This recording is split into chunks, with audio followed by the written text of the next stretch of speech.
Hello, and welcome. I wasn't able to stream on Wednesday or Friday last week. I think I'm doing okay right now, so we'll see if I can stream now, I guess. Welcome to Final Fantasy XIV. Hamter is currently trying to sit on the shoulder that is on the mattress, so that's weird. Hamter can sit on either shoulder, you see.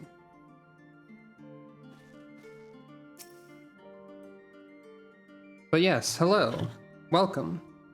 Final Fantasy XIV is a video game, and you might know about it. I've streamed it a fair number of times. Last time we did the first variant dungeon, and this time the task list is the second variant dungeon and maybe the third one depending on how the second one goes. Because we don't have anything else to do like checking in on the rabbits or the robots this time. What are my reputations at for them? Pretty close, but we're not quite there yet. So yeah.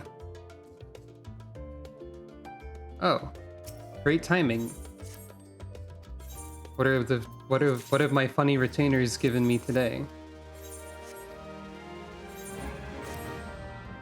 Well, given me for this time today. Bookshelf.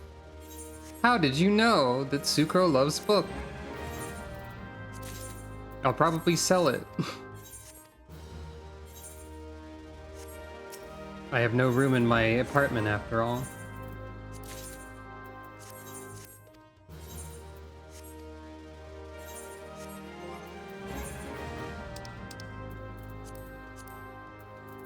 And what's in the venture coffer? An omen of how the rest of the stream will go. Metallic yellow. That's fine, I guess. Anyway. Guess we'll just go, huh?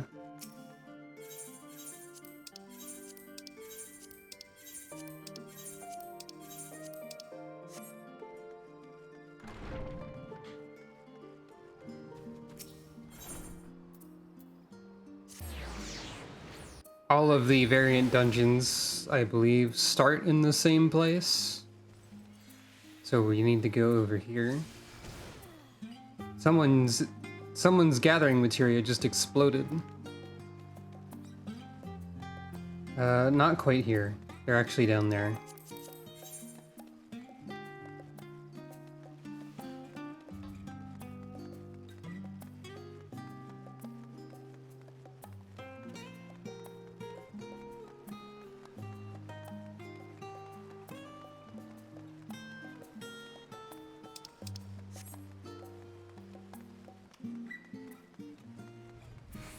There we are.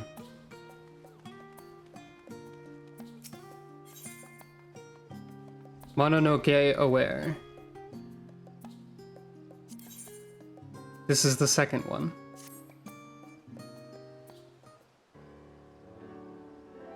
Your timing is impeccable, Sucro. How do you manage to do that?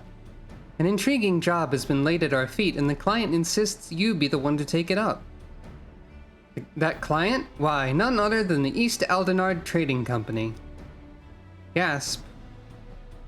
The missive was dispatched from the Kugane branch rather than Lord Lolorito's offices, but it nevertheless carries the piquant scent of moneyed interests. Care to give it a read? Nod.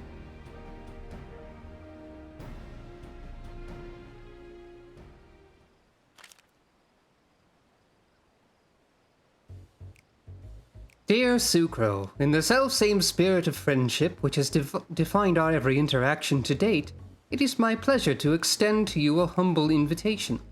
It is because of your endearing efforts to save this star that we may benefit from this rarest of opportunities, for it was in service to your noble quest to build the good ship Ragnarok that I was able to forge a fruitful bond between myself and another of Hingashi's elites. This lord has seen fit to grant me, and a guest of my choosing, leave to go where few Aijin have tread. beyond the bounds of Kugane, to the sacred slopes of Mount Rokkon itself.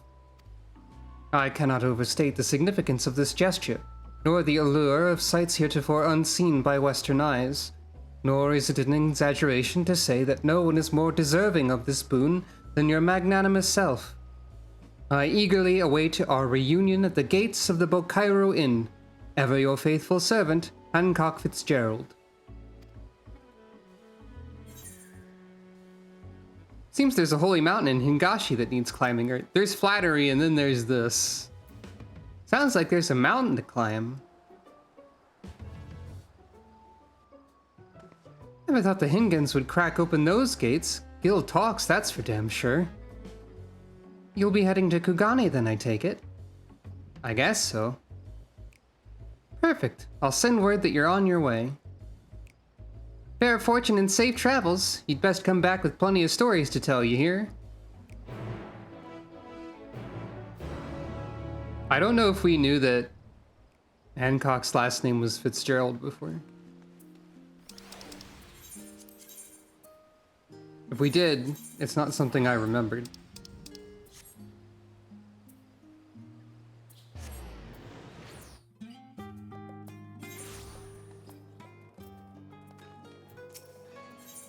Haven't been here in streams in a while. I did go here to check prices on how many Rathalos scale pluses you need for the mount, which is right over there. You need 50 of them. Maybe eventually I'll do that. Sucro is waiting.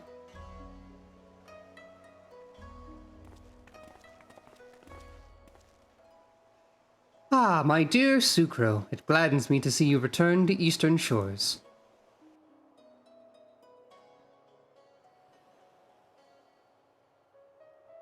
Garbed for adventure, are you?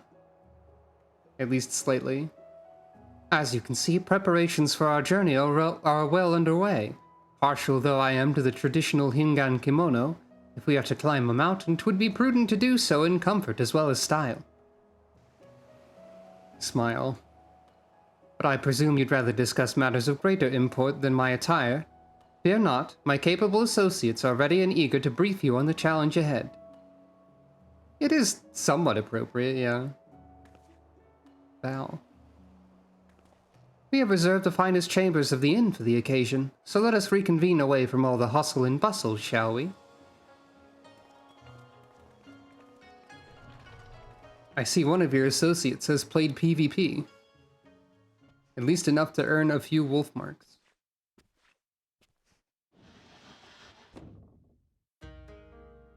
Master Hancock, Mr. Sucro, we are most grateful for your aid in this matter.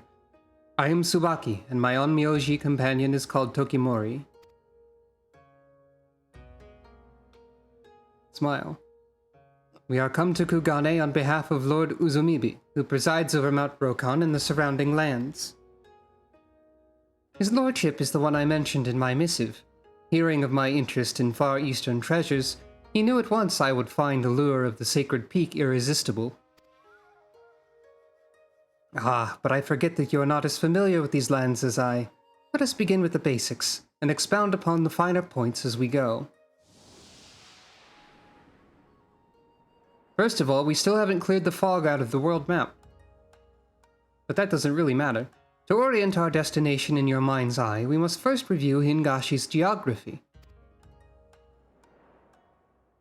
Of the many islands which comprise this nation, it is here on the western coast of Shishu where Kugane serves as our shining beacon of commerce.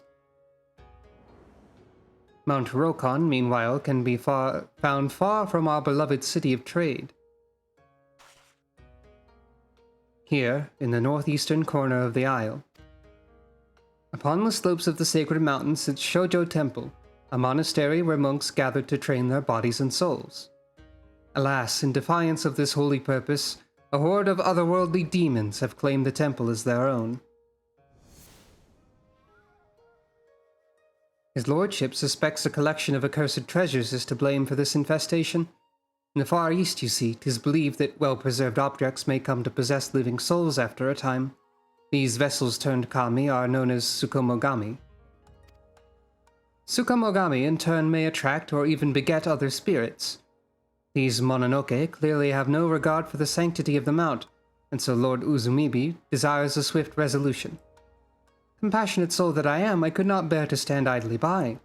But as men of wealth and influence, base altruism is beneath us both, so I offer to aid his lordship in a manner befitting our stations, by brokering a mutually beneficial arrangement. Base altruism is beneath us both, huh? Simply put, should I find a way to rid the mountain of Mononoke, I may lay claim to any accursed treasures that I find. One man's trash is another man's Takaramano. That's Hingan for treasure, by the by. Takaramono. Takaramono. And here, my friend, is where you come in. During our jaunts to the mountain, you will serve as my bodyguard and slay any monstrous Mononoke we encounter. In exchange, you shall become one of the blessed few to bear witness to the wonders and terrors of Mount Rokkon. A fair deal, yes? I've always wanted to explore more of Hingashi, or collecting accursed treasures sounds like a dangerous pastime. Yeah. I guess you could say it's endearing.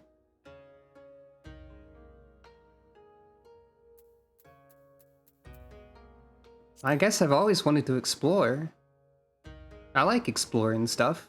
I like learning things. That's our warrior of light. I knew you wouldn't disappoint. This is the funniest awful. Now that the matter of Sucro's participation is settled, might I inquire as to the current owner of these items, Mr. Tsubaki? Nod. The treasures were brought into the temple at the behest of Gorai, the head monk. Though his disciples doubt not that his intentions were pure, his actions have brought them great misfortune. Like you, Master Hancock, Gorai was an avid collector of antiques, and claimed that the Tsukumogami who dwelled within them ought to be worshipped. Driven by this fervent belief, he purchased all manner of items he deemed worthy of veneration. But as his collection grew, so too did certain troubling phenomena. An unholy shadow began to loom over the sacred mountain, and under this wicked veil were the Mononoke emboldened to break their fetters. Fearing for their lives, the monks had no choice but to flee, their home defiled by demons. We could not allow the scourge to spread further, and sent our strongest warriors to slay the fiends, but few returned. Knowing that victory could not be attained by our forces alone, my lord bade us employ magics to contain the threat.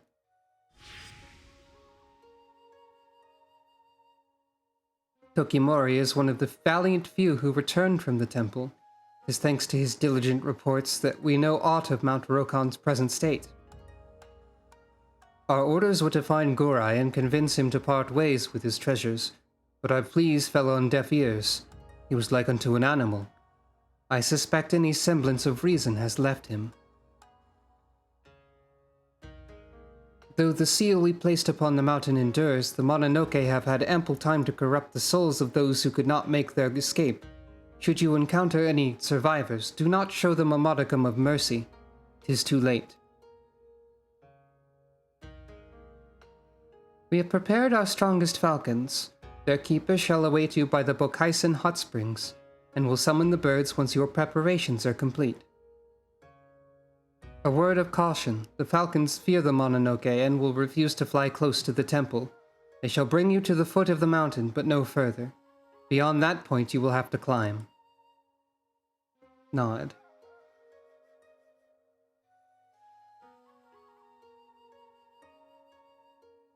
Many thanks, my friends. Now then, if we are to depart soon, I think it best we feast to our heart's content. One cannot slay demons on an empty stomach. Nod.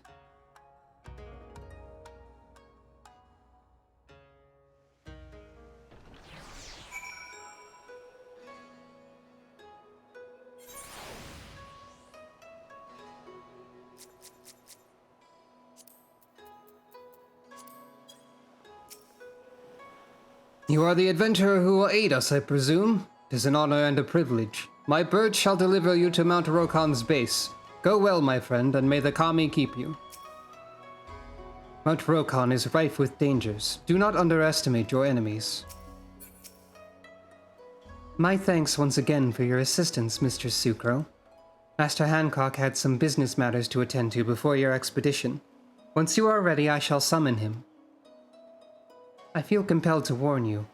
Even in times of peace, the climb up Mount Rokkon is not for the faint of heart.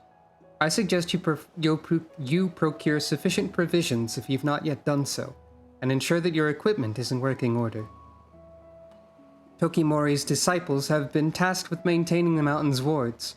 They will open the way for you upon your arrival. Speak with our falconer when you wish to depart. Though I must remain here, I shall be praying for your success. Mount Rokkon, now accessible.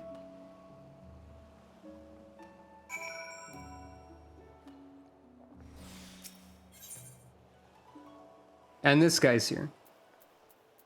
So yeah, Spirit Dart, Rampart, that's probably fine still. There aren't any new ones for this, so yeah. Well. As before, I suppose our objective is to do left, right, middle, true. In no particular order. Well, true path last. But the other one's in no particular order. Sound of bird.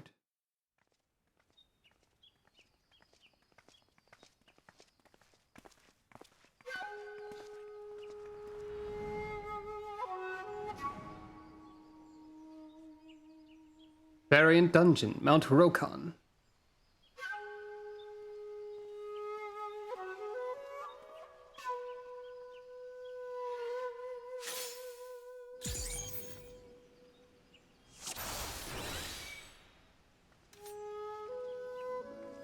Free pass to be unsealed at our behest. Whither shall we wander? Were I to chart our course, guess we're going this way. I would choose this path. You thought to go down this path as well? How reassuring. The portal, if you would, good sir. Seal of Shadow, reveal thy path. Excellent. Let us be about it.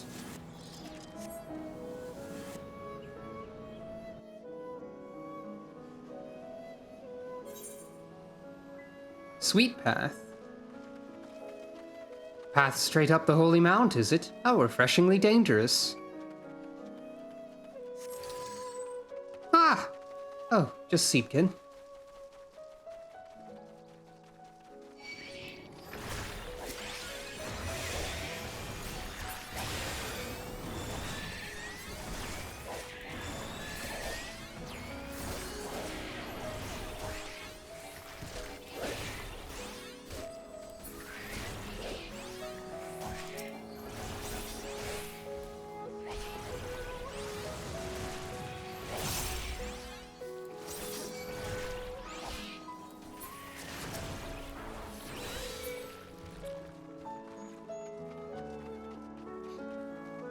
This is very peaceful music.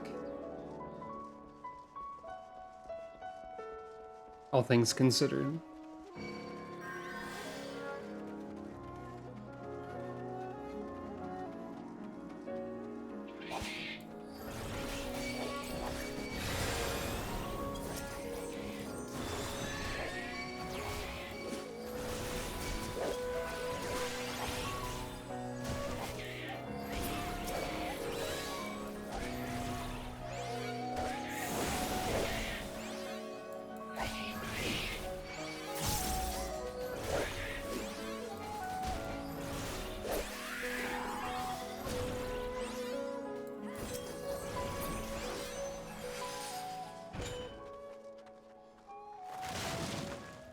Convenient. Why, these hills stretch on for malms. Would that they were not alive with the sound of demons.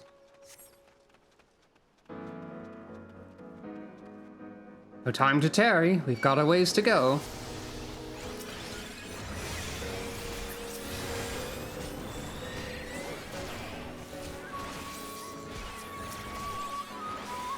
Music is picking up a bit.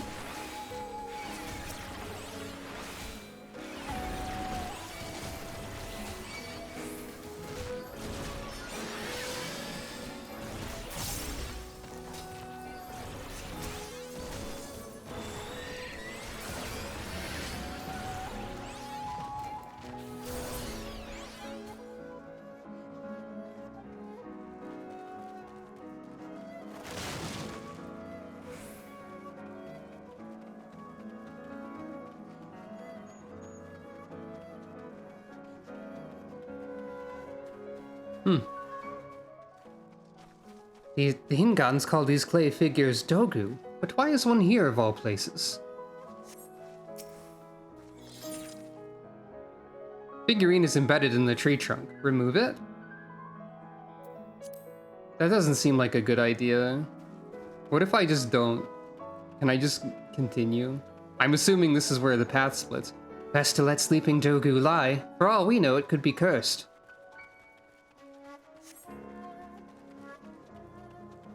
It seems impolite to remove a Dogu from a tree. A shinobi, and out in the open at that. Yozakura the Fleeting.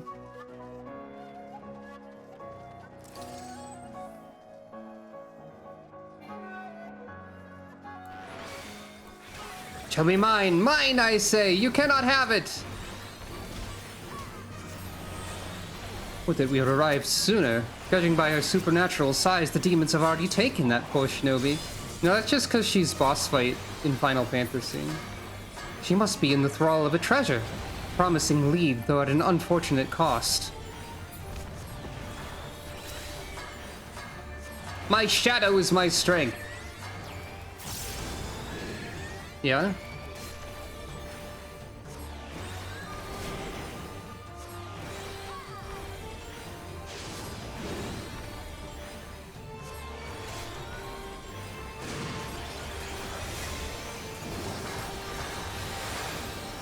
The dance of 1,000 petals begins with a single blossom.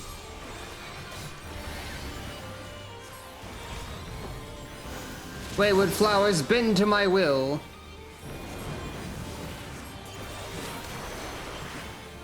Okay, spring has come.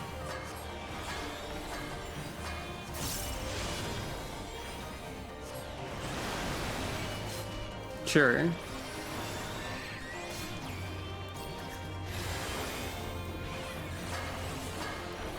My cursed boughs do wicked buds bloom.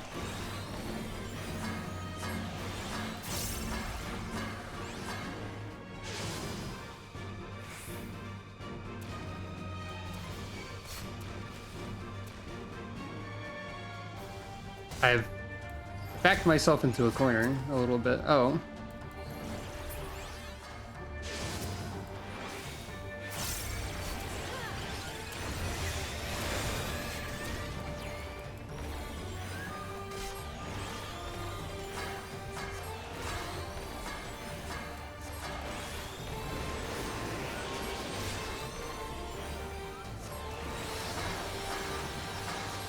She's just using the same sign repeatedly. She should be making rabbits.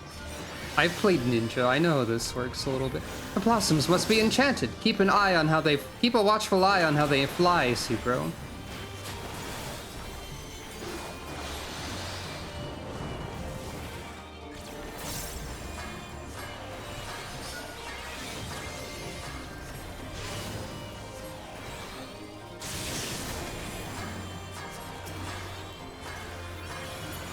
Yeah, I don't know what this means.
Okay.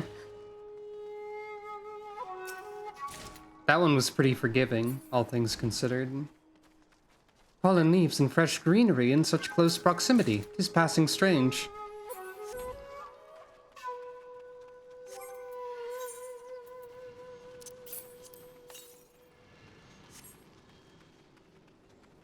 I believe this is where you come in.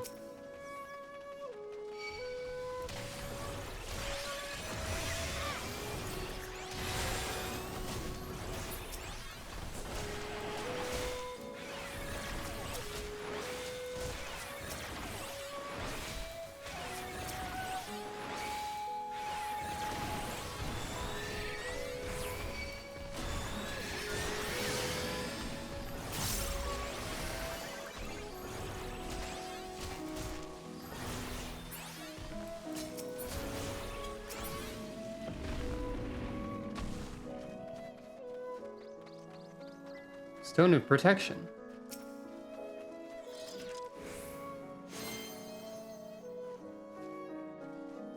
There's a veritable menagerie on the mountain. Oh, well, that seems nice. To polish the stone.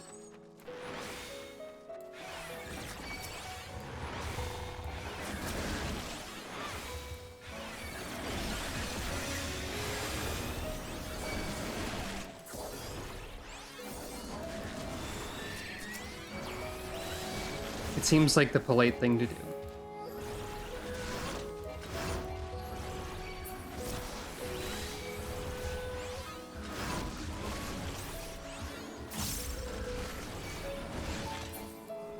Sucro's actions are all about being polite, apparently. Such a tranquil place, these mountain heights. By the look of it, I presume it's not a path that many tread. Oh.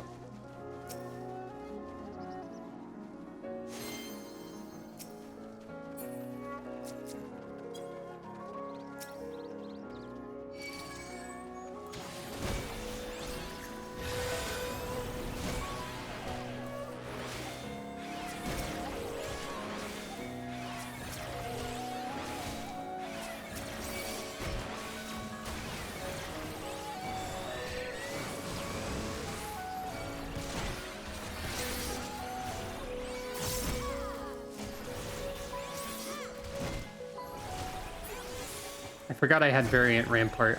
This is the first time I've used it, even though I had it equipped for like most of the previous dungeon.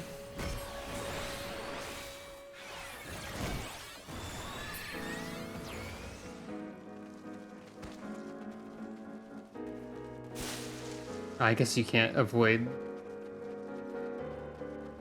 the leaves. It is not the first of these stones we've encountered. They serve as shrines of some sort.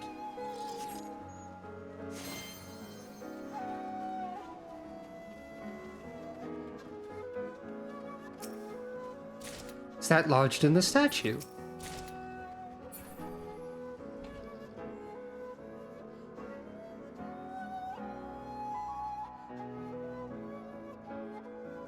Is that an axe? A staff? Can't quite tell.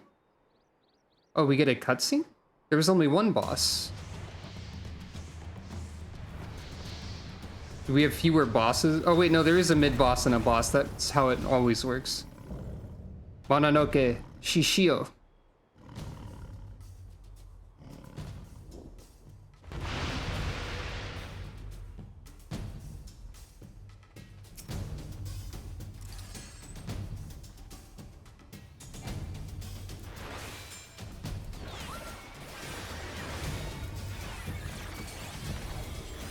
Gods be good! I know not how, but the statue's awakened, and it did not wake on the right side of the proverbial bed.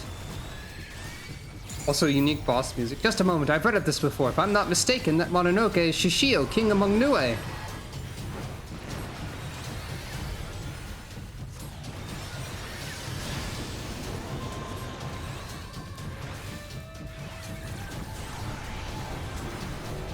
Okay.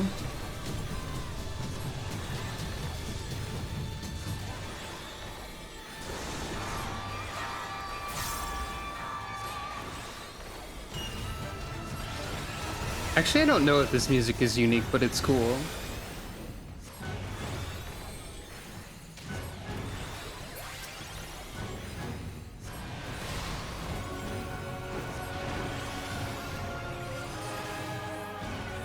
Wait. Isn't this like the Stormblood trailer music or something? Part of it?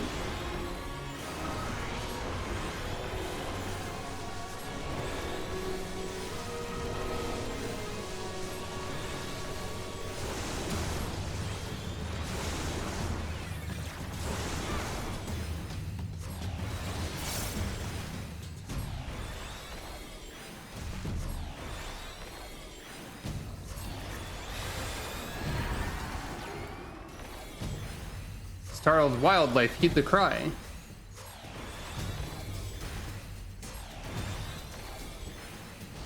Ah.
All right, man.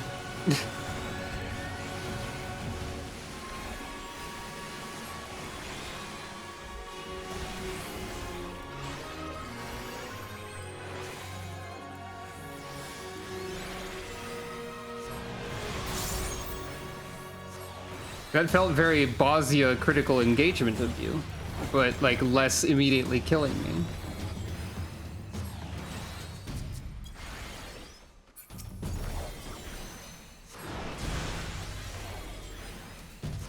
I understood too slowly.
I keep forgetting I have Rampart again.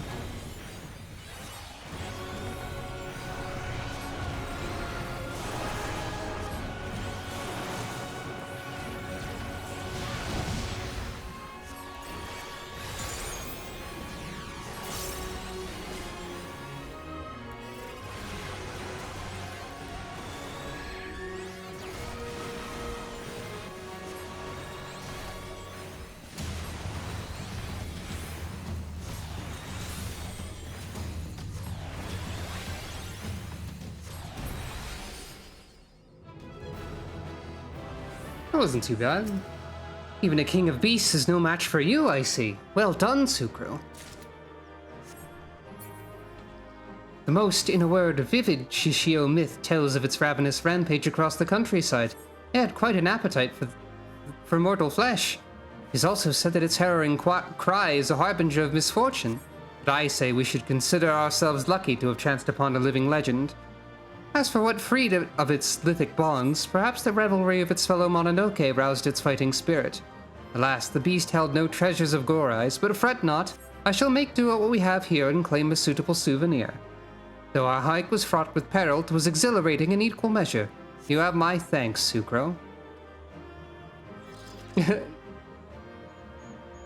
Yeah, with the spam, I was reminded of a similar thing that happens in a few other fights, and then it just kind of kept going. I was like, okay. But like, it didn't seem overly punishing to get hit by it once.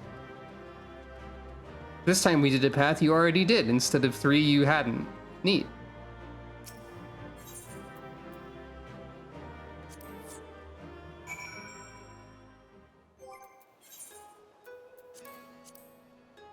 Did I get anything? Just pot shirts and such. Okay. I think.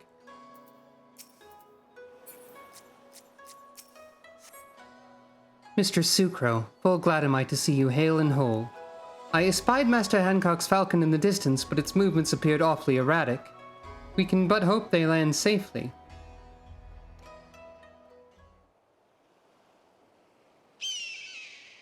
Bird sound. Dot wave. Dot bird. Terribly sorry to have kept you all waiting. Our souvenir was a tad more cumbersome than I'd realized, but as you can see, we are none the worse for my misjudgment. CACA. Tweet. PR. Bird noises. All of those are accurate bird sounds. Indeed you are not, Master Hancock. My lord will be pleased to hear of your return, and your success, I presume.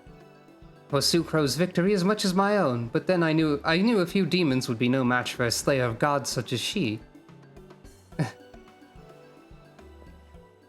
Honestly, for all its perils, I found the journey quite invigorating.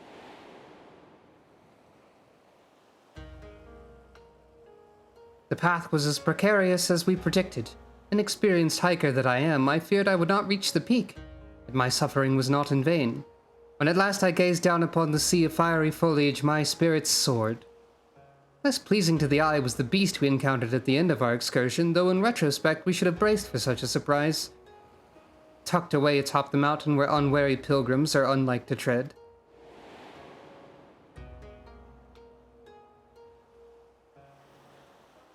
In any case, the people of Shishu can rest easy knowing a great Mononoke has been consigned to oblivion. Yeah, that makes sense, because this was clearly based on the path we took. But we, my friend, have moms to go before we sleep. There are several paths we eschewed, were there not? The mind races to imagine what other delights we may yet behold.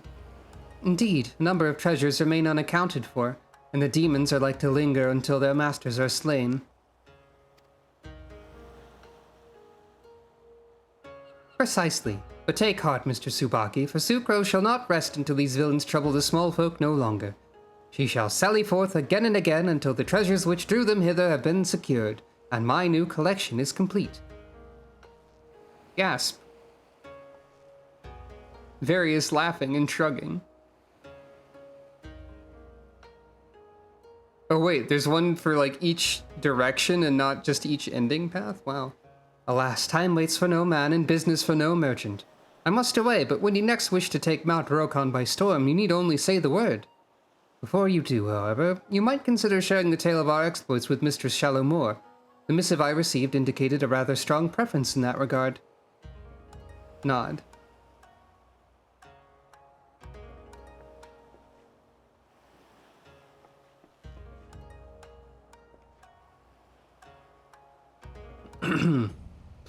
That is rather a lot. Well.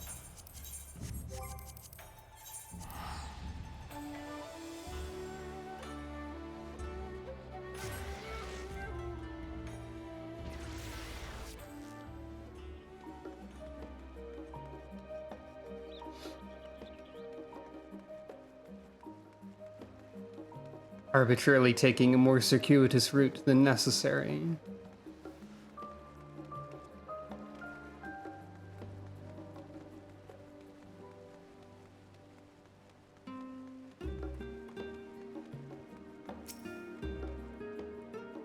I was wondering when you'd be back. How was your adventure in the Far East? Everything go well with Hancock? Well, kinda. I doubt I'd fare well against demons, but I do like the sound of that mountain. Green as far as the eye can see, ripe for the gleaning. Would that I had an assignment like that. Ah, no need to bemoan my lot in your presence. I suspect Osmond's been awaiting your return more eagerly than I. Go on and tell him of your tales of the mountain. I guarantee you he'll love every word of it. Also, as we can see by my food buff, that took approximately 25 minutes. Mount Rokkon exorcism record is now available.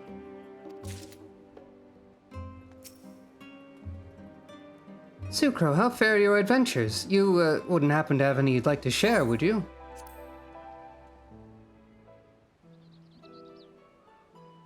Mount Rokkon? The name rings familiar. It's a home to a place known as Shoujo Temple, is it not? Nod. So the rumors were true. Few of my fellow gleaners have mentioned it before. Unfortunately, such mentions tend to be paired with a copious helping of complaints. In the past, the guildship would often assign gleaners to Kugane that we might locate and collect valuable Far Eastern antiques. Yet our every attempt to purchase these items ended in failure, for an unknown buyer outbid us at every turn. Baffled by this buyer's seemingly bottomless coin purse, the gleaners conducted an investigation of their own. They eventually discovered their rival's identity, Shoujo Temple's head monk. To my knowledge, Shallow Moore has not had the displeasure of bidding against the man. Perhaps that is best. Your missive was from the East Aldenard Trading Company, yes? Were you privy to some manner of dealings with the head monk? Shake head.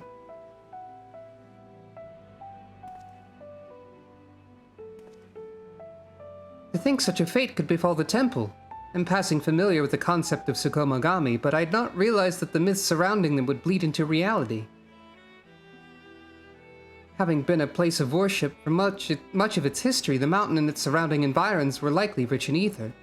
And if such is the case, then those so-called accursed treasures were not unlike kindling to a burgeoning flame. Shame indeed that the whole mountain had to suffer for one man's avarice. Thinking. But this tragic tale must be told in writing. I can almost picture it, the lush greenery, the silence of the mountain marred by the unholy sight of demons. Yes, it's all coming together. Now, if memory serves, Tsukomagami manifest themselves with a singular purpose in mind. And as their long-awaited goals slowly come to fruition, their power begins to wane. Not ideal for stirring hearts and raising the literary stakes, if I'm to be honest. But what if, like the great auspices, that their power grew over the centuries?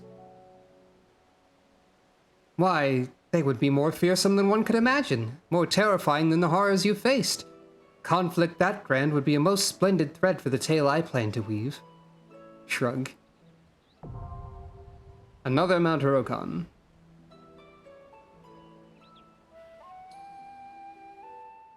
Which we will not be seeing, most likely, but it was worth unlocking. Whoop. And what do we have from this exchange? Various outfits, Hancock's spectacles, reference emote, a hairstyle that I bought on the market, and music. And then then there's like a mount and some more music and materia and stuff from another version. The spectacles are a fashion item.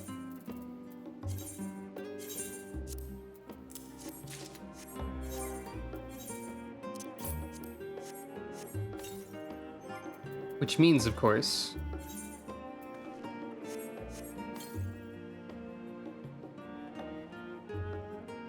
that this can happen if you want.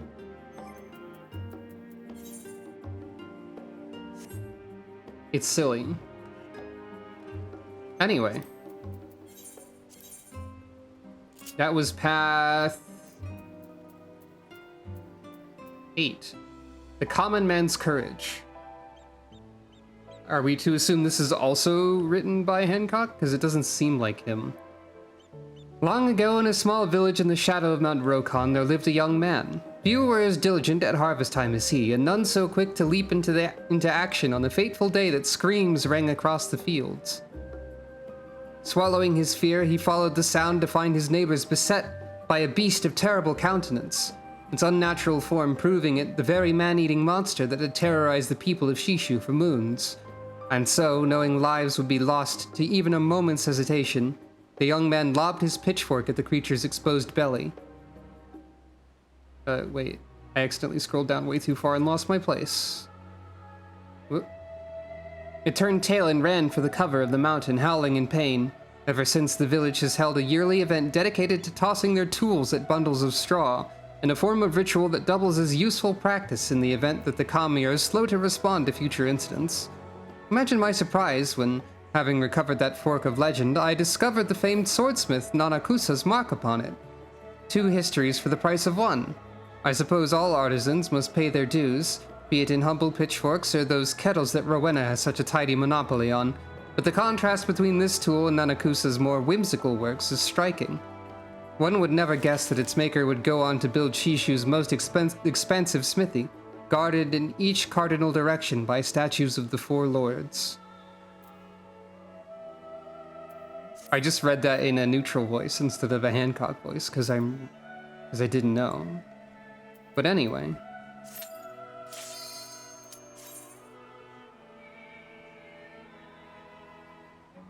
And by neutral, I mean just my voice, I guess? I don't know why I called it neutral. Alright. So last time we went to the right side, I think. Where will this guy think we should go now?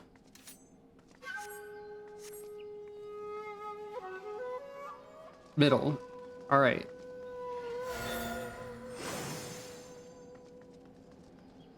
The middle path is part of the true ending, but let's do this wrong, unless I do it correctly on accident.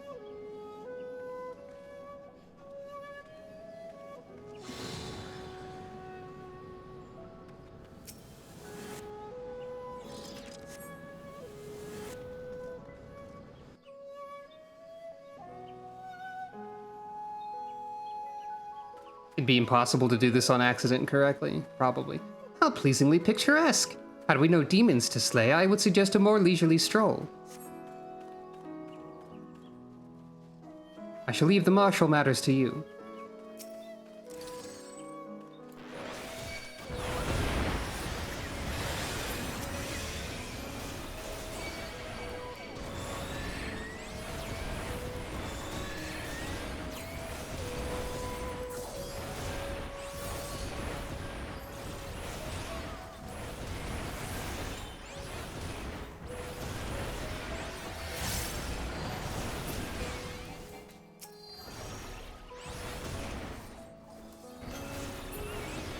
I shudder to think of the chaos should those creatures find their way to civilization. This other path is just here for nothing, I guess. I spy a structure in the distance.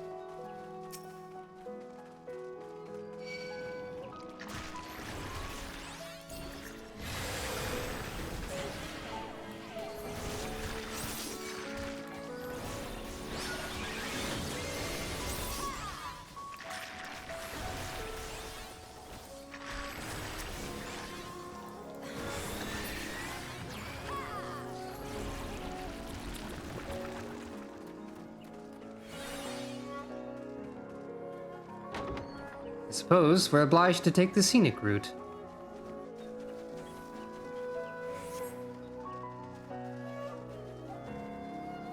So many horrors, so little time.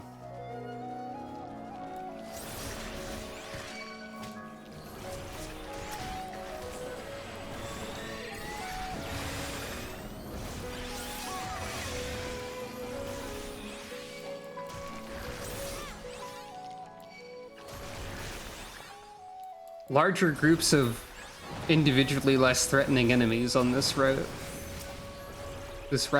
Route. I said a word that was like halfway between those 2 ways of pronouncing that word. That ahead is Shoto Temple, home to Gorai and his accursed collection. I presume that sometimes the other gate opens and there's a mild difference.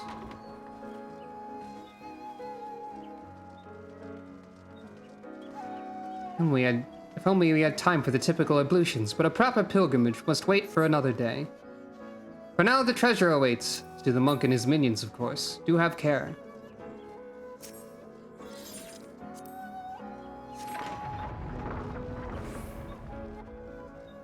I pull the rope.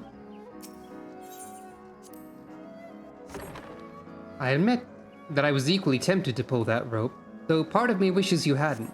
It's you again. Alright.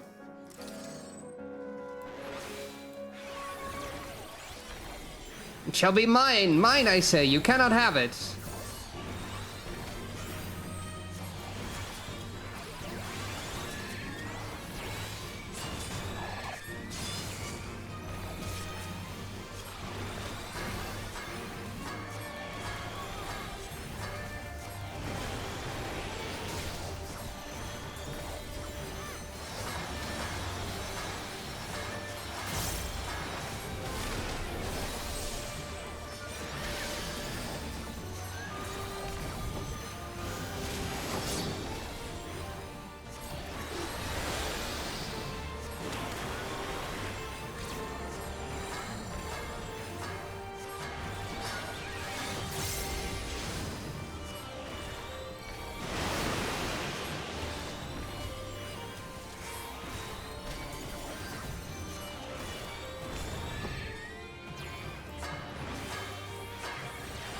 Come forth, dear friends, and beguile my enemies. Dogs!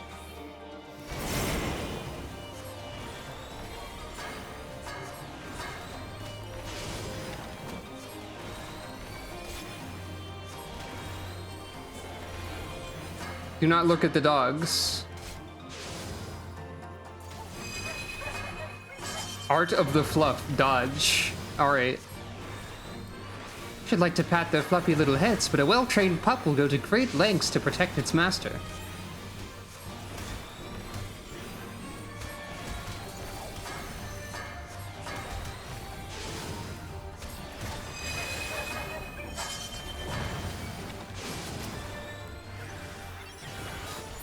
Apparently, if you look at the dogs, you explode and die.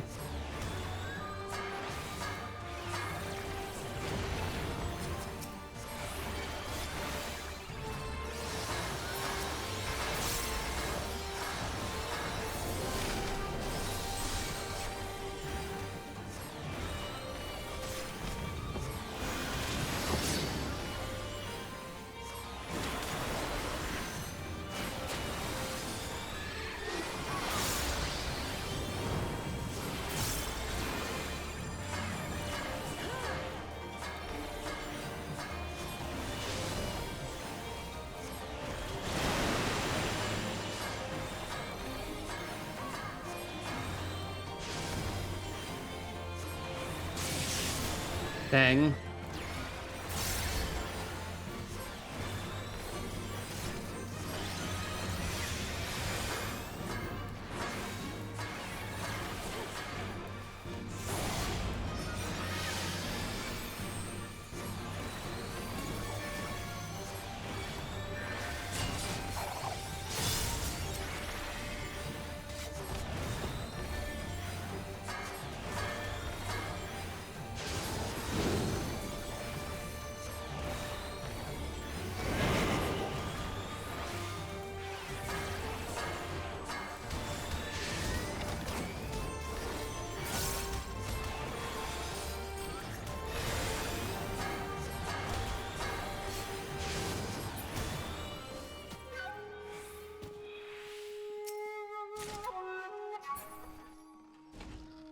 The statues kept silent vigil in their master's absence. They are not the treasures we seek. Onward.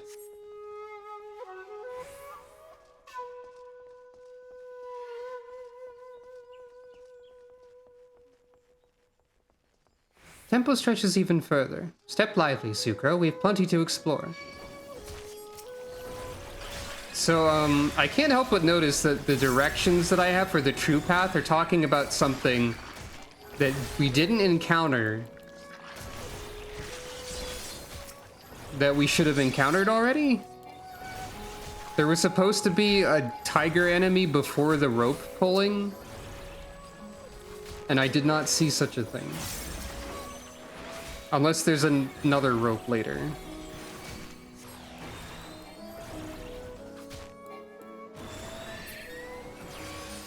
Even the inner sanctum is plagued with demons. If any remain did survive, it would be nothing short of a miracle.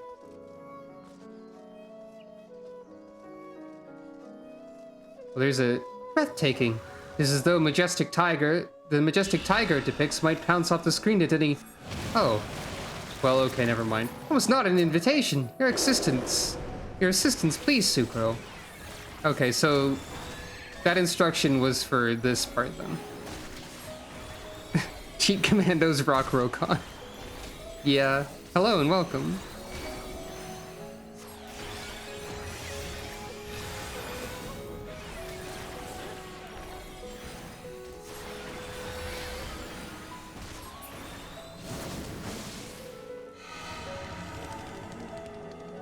I see. Why, I feared that would be the end of me. Precarious pile of crates is a mountain unto itself.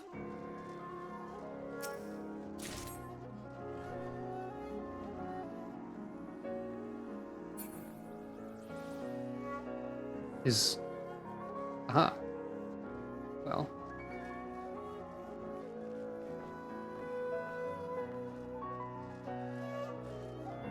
Whoop. So you do have to jump up these for the true path. Apparently. It's not even like platforming. Hey, the Kami, Sucro, how did you get up there? Is there anything up here? Or did you just go up here for fun? There is? Did you get it already? Oh, there's more platforming. I didn't realize this could continue. Adventurers and their climbing. Why, just the other day on Kugane Tower. But perhaps that's a tale for another time. Now, I'm trying not to do the true path, I guess.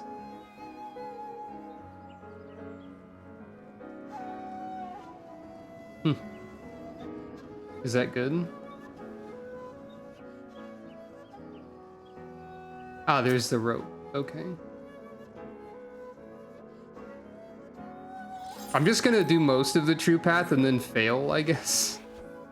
Maybe. It sounded promising. You suddenly hear my winsome wailing, you'd best come running.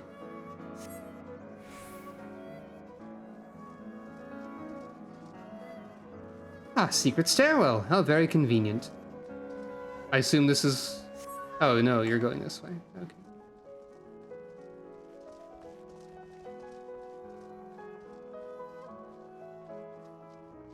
Would that we had a bit more light. Maybe I should have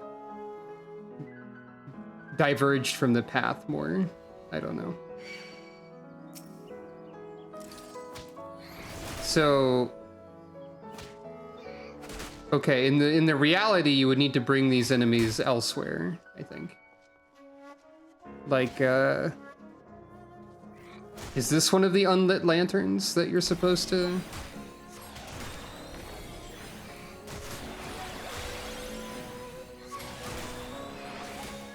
No. Okay. They're all down in the tiger room. Okay, so I'll just kill them here. Hello and welcome.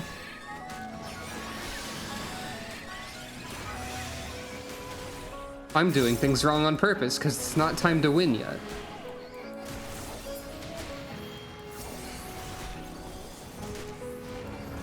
These enemies make a cone when they die, and you have to make the cone hit unlit lanterns. Which are down here, apparently. I see naught else of note here, says Hancock. Oh, but there's a lantern exactly like this up there that we don't need to light. That's rude. Oh, they have the gold pattern above them. So this is also a prank lantern that's not real. Okay.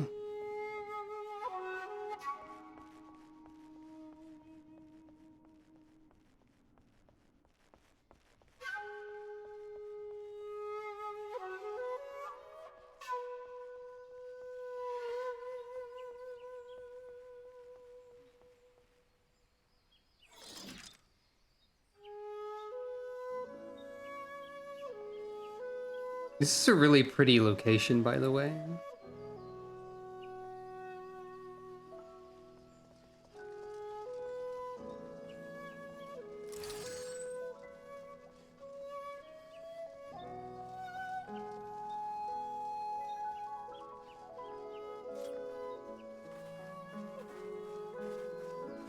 I did do the right-hand side, yes. That was the first one we did. This is the middle right now. So then we have left and like middle, but for real.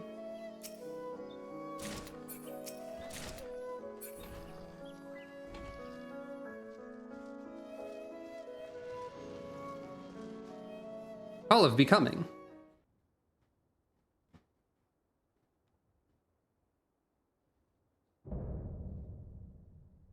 Ah, you have become rat.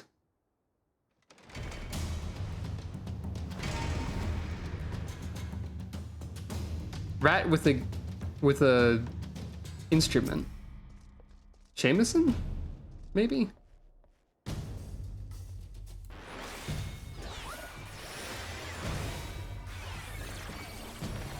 These treasures are mine, all mine. You shall not sully their brilliance.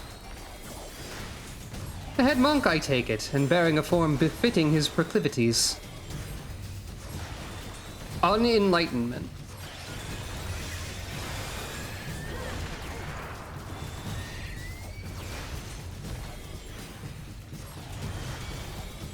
So this is the giant rat that takes all the jewels, then. Understood. Ah.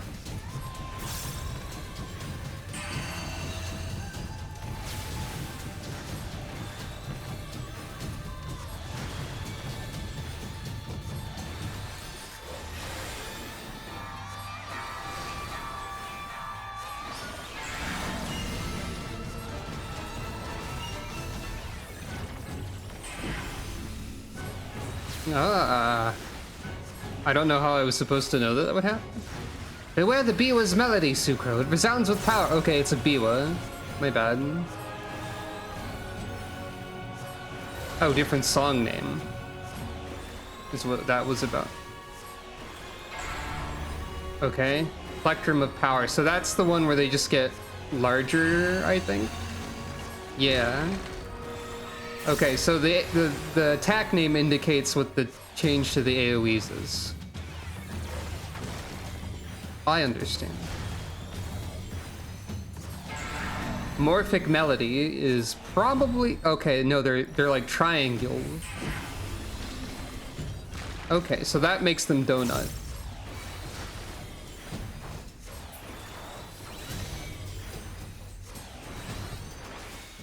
A drink to fuel the fires of my fury. Ahaha! You are as nothing before my might.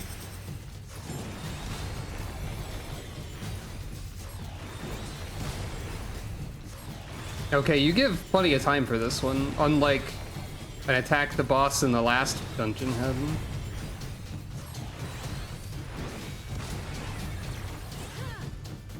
Biwa Breaker. You gonna smash your... You sure are.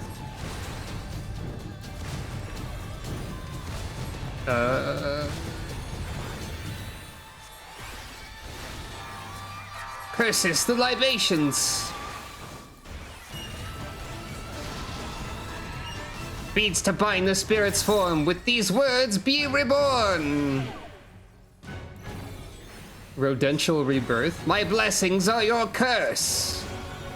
Yeah?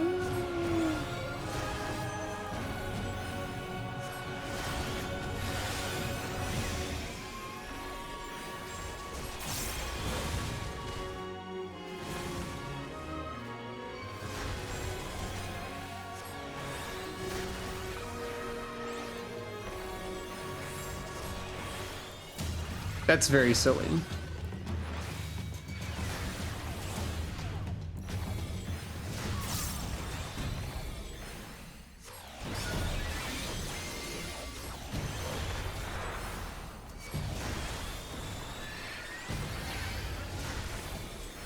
You yet stand?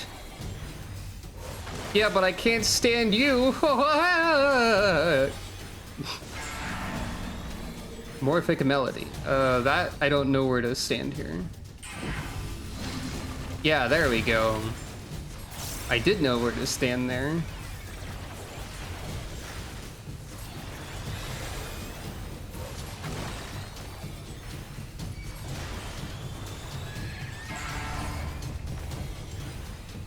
That just makes them wider, so over here is probably fine. Yeah.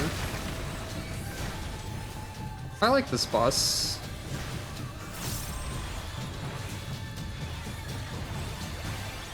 Mount Rokkon feels less difficult than the Sylvan Subterrane to me.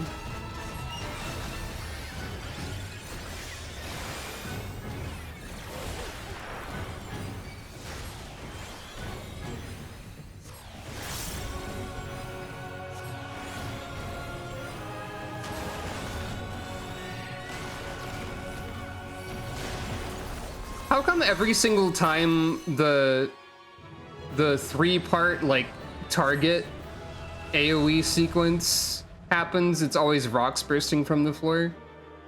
Admirable as always, Sucro. Few would be so keen to face down a rat of that size, to say naught of his unusual sousing? When the unholy drought touched his lips, I feared his fury would consume the entire temple. I should like to know precisely what baleful influence was wrought upon the drink, but not enough to test it myself. Yeah, they haven't made any other visual effects for that.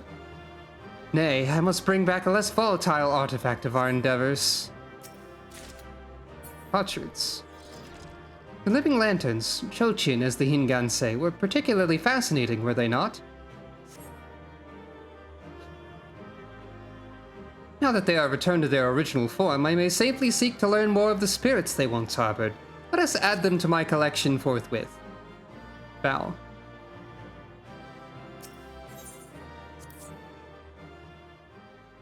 Ah, that one was a new path. Alright. Let's... That was path 7, apparently. It was a moonless and cloudy night. A small patrol of samurai was treading down a shadowed path when in the distance they sighted the warm glow of a lantern.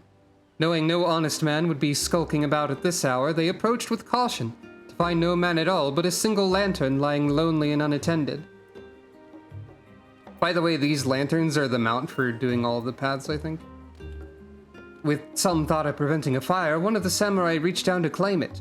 In an instant, the samurai were surrounded. A crowd of cold, otherworldly flames hovered just out of arm's reach as if taunting. Fiendish laughter echoed in the distance, then closer. Yet a mere moment later, the flames disappeared as though nothing had ever transpired. Darkness enveloped the path once again. There are few in Hingashi who have not heard tales of the Baka Chochin, though these haunting lanterns typically seek only to play tricks on those that wander too close. The ones we encountered on Mount Rokkon clearly had a mind to give chase.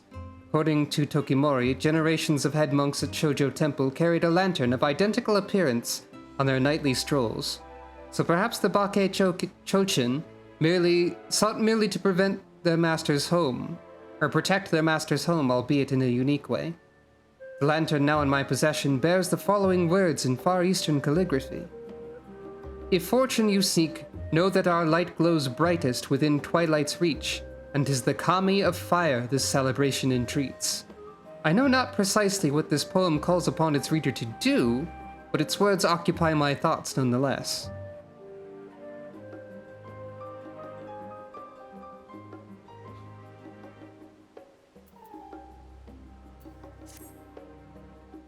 Yeah, if you had I have a pretty high level and I think a decent grasp of Sage at this point.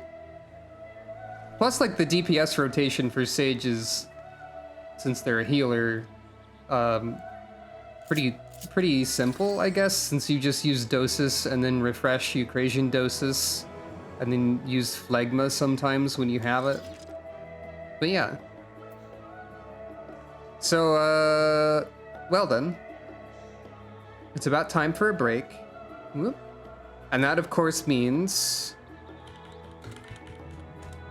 a different kind of funny spirit will visit us. shortly with a riddle. And by a riddle, I mean...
Hello. Congratulations to those who won, and condolences to those who did not. And yes, it's good that there are dogs. We are here again. Well, we were always here, kind of, I guess, but, you know, we're here. Hello.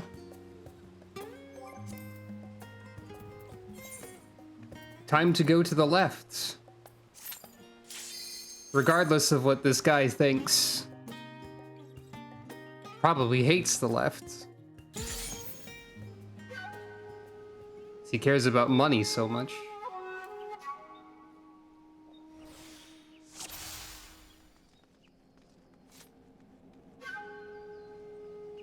That's a joke about politics.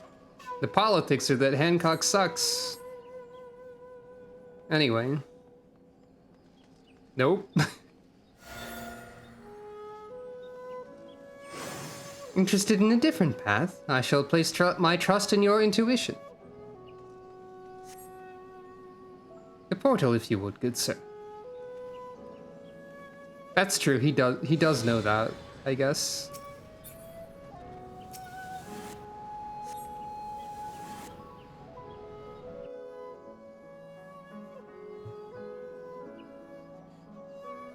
Another scenic path. A grand gate. What lies beyond, I wonder? Demons already?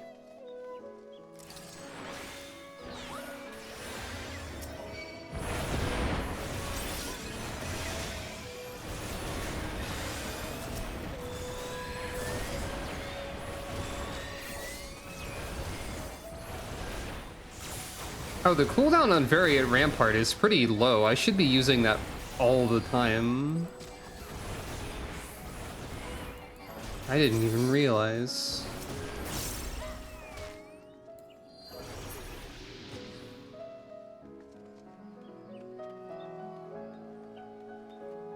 What's the duration on it? The cooldown is lower than the duration? Alright.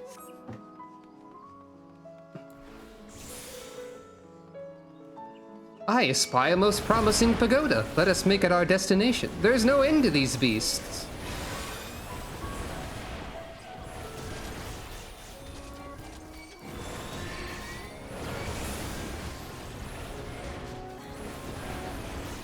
Oh, there's an 8-second barrier and a 60-second defense buff. Okay. I forgot there were 2 parts to it.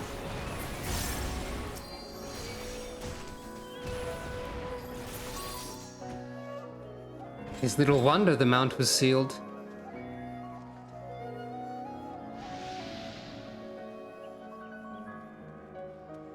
Oh, my climbing attire is soaked.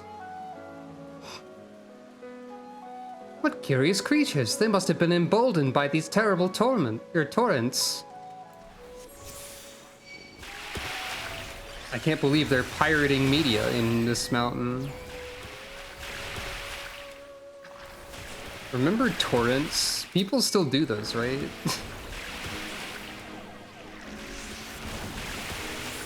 This rain is like the cerulean pipe, apparently.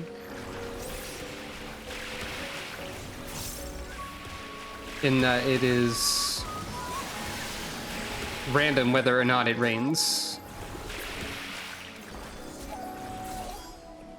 Yeah, that is one thing I notice a lot at playing as like a barrier healer, is that you don't see a barrier if you don't have the party list. Mountain weathers want to change on a whim, but 'tis not nature's whims at work here. A shinobi, and out in the open at that. It's time for you again.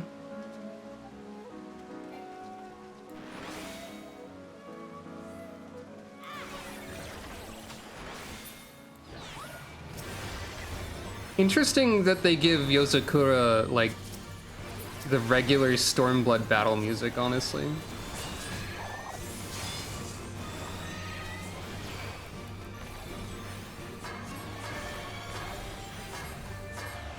I didn't mention that before, but it's an interesting choice.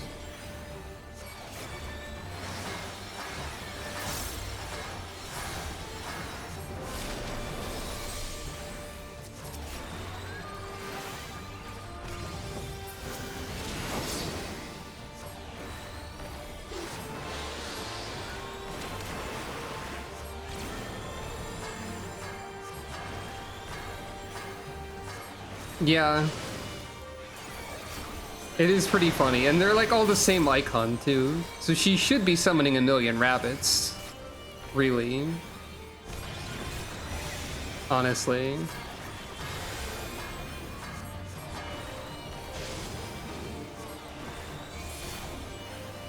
Ah, you're doing this part again, which we didn't see in the middle road.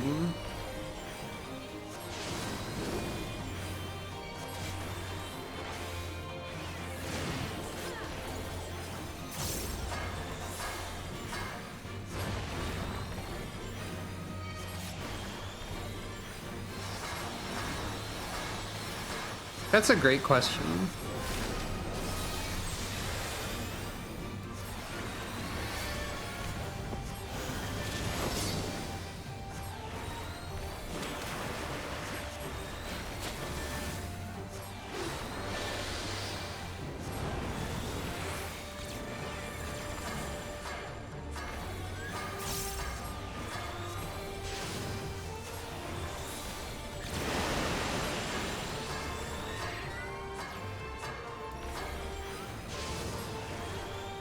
I never get that right. I don't know where the lightning is gonna be. Probably consistent though.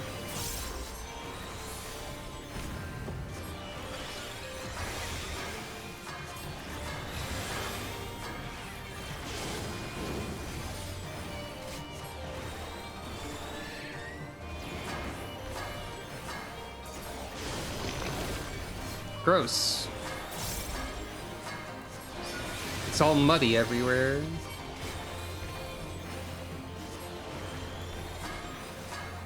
The sky weeps and the earth heeds her call. Oh. Alright.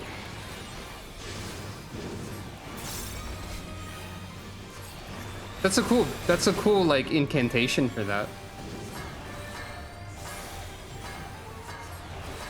I forgot to put Cardia on anybody this whole time, I think.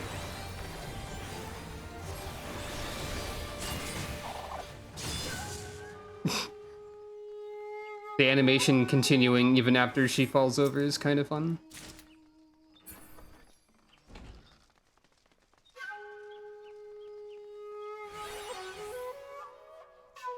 The Mudra bunny is just a inexplicable rabbit of some kind. If I had to wager a guess, these must be the temple's stores. Rather spacious, aren't they? They also said, thank the Kami, the rains have ceased. We should make for shelter ere another storm passes through. Oh dear, they've raided the place.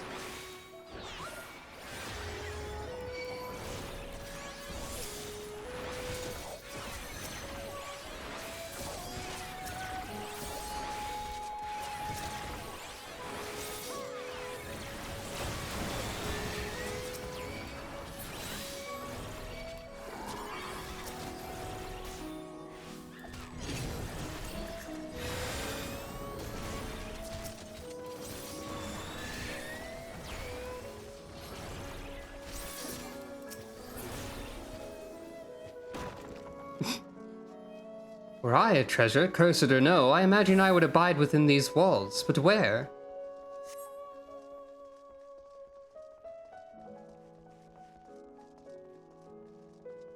Something about that board just casually falling over after that fight was a funny way for a path to be blocked.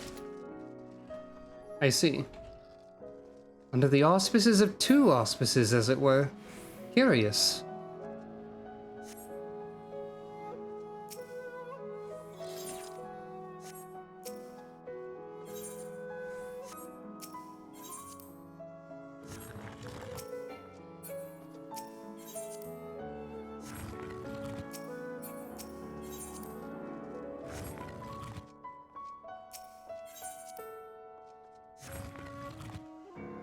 This feels probably something.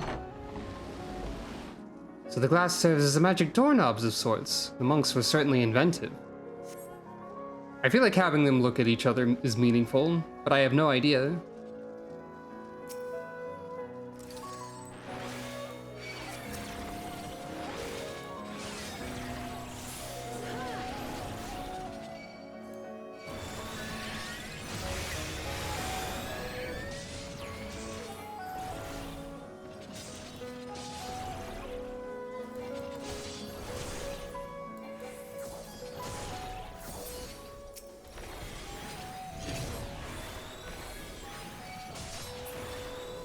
You too are a connoisseur of Far Eastern maps, I trust. Terribly charming how the four lords are shown ruling the cardinal directions. Oh, right. Gods, they're everywhere. Have at them. Probably supposed to make them face in the right direction or something. More than anything. Or maybe that's part of something else.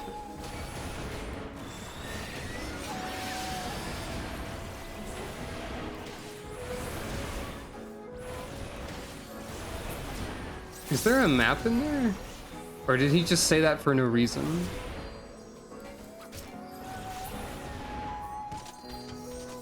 Was there a map somewhere? I don't think so. Oh, very suspicious.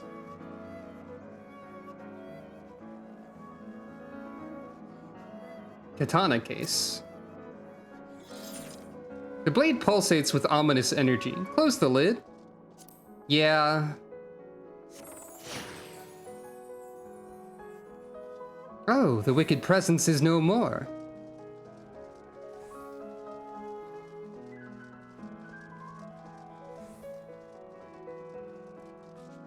We already have one ominous katana in the party. We don't need another one to be in this dungeon. This is also a path you've done? That's kind of funny.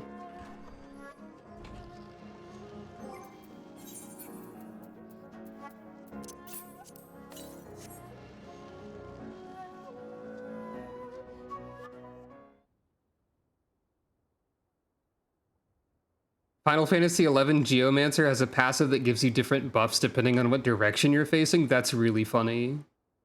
That's really good.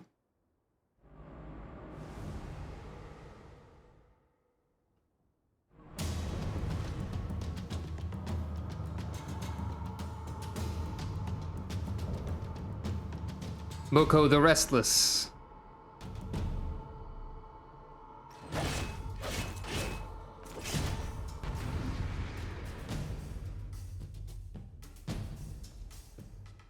Aya says in the game chat, this is the most difficult boss of the variant dungeon. In her opinion.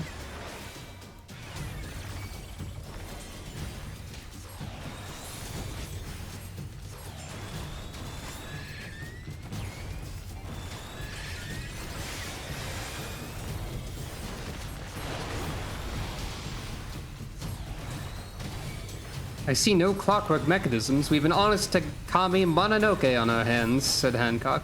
My blade thirsts for mortal blood. Ah.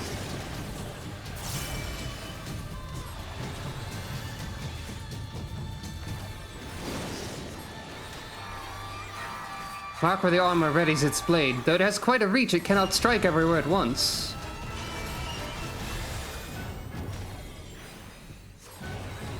Oh, wait, but that wasn't how the thing was. I thought.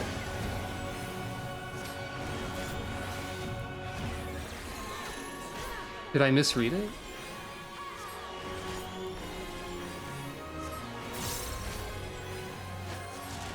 Bloodlust is palpable. Have care, Sucro. I shall be right here at a reasonably safe distance, cheering you on.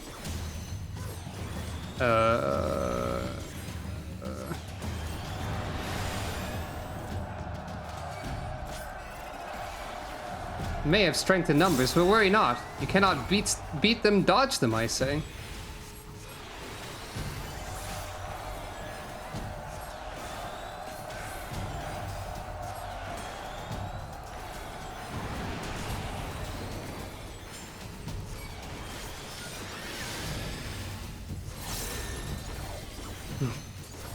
Dynasty Warriors yelling .wave.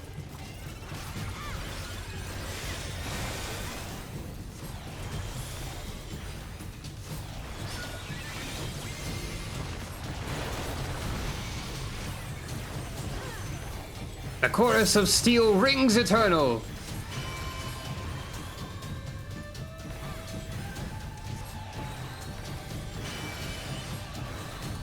Oh, you're gonna...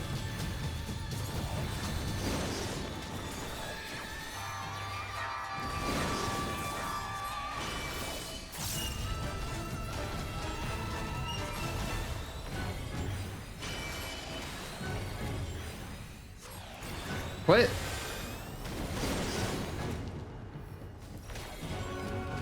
Oh, the way you were facing probably changed. My blade is inescapable.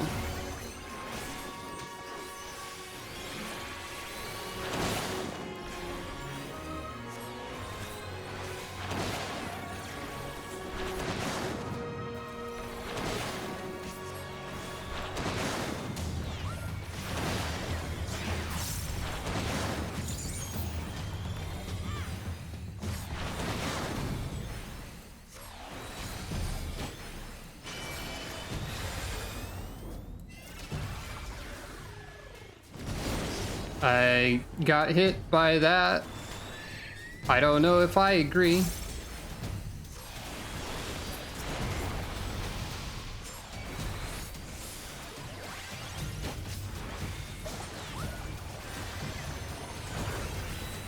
Warriors, the Sea of Sorrow, and you shall drown.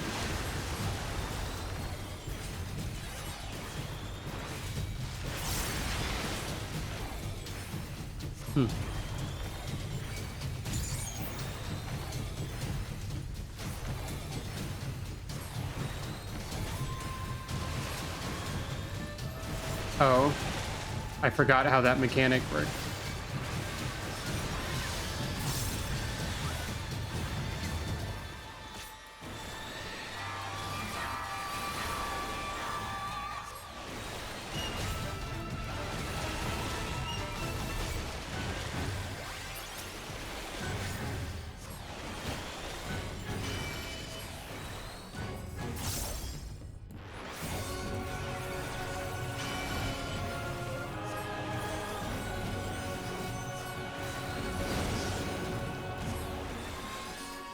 Oh, you turn around, God! I hate this boss. This boss is not good for me. Also, Sage is really bad at emergency healing. Did you know this? I've run out of all of my buttons because I died a billion times. Or I got hit a billion times. Starboard larboard 2 indeed.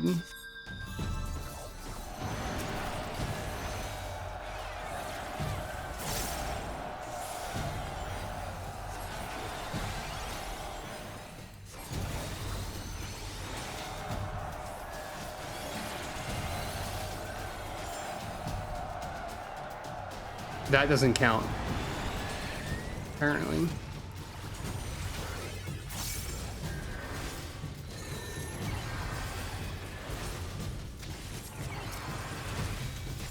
Oh, I have no MP either. I got so distracted looking at that I died. Good luck.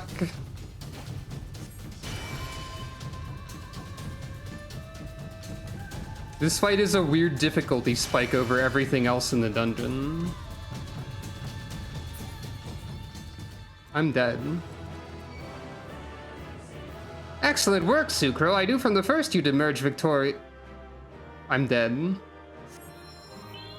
What, pray tell, is that look for? I'm dead. I'm not looking at you, I'm dead. Hancock. Attacks are fuzzy on their hitboxes. I think...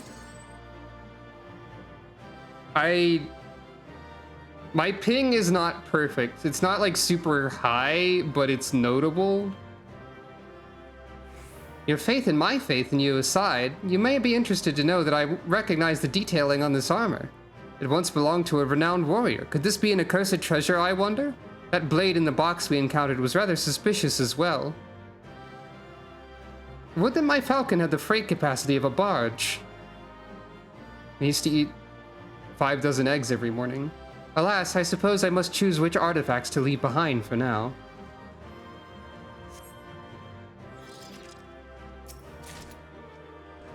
I got a card. This guy's only a 2-star triple triad card. If I were Moko the Restless, I'd be offended by that.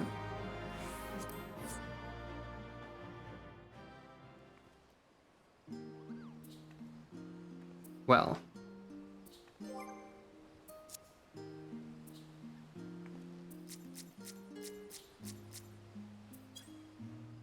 this random lady here randomly and accidentally kind of resembles Sephiroth a bit. Anyway, Sephiroth, but with like a cloud weapon.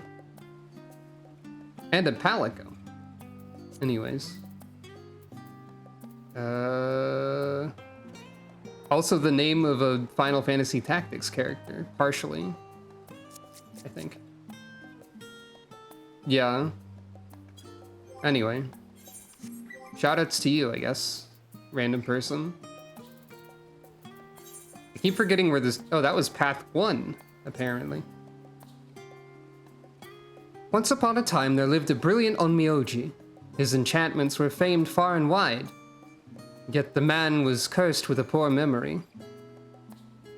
Yeah, Moko the Restless, not Merciless. Well, he was kind of merciless, but Restless is the name. Once upon a time, there lived a brilliant Onmyoji. His enchantments were famed far and wide, yet the man was cursed with a poor memory. Mood. And often mood with the poor memory part. That's the only part of that sentence that's accurate. Well, maybe the cursed part? I don't know what I'm talking about. He often misplaced the tools he'd imbued with such awesome power. Well aware of his foibles, the Onmyoji resolved never to let his pieces escape him again, and wrought enchanted strongboxes to safely store them. This strategy was put to the test when one evening a thief attempted to steal his most valuable tools away, boxes and all. Alas, though the vessels faithfully returned to the Onmyoji's side, the poor man was distraught to discover none of the works within had done the same.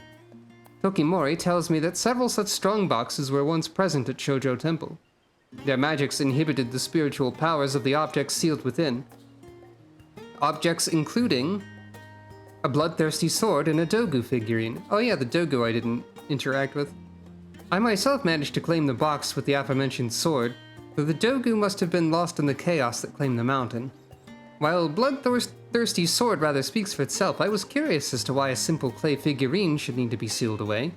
Transpires that the Dogu too is a powerful tool, once used to ensure the temple's sacred trees flourish. Though the simple ritual of bowing before a small shrine and placing the Dogu on the altar within, or through the simple ritual, the monks could coax it into enlivening the surrounding greenery.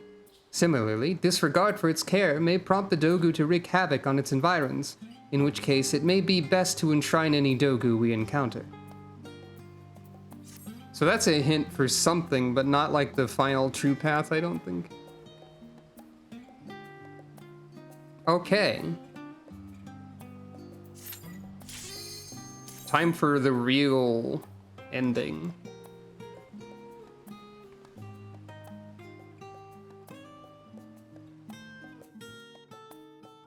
Down the middle path again.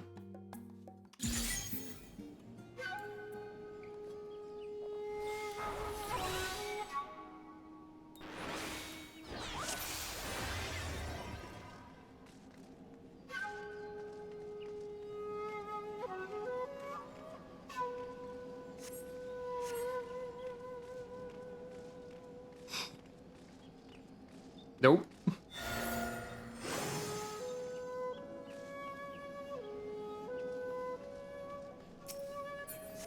It's funny to see him being like, well, if I were to decide while the other two people in the room are just jumping up and down in front of the middle portal repeatedly. So this isn't a terribly complicated middle path, honestly. But the true path for the last one by the 12 is what I would say about that. Well, I mean, 12 don't exist anymore, but you know what I mean. We'll get there.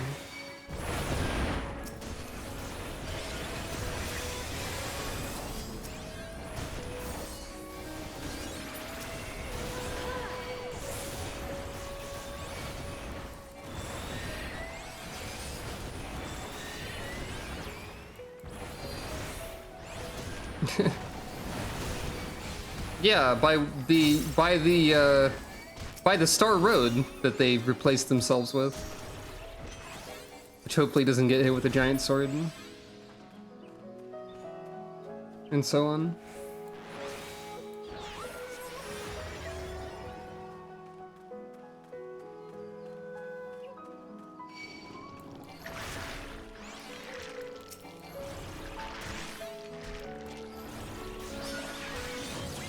You know, I've heard of gods from the machine, but they kind of are gods replaced by a machine. And I don't know how to say that in Latin.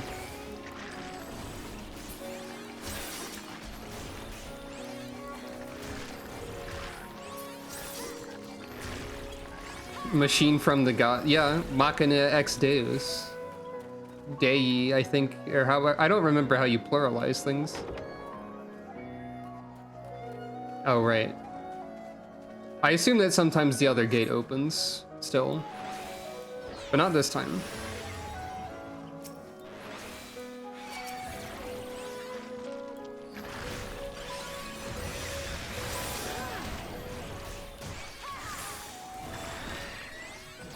Oh, the other gate doesn't open? Never mind.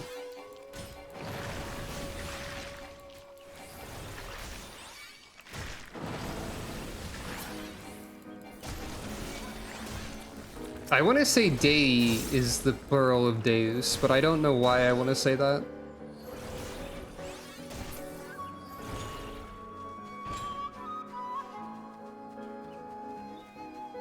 Like Dei. I think that because I'm right, okay. So Machina ex Dei.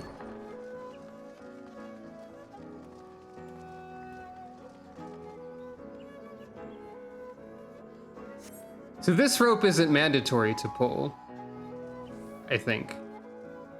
But I'm gonna do it anyway because it makes dogs appear.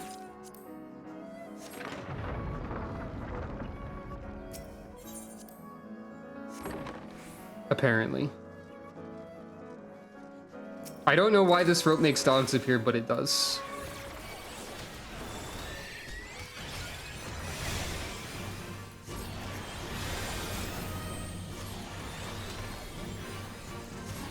I just noticed that that tank buster is called Glory Neverlasting, which is a good name.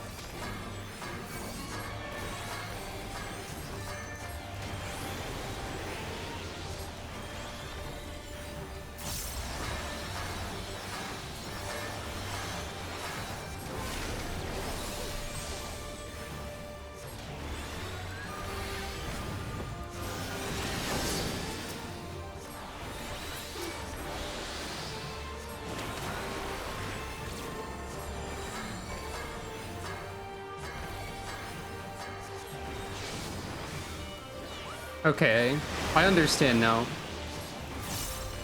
Water means cones at her diagonal points, and lightning means cones at her cardinal direction points. I was beginning to suspect that by the end of the last time I did this fight, but I wasn't certain.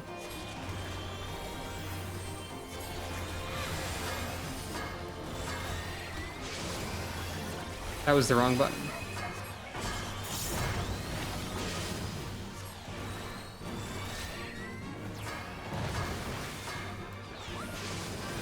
So was that.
I can learn things.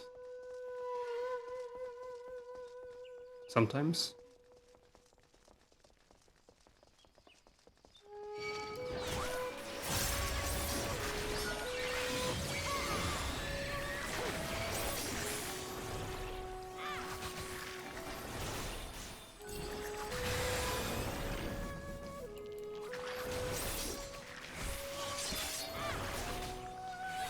Though for some reason I don't remember fighting Tengu here before. Like, I think we went up the other staircase or something.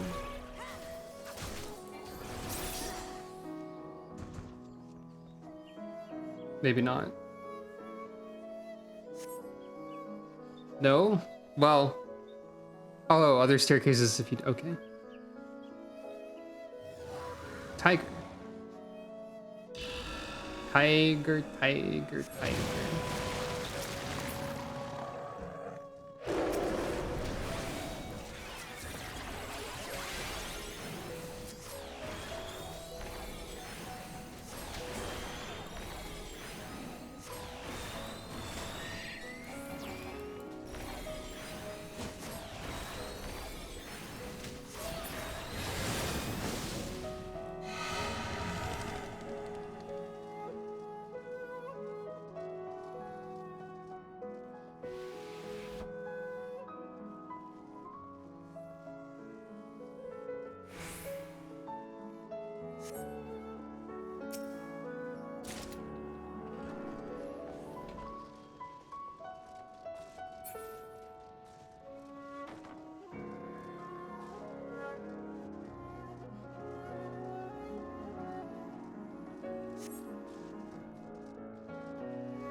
Aha! A barrier that is almost as many number as my health bar.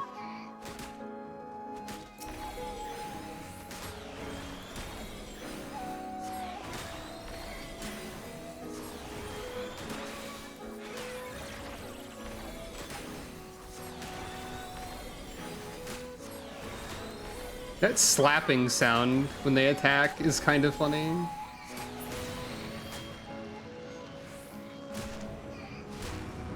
One.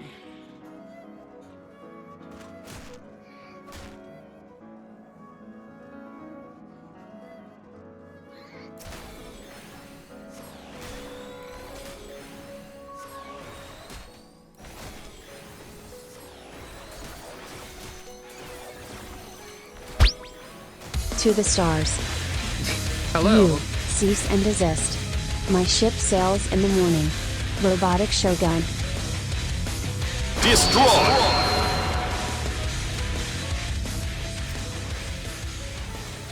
I'm doing okay. Hello and welcome. We're solving a puzzle.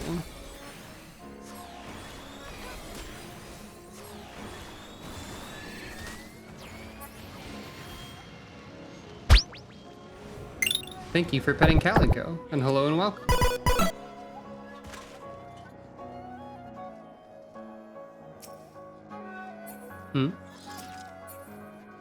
Curious, the lantern shines differently than the rest. The Mononoke's influence, perhaps? No, some other mechanism. What if I... poke? Ah.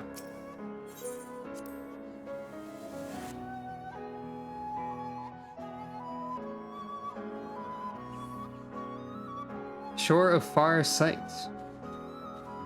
Lesson learned, Hancock. Do not prod eerily glowing objects.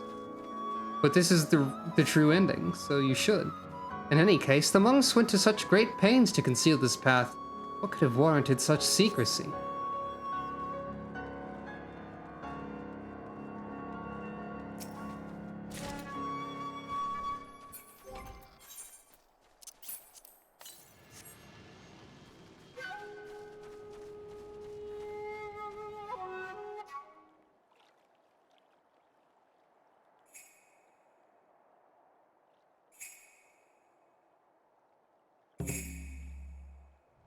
A pipe.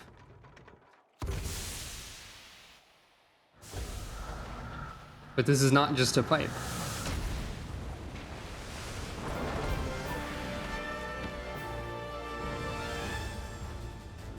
An Ninra, the Tsukumogami. Alright.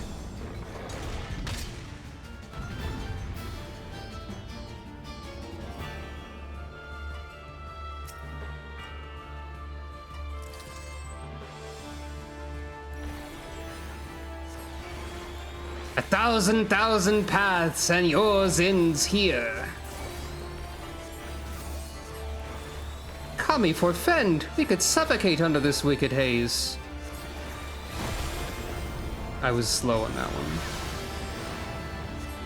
Feel your lungs. I'd rather not.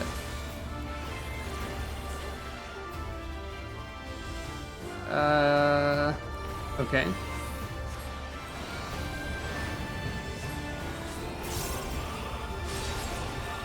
The way to the Tsukumogami is the pipe itself, its body a mere illusion. Yeah, that's how it works. Typically.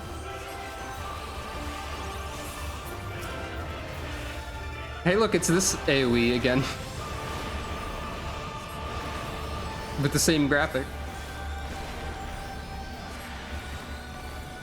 There was a guy like this in Neo 2.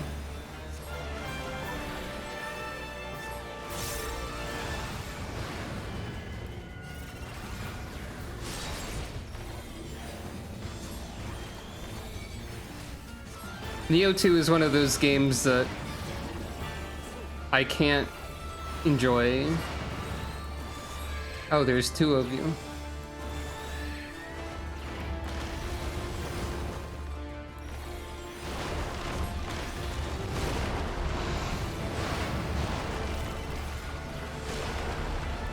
I tried Neo 2 and I got really frustrated at it.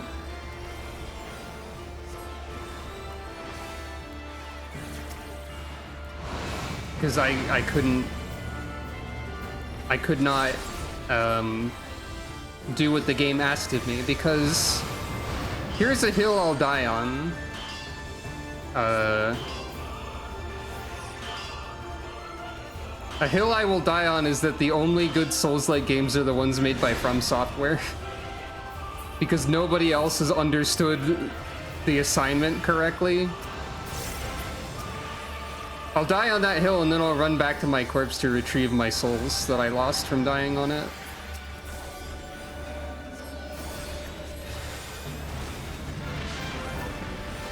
It seems like basically everyone else who's made a Souls-like ever in the history of time so far has assumed that Dark Souls is a game about perfect timing and maximum precision dodging and parrying.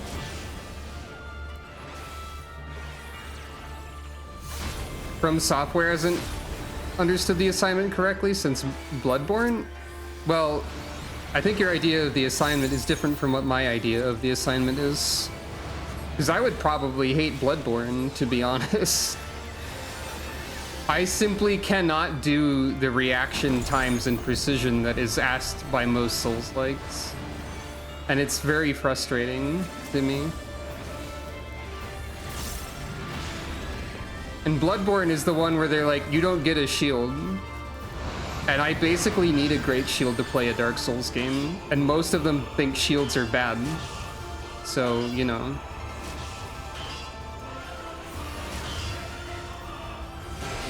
Oh.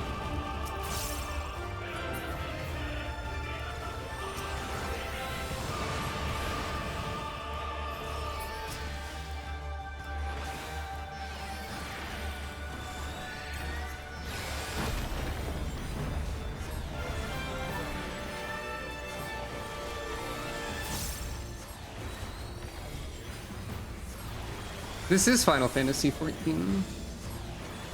That's true. I don't mean to disrespect an Enra by talking about other things during this boss fight.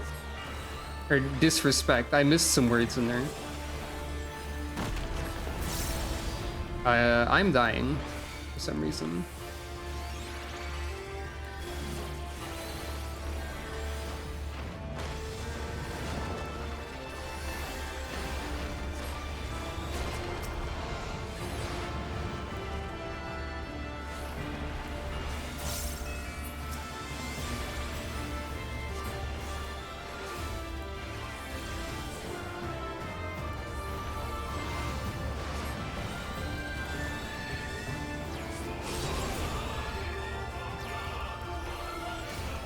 I don't remember those markers, to be honest.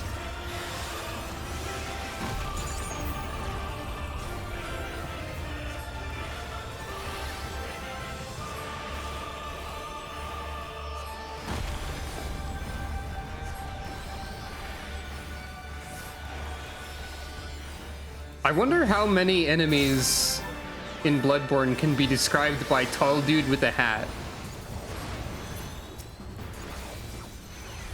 Because I think that's probably a comically high number of enemies in Bloodborne. I'm no Bloodborne expert, but I do know that they like hats in Bloodborne.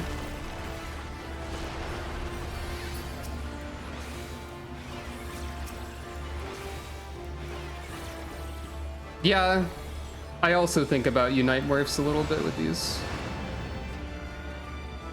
Oh. I don't understand that one. Fair enough.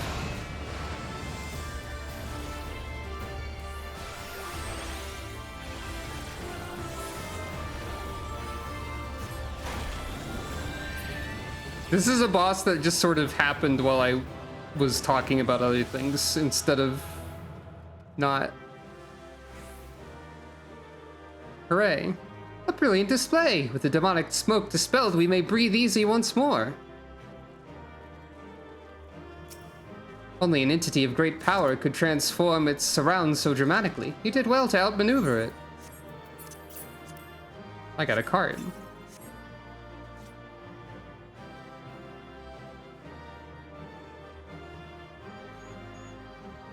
Blood London? I think that's like most of Bloodborne also. Now, I spied something resting within the shrine earlier. Shrine of the Sixth Sense. Oh, as I predicted. I've seen depictions of this pipe before. There can be no doubt that it's an age-old treasure.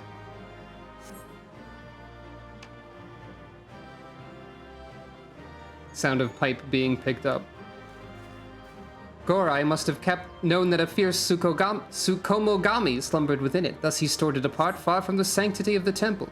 But its will was too strong to be consigned to such ignominy, and in its neglect its power only grew, until it was strong enough to enshroud the mount entire. Now that this lord among demons is slain, we can assume that peace shall return to the region. We must report the good news to Mr. Tsubaki post-haste. I and my growing collection should not have fared half so well without you here. I'm in your debt. I am going to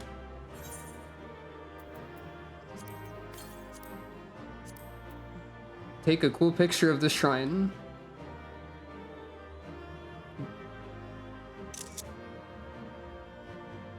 Without any characters present. Hold on.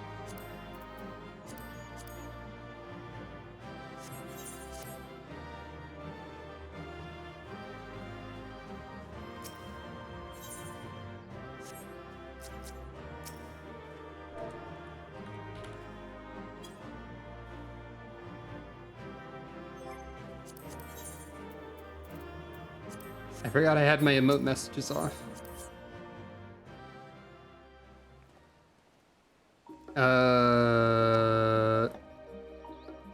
I guess I have to go back to Kugane for this.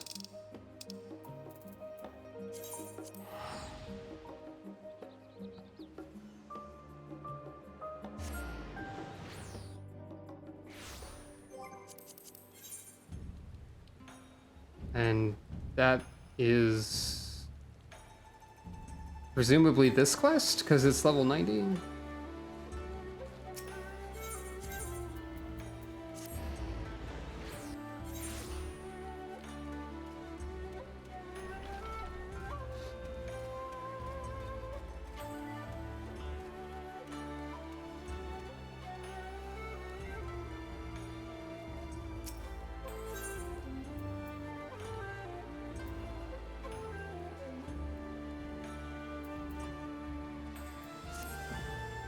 Ah, Mr. Sucro, might I have a moment of your time? Questioning head tilt? Upon learning that the Tsukomogami of the accursed pipe had been slain, Lord Uzumibi dispatched a party of soldiers to survey Mount Rokkon. I am pleased to report that they returned without a single casualty. My lord and his soldiers learned much from their survey of the temple, and I thought it prudent to share these findings with Master Hancock. It was my expectation that he would be pleased, but his reaction was rather difficult for me to assess. He also requested that I notify him the moment you arrive. If you would kindly make your way to Rakusui Gardens, I can send word for him to meet you there. Once your conversation is concluded, pray seek me out here. 'Tis not much, I'm afraid, but I've prepared a reward for your service.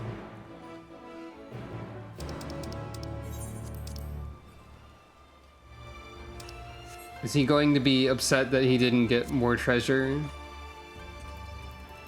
Probably.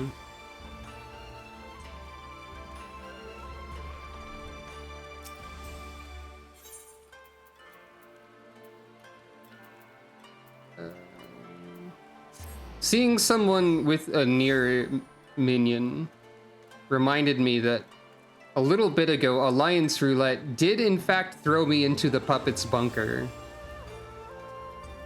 So I have seen the second chunk of the Nier story, and I've unlocked the tower at Paradigm's Breach now. So that is officially happening occasionally, randomly, off screen, for what it's worth.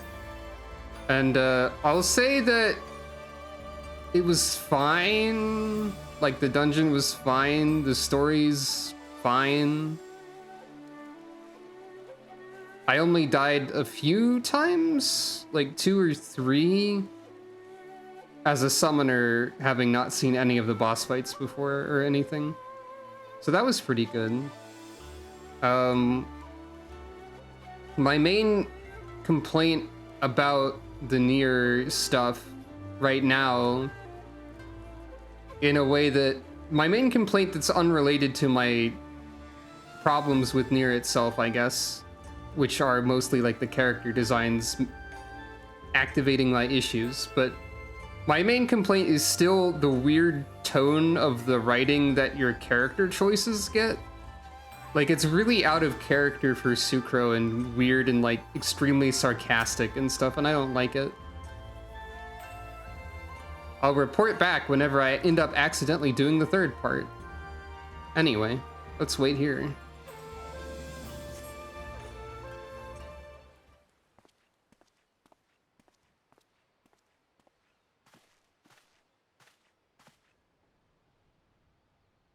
The way I dealt with the bosses was by following the crowd mostly. Apologies for the sudden summons. You will have heard from Mr. Tsubaki that Lord Uzumibi's men returned safely, their expedition arousing success. It is the implications of their findings that I wish to discuss. Shall we sit? I couldn't possibly allow this perfectly good bench to go to waste. Nod.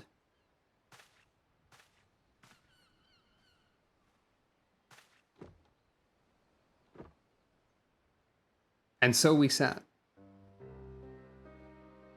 During their survey of the temple, the soldiers recovered a curious journal.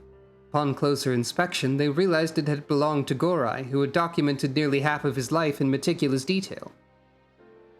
If you tell me that by the end of the journal he was just writing the same word over and over and over again, I'm gonna ask who let Bethesda write this questline. Born into an impoverished family, young Gorai was cast aside by his parents. He spent his youth as a beggar, struggling to survive on his own until the monks of Shoujo Temple welcomed him into their brotherhood. It was these formative hardships that fueled his fixation on wealth as an adult. The security and comfort of these valuable objects promised that which he had long been denied. Also, now that I'm thinking about the Bethesda Madness Journals, TM, which, if you'll recall, the one time the couple times I streamed Elder Scrolls Online this year, we did find one, like, in the first stream. So, you know. I'm now wondering if those are anywhere in Starfield, and if so, how many? Starfield sounds like a pretty disappointing and not very interesting video game to me, so I'll probably never play it. But I bet that somewhere there's like a space journal that's like devolves into someone repeating the same word a million times. I bet there is. Anyway. I cannot help but sympathize, for his story is in many respects a mirror to my own. So you're admitting you're overly obsessed with wealth? 'Tis a terrible curse, poverty, one which I would not wish upon my worst enemy. In my youth, I eked out a living in the back streets of Ul'dah until Chairman Lolorito took me under his wing. Thus did I begin to build my fortune, that I need never again know penury's shame.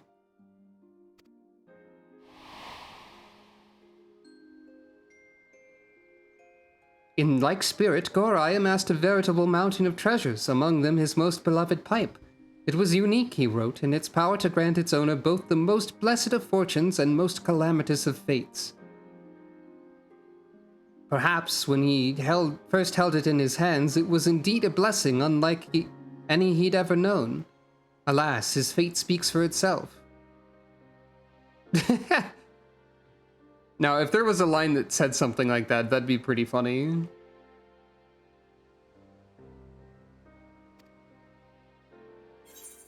Might I suggest you part ways with the pipe that may have been his downfall? Or he was a pious man, but greed was his god. That last one's a pretty good dunk. But this first one is... Yeah, that's a very theatrical line, is what that is.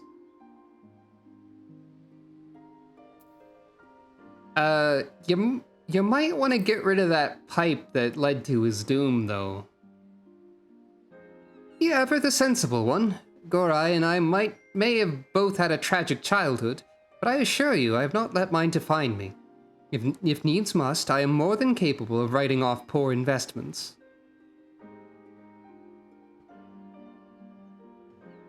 Okay, that actually is a good point. That probably would have destroyed Hancock, I guess, but still. I don't think Sucro likes this guy, but I don't think she wants the pipe to be kept by someone. It is not often that I allow myself to speak of personal matters.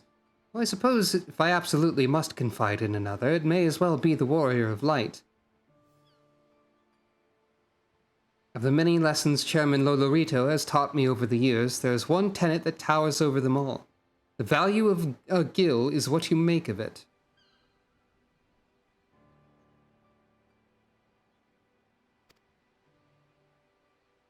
If you invest 100 gil, you may come to possess 200 or even 200,000.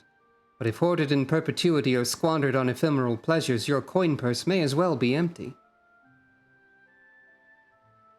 Too many grow consumed by the pursuit of wealth for the sake of it, forgetting that it's merely a means to an end.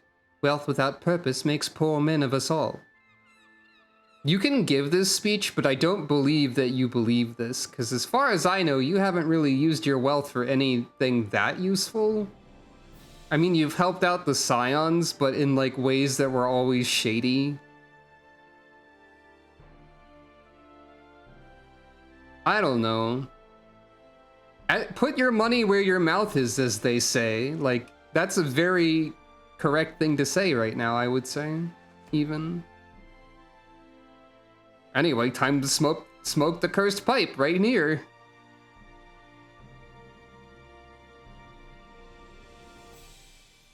Consider our much humbled pipe. As an end in itself, it was the source of much misfortune. Yet as a story, it may serve a nobler purpose.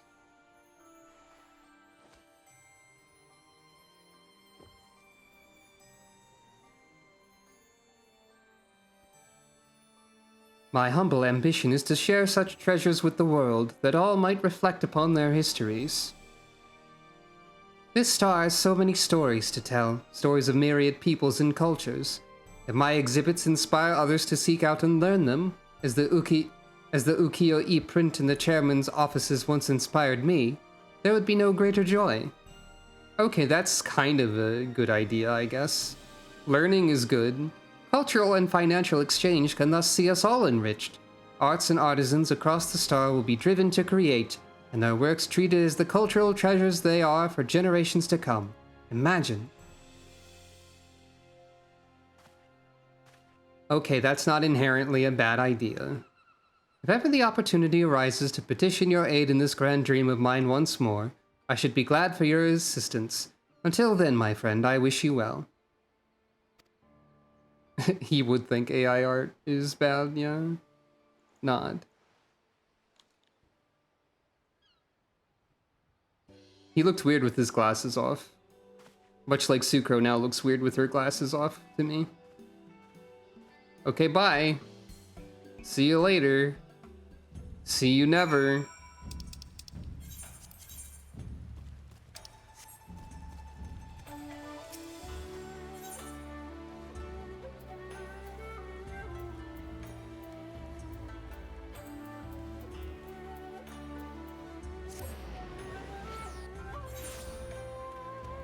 That would have been interesting. I never thought about that as a possibility. I just kind of figured, maybe I figured because of his role in the variant dungeon that wouldn't happen or something. Or like, it just never crossed my mind. There you are, Mr. Sucro. By your demeanor, I gather that all is well with Master Hancock? Nod. I'm pleased to hear it. I'd feared that my most recent report had upset him in some way, but I'm relieved to know that was not the case.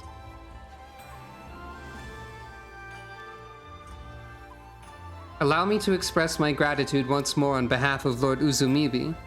We are most glad to count you and Master Hancock among our allies, and your service to our people shall not soon be forgotten. As I previously mentioned, I prepared a small gift as thanks for your aid. These confections are famous in Kugane and beloved by children and adults alike.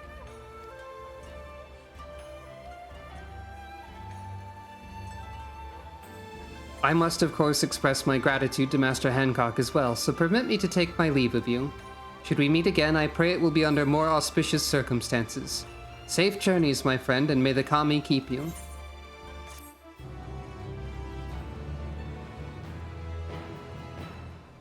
I hesitate that to believe that there is a smart way to be wealthy.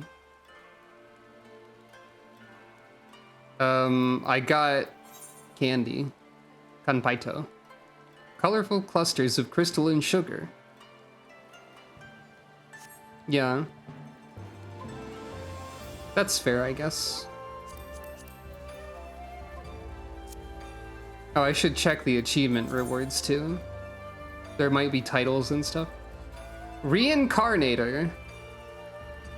I don't fully understand why that is the title reward, but okay.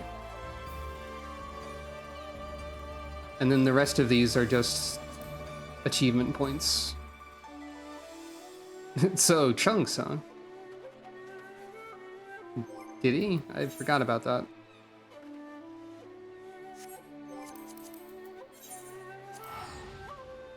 I guess so. Okay. It has been a little over 2 hours. So these don't take that much time, really, all things considered. And that means that we can do the third one, too.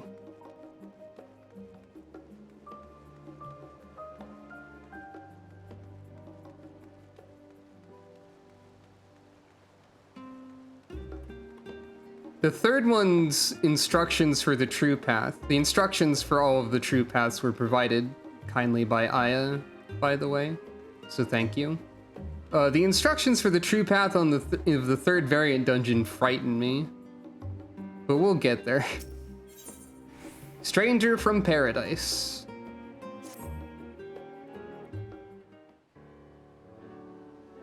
Sucro, in the mood for an odd job, are we? Your arrival is most fortuitous, for I received a request for your assistance but a moment ago. It was written by Pasasun, a Thavnarian alchemist, on behalf of an acquaintance of yours. What was his name again? Ah, yes, Matsya. Rings familiar, I hope. Gasp. Nod.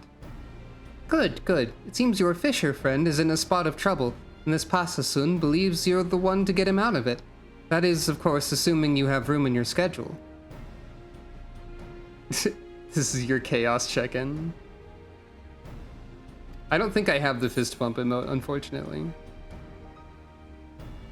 Wait, is Green Mage in Stranger of Paradise? Or is the pole mace you're talking about a weapon from a different job in that? Because I don't know anything about Stranger of Paradise. Okay.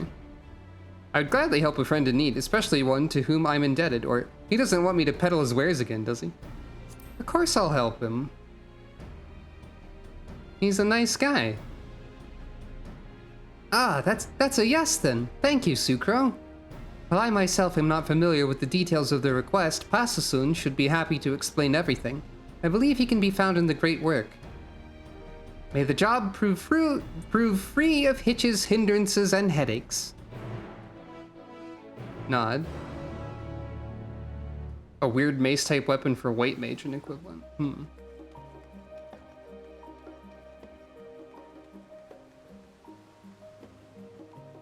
The main green mage that I'm familiar with is Final Fantasy Tactics A2, which did use maces and hammers in a similar manner to a classic white mage. So if green mage were a job, I would expect maces and hammers and the like. Most likely.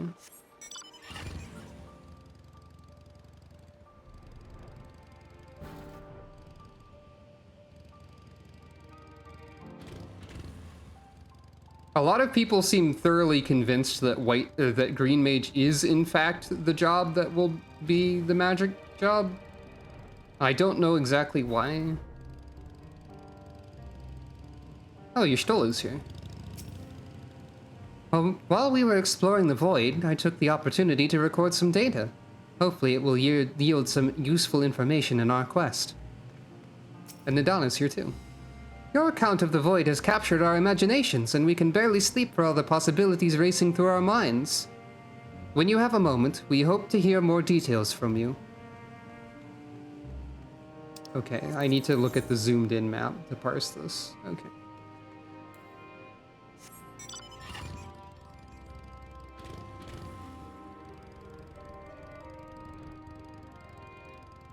I think that does go with saying, because I honestly did not think about that.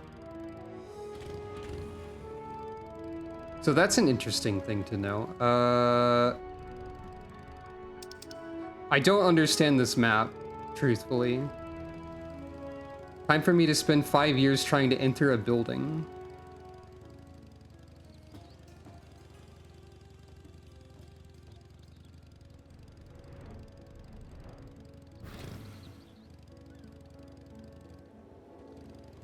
You might want to try that typing again. Because that doesn't mean anything. Oh, there we are. I guess it's kind of... Howdy. Oh, you must be Sucro. Have the Gleaners sent you here? Nod.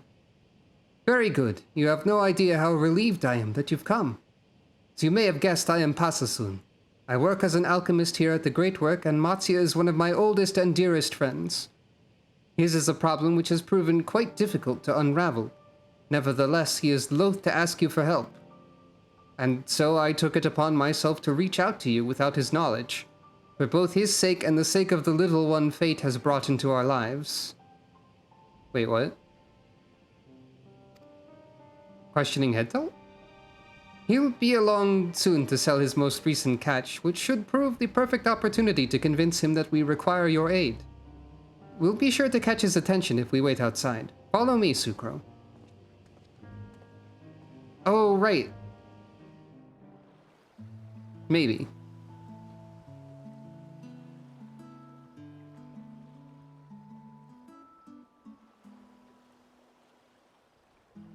Is that Sucro? Why, I didn't know you and Pasasun were acquainted.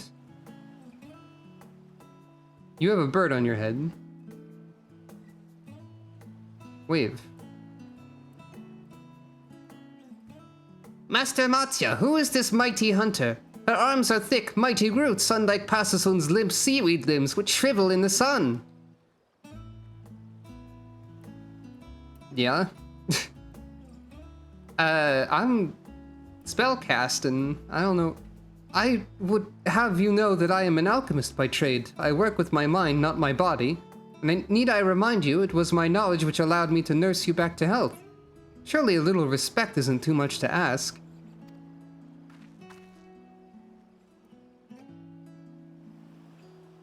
By the look on your face, I take it you understood Kalika's commentary. This is the little one I mentioned to you before. So this is not the orphan baby. In spite of his forthright nature, Matsuya and I have become quite taken with him. I apologize for contracting Sucro without consulting you beforehand. I know you didn't want to burden her with these troubles, but I'm afraid I see no other recourse.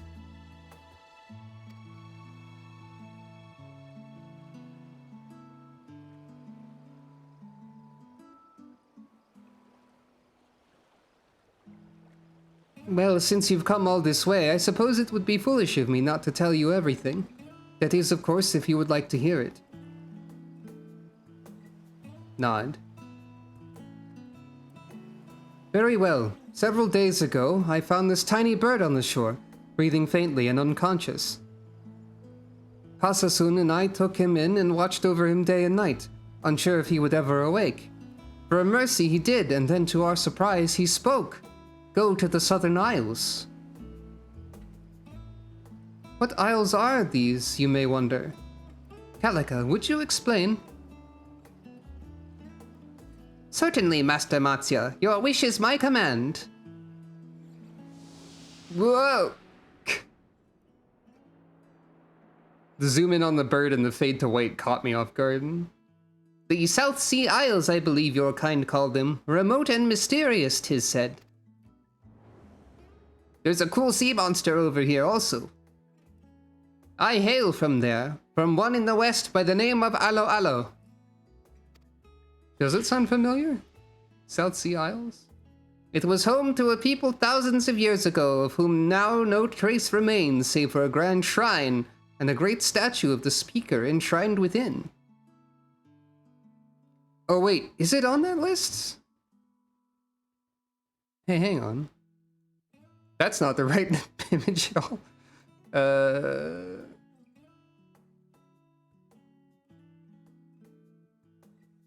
Oh yeah, it is. Huh. So it is, number 4. How about that? Well, we'll check that off after the variant dungeon. The statue was embedded with a glorious gemstone which bestowed vitality and beauty to the island. Nowhere else did nature thrive so. Long after the builders vanished, others would cross the sea to bask in this bounty.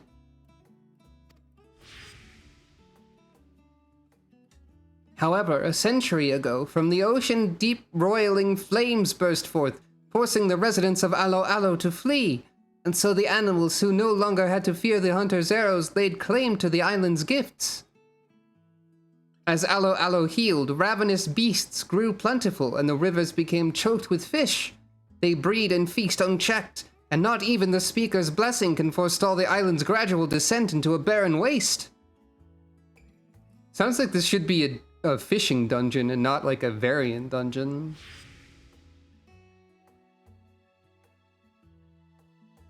As the speaker's servant, it fell to me to go forth and save my dear home. So I rode the waves upon a floating coconut in search of a mighty hunter.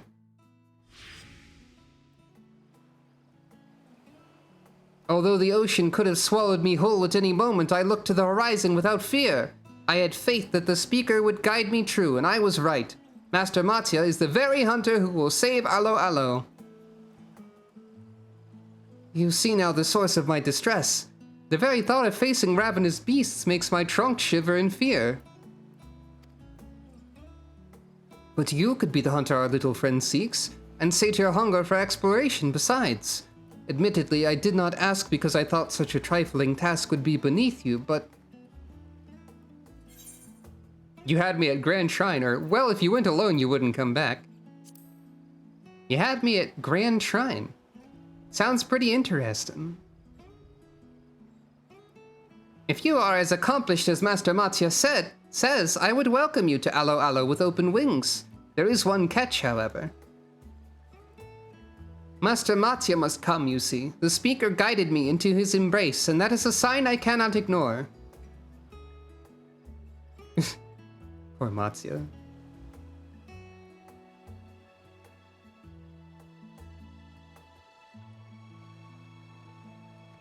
I have ever had a soft spot for small defenseless creatures, and while I am no man of action, I possess knowledge of the South Seas which may put wind in your sails, as it were.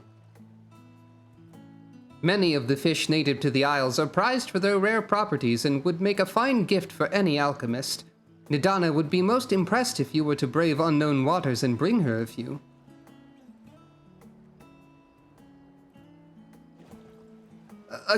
A gift for Nidana? Yes, I'll go and find the plumpest fish I can find. As for you, Sucro, it seems I must burden you with my travels after all. I know it's a lot to ask, but please, travel with me to Aloalo Island. Leave it to me. Rare instance of the old /me animation instead of the new one they invented for later. Master Mattia, you wear resolve well. Every moment I become more certain of your success. Now let us depart before this swell of courage recedes. Aloalo is south from here as the albatross flies. You will know it by the unusually lush canopies. No, Calica, you must stay here. The wounds you suffered have yet to heal. I can help. Rather presumptuous of you to command me thus, but you are right. I can scarcely lift my wings for the pain. Fear not, your instructions were more than clear enough to guide Sucro and Mattia to Aloalo Island. Since I can't accompany you, I'll see to the commissioning of a vessel for your voyage. Once you're ready to depart, let us rendezvous at Yedlimad. Nod. Nod. Wave. Various other waving. Also, I forgot to check the previous Variant Dungeons book for the last entry. I'm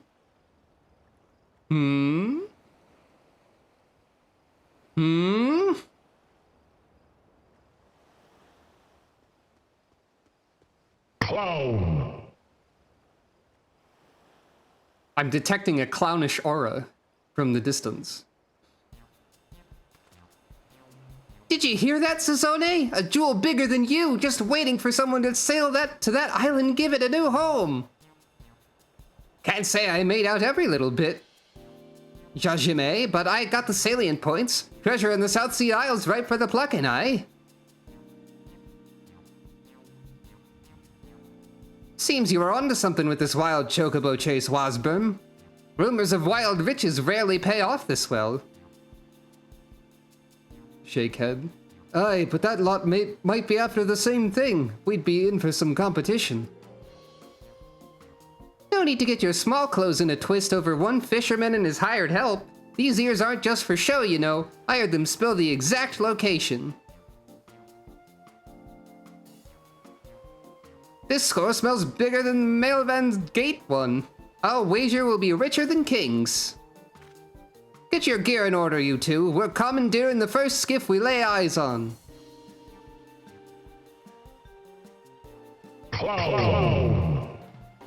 There's 3 of them, you see?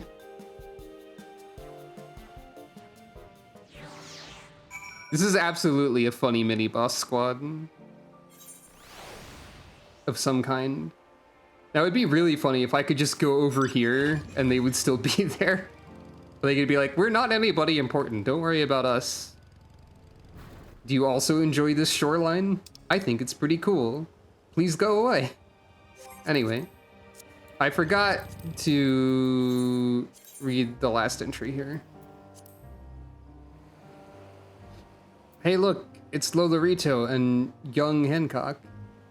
The great Kiseru is rumored to bring similarly great fortune or great calamity to its owner, but I have seen no sign of it possessing a capacity for either thus far. I can but presume that my predecessors sought to credit their trials and tribulations to a single simple cause in a complex and uncertain world. Still, between the power invested in it by such beliefs and the rich ether of the mountain, it would have been shocking had the Kiseru not become a Tsukumogami, even if it were once wholly mundane. But regardless of whether Gorai was blessed to have spent his final days in the company of his beloved collection, or cursed to have suffered the grave consequences, I doubt the pipe alone was the arbiter of his fate. Though I had what many would consider an unfortunate childhood, I never thought myself the victim of ill fate. On the contrary, I believe my acute mercantile sensibilities to be the product of early hardships.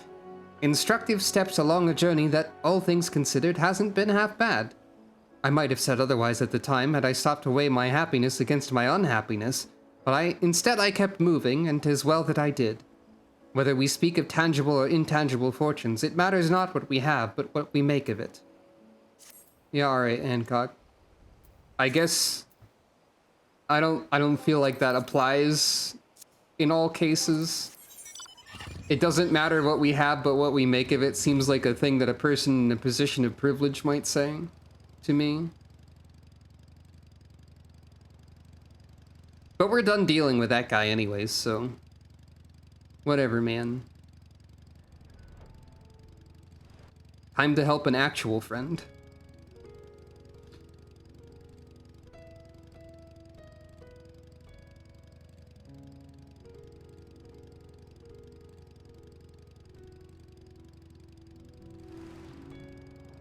I have more health as a sage than you do as a summoner, Aya. Like, your summoner item level is probably a bit lower, but still.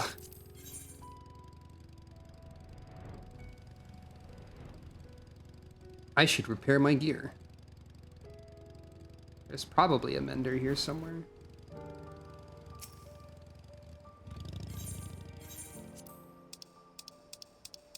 Wow, how did you get your item level to be 4 digits?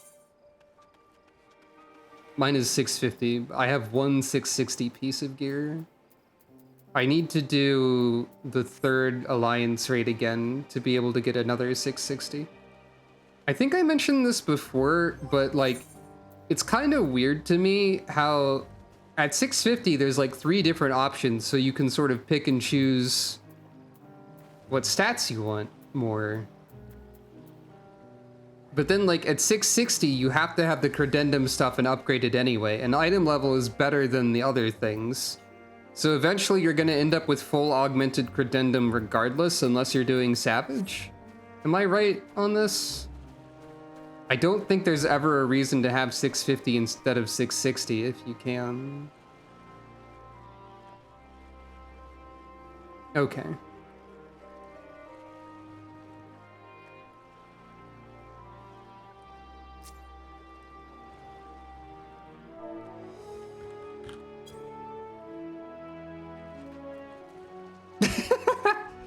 Perfect. Oh no! Well, it's fine, we can all breathe underwater, but, you know, still.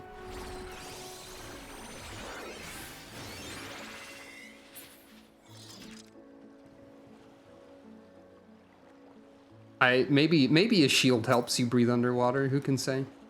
How cruel to have been entrusted with this sacred duty, yet forced to wait and pray for another success.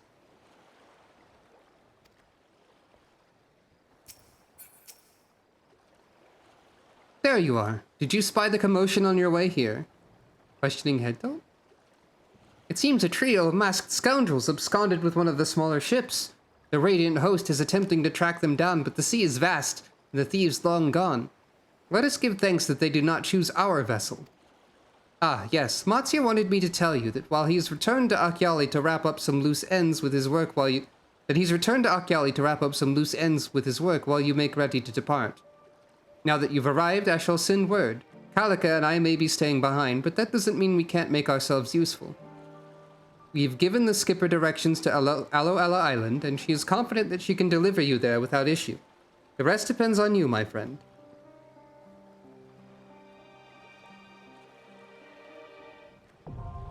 Aloalo Island is now accessible.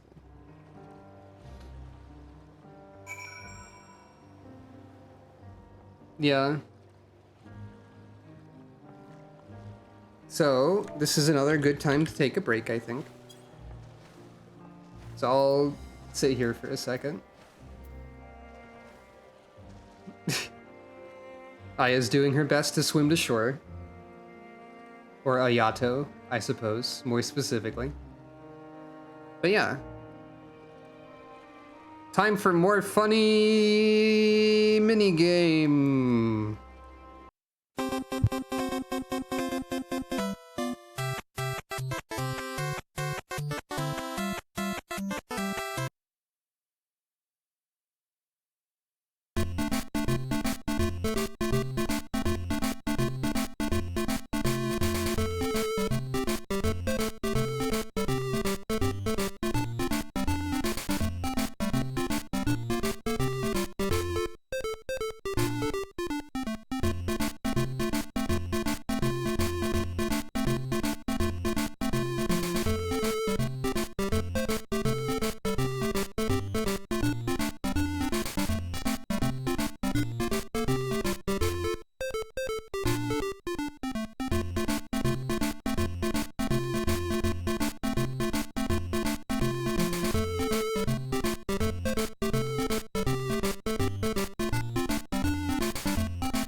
That is that.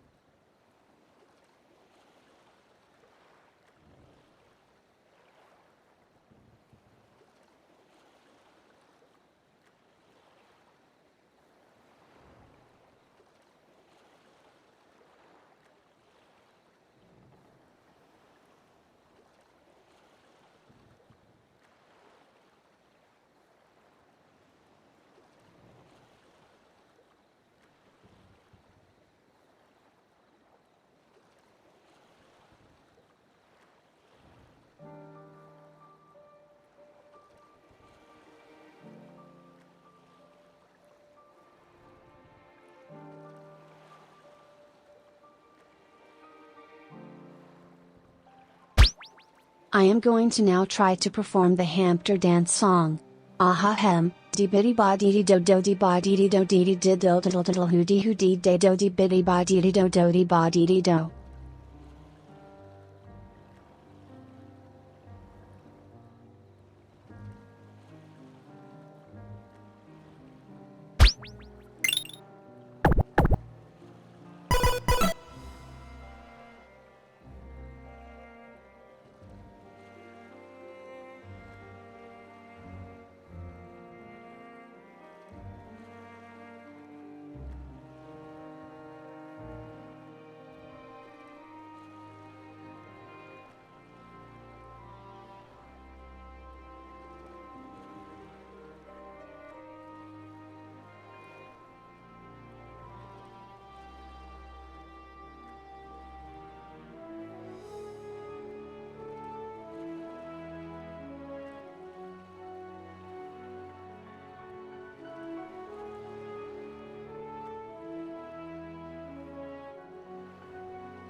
I'm blue, dabba dee dabba die.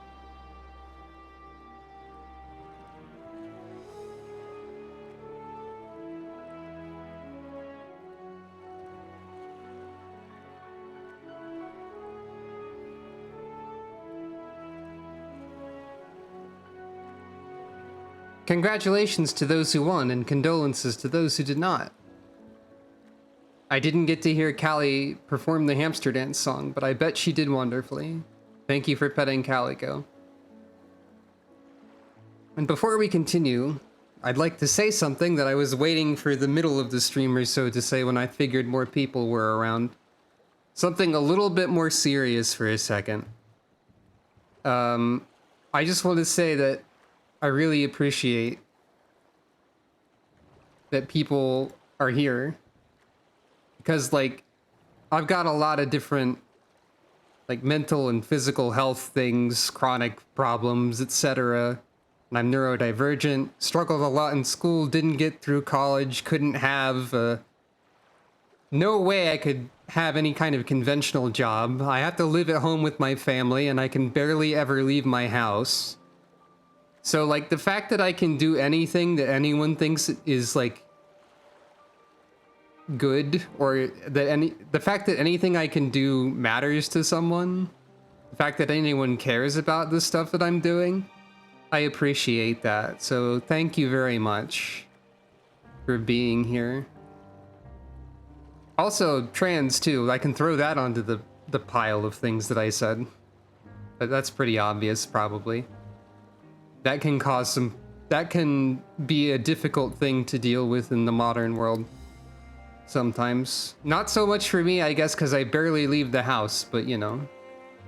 On the internet, there are still a lot of people who suck with regard to gender stuff they don't like. But anyway. Point is, thank you all very much for, like, supporting me by being around and enjoying the stuff that I do. Whether that be streams or other silly things that I make. And all that. I just wanted to say that, that's all. Here's a carbuncle. Carbuncle's pretty good. But yeah, thanks. And I guess... Oh, you're doing the pose that you do, apparently. We'll probably see that. Aloalo Island. Item level sync 665. Wow, you can barely even have that right now.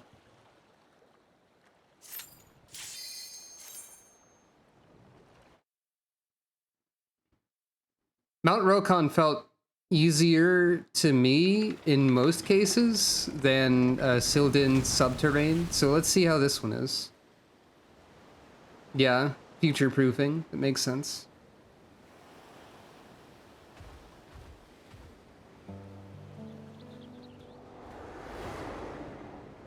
Also, all the variant dungeons have had, like, relatively chill music for most of them, which is interesting. Like, except for boss fights and whatnot. Look, 3 paths forward. Which one should we take? If it were up to me...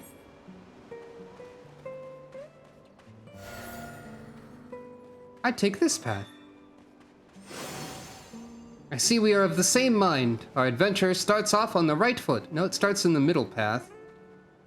Well, I guess that's similar.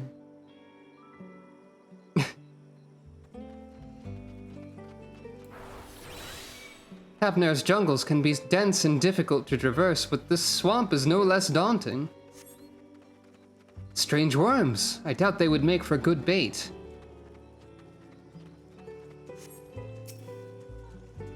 Oh, worm.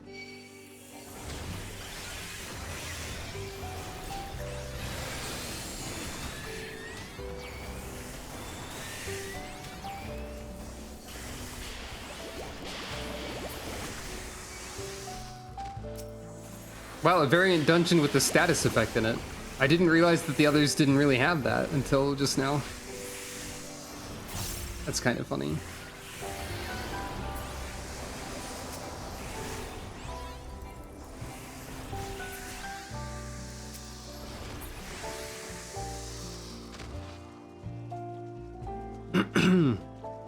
Those things sent a chill down my spine.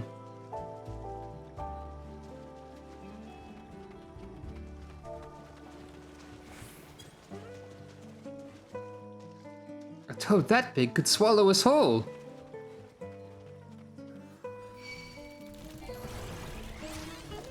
The toad model will never not be at least slightly funny. Everyone into the Garuda Vortex, please. Thank you.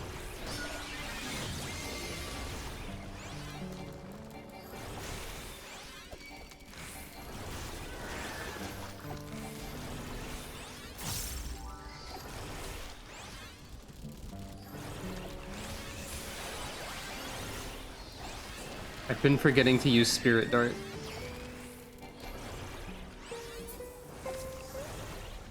This is the sort of music that... This is the sort of music that would be playing on the Animal Crossing GameCube island. Maybe. Except even I think that has more... energy to it? Is that a plant? It's enormous! This is the sort of music that could make me fall asleep. Hey, that's a interesting enemy. I don't remember if we've seen this. I feel like we have seen this model before. Because I think I distinctly remember commenting on something reminding me of a Monster Rancher 2 plant.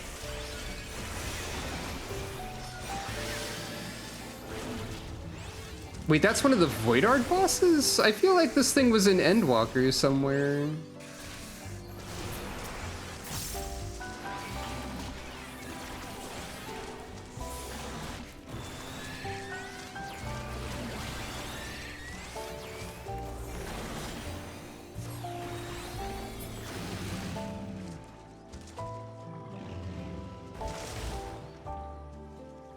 I forgot this was that. I didn't realize that it was... It's a Fate boss in Elpis. That might be where I saw it. Clown! What's that, a Mikote? But Kalika said this island was deserted. If you went down this path, that means the treasure's at the end of it. Jolly-tailed Jajime. No, if this thing eats, well, you'll find out soon enough. That jewel is ours. Oh, you're also a summoner, huh?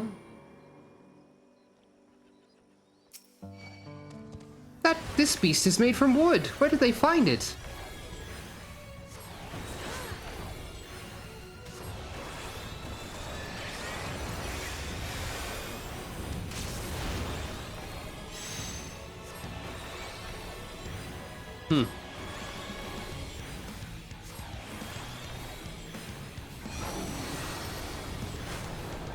Conjured weapons from thin air. A summoner who summoned a summoner.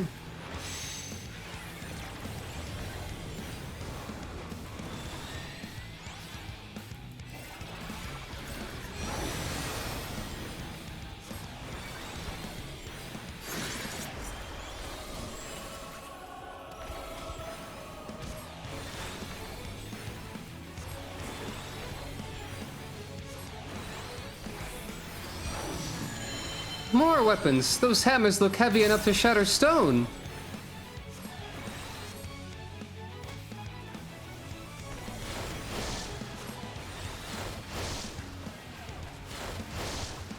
Beans.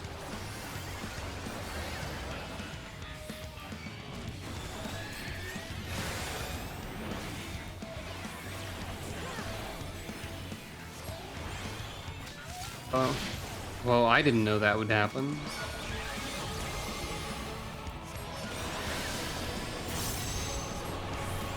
Spear.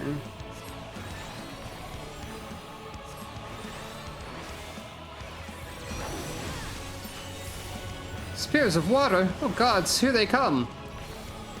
Oh. It's not what I expected.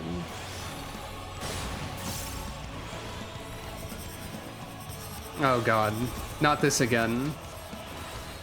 I'm dead. I distinctly had problems with this. Okay, no, they're not as bad. I had problems with this specific type of shenanigan. Oh, well, okay. I've learned a little bit about that. I had problems with the very specific type of shenanigan of 2 rotating cross AoEs in the first dungeon, is what I was trying to say.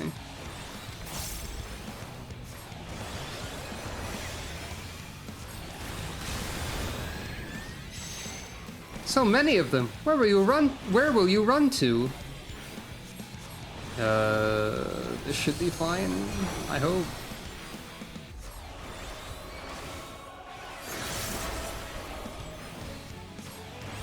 I never mentioned that this boss was Kwakwa, by the way.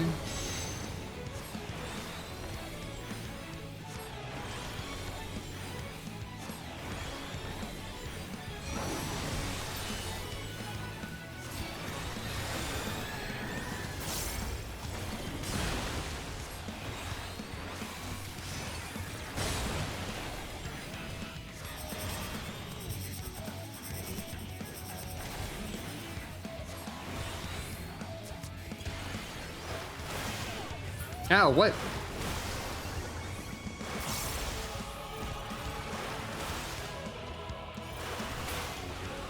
Snapshot that I don't agree with again.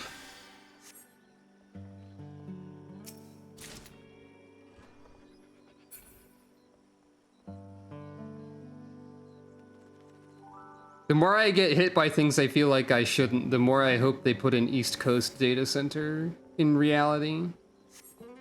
The path keeps climbing. Could there still be fishing spots above us? Because my ping was better on the cloud test server, as far as I could tell. It's not like a major issue. Don't look down, don't look down.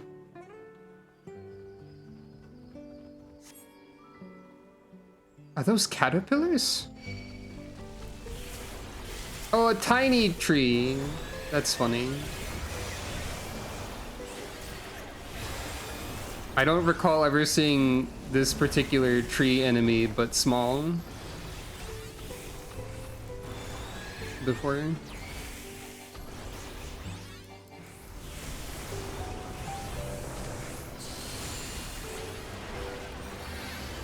Now, when there's 4 or less enemies, I could be applying equation doses to all of them, I guess. And I was doing that earlier, but I kind of keep forgetting. It doesn't really matter that much. Yeah, this is the same treants that are in the shroud, but smaller. I recognize it. People lived here. How did they find the courage to build so high up?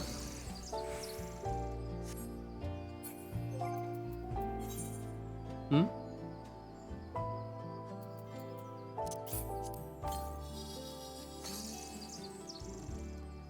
Birds. It is cool looking. A pretty dungeon again. Those rocks, they're moving.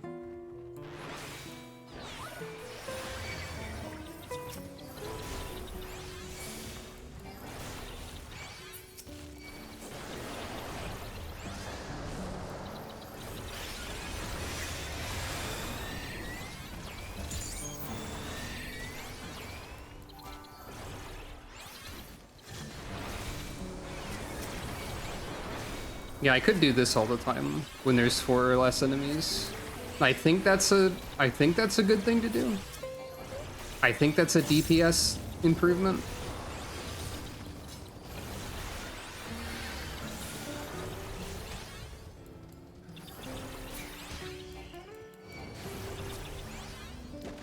If they live long enough, yeah.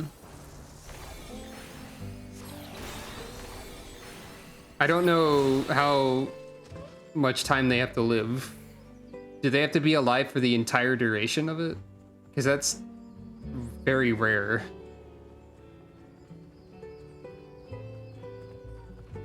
What other surprises does this island have in store?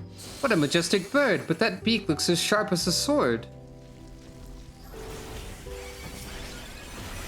Ah, it's the bird of Elpis, but now it's the bird of Aloalo. It's a slightly different palette.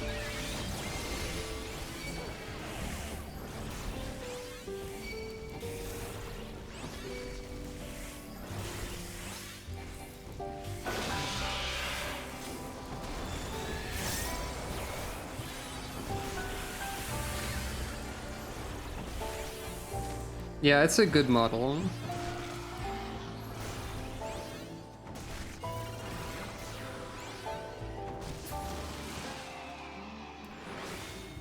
It took me a while to realize there was only one enemy left. Oh no!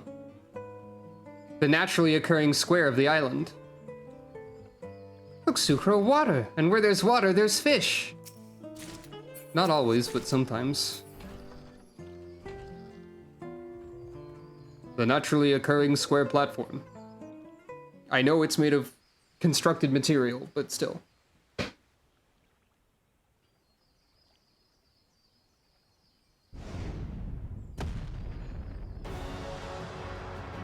Also, we just get Timeless Guardian, the Lala. We just get regular Endwalker mid-boss and boss music in this one. I've been pointed at.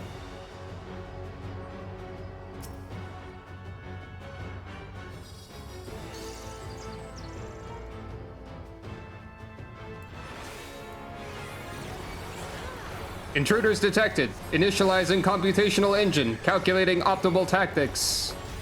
Are we the intruders? What could we be intruding upon? Inferno Theorem.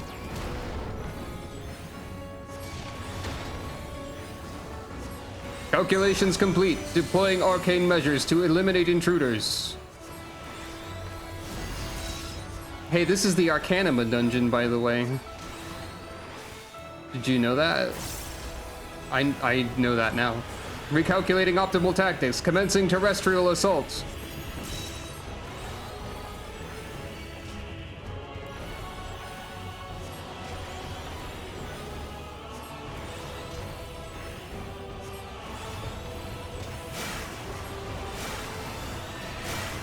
Oh, what? I didn't see that there was one there.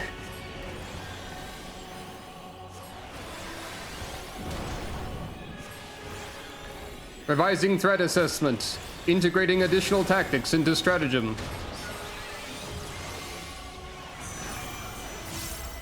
Oh Christ, what the heck does this mean?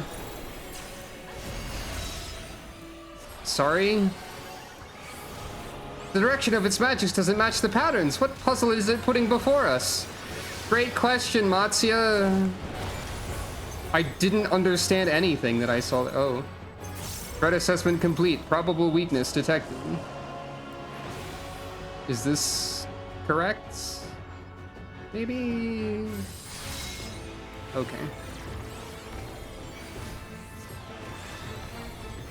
Oh no. I think I is disconnecting.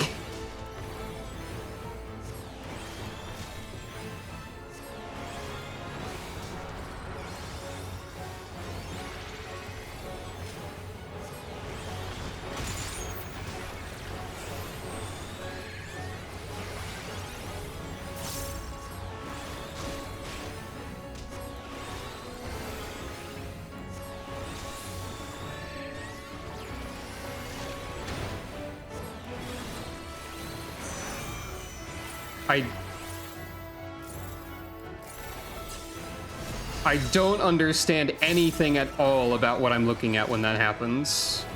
None of it.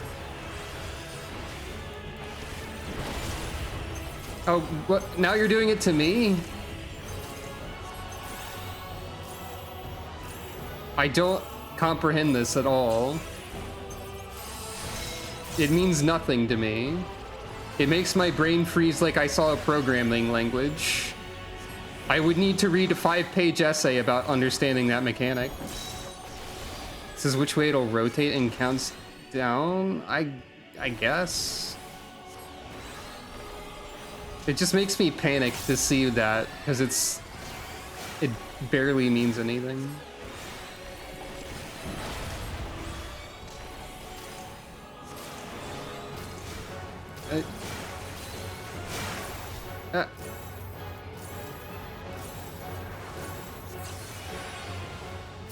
I'm going this way, apparently. Are you feeling yourself, Sucro? Your eyes looked empty. You don't say. But yeah, Aya disconnected. Her internet exploded. Well, I've never tried to solo any of these before. So I guess we'll find out what that's like.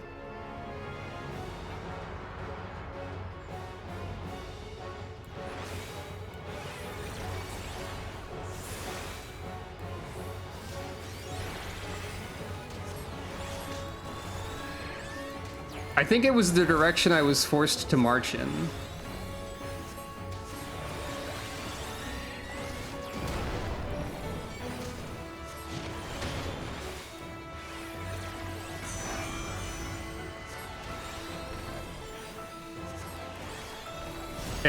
I can't tell if the boss has been scaled down for the disconnect or not, by the way.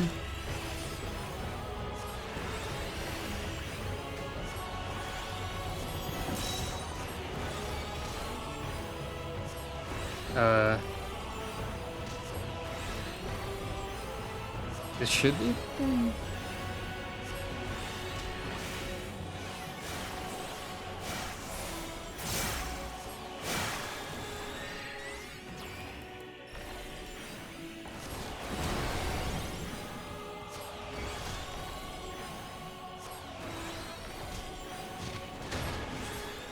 Yeah, I figured your internet exploded. So... here? Okay.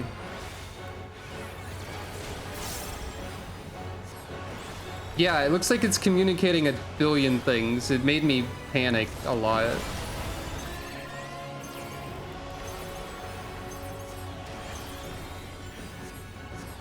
I'm very good at panicking, you know?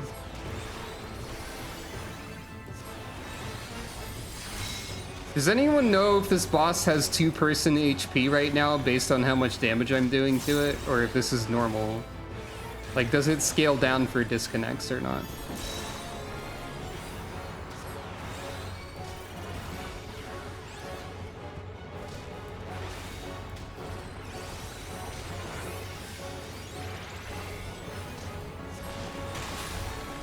Aha.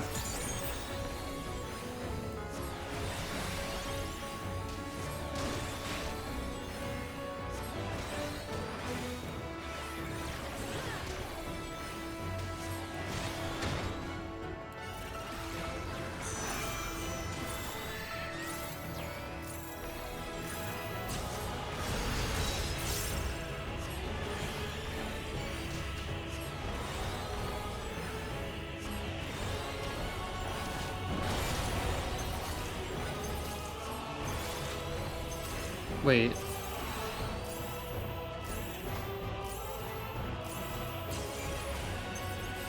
How are you supposed to dodge that one when it rotates with you? It rotates with you and you're supposed to turn to rotate with it, but it rotates with you so you can't, but I don't get it. I don't fully understand what any of this means either.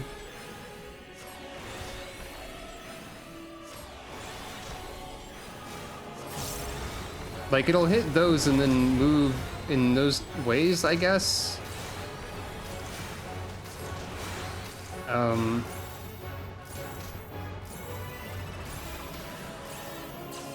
Wait, why did I turn around to get right? Because I attacked. I'm not feeling myself. I'm not feeling like myself, Matsuya.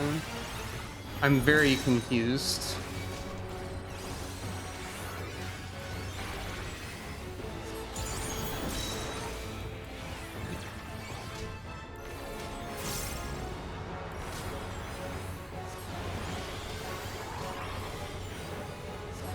Oh. God.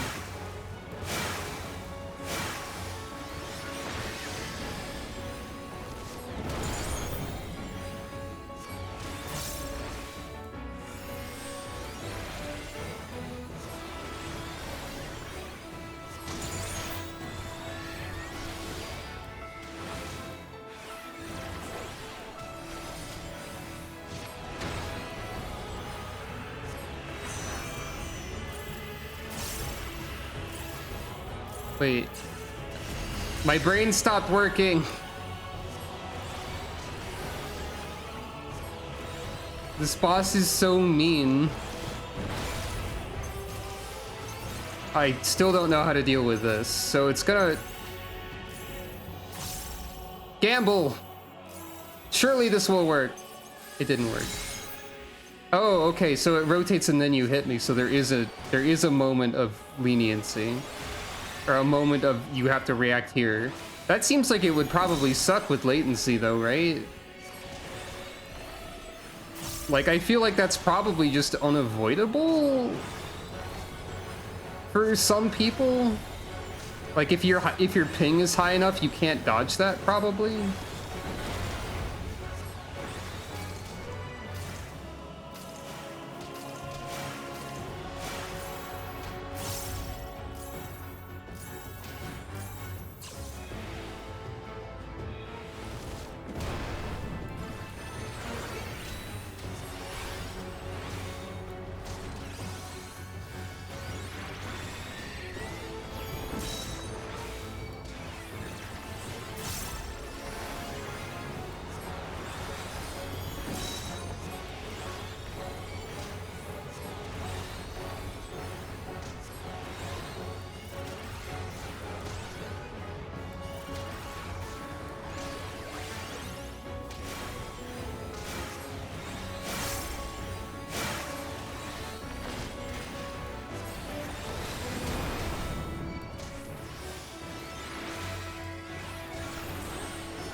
Even when I understand that sort of, it's like I have trouble like working that out in time.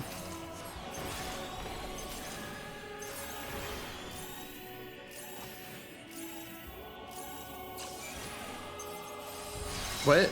Oh, I misunderstood that again.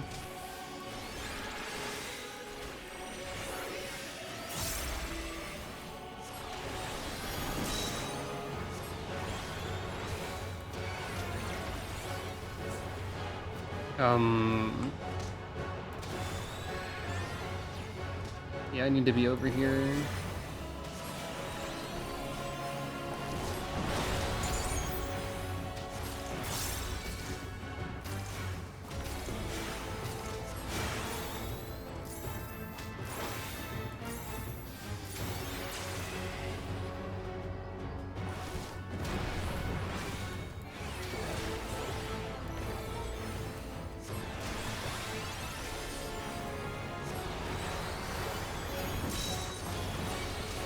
That was the wrong button.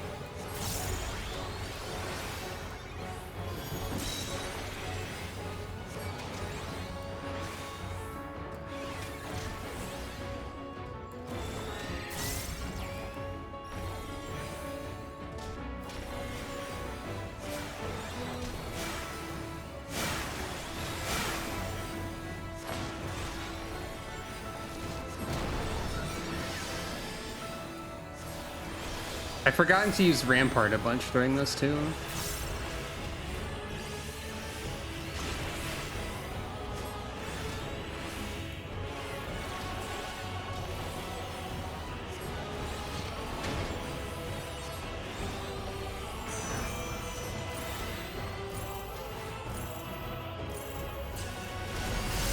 Nope, that was wrong. I can't like I've described before that I have difficulty with like spatial things, and I feel like I can't calculate that quickly enough in my mind.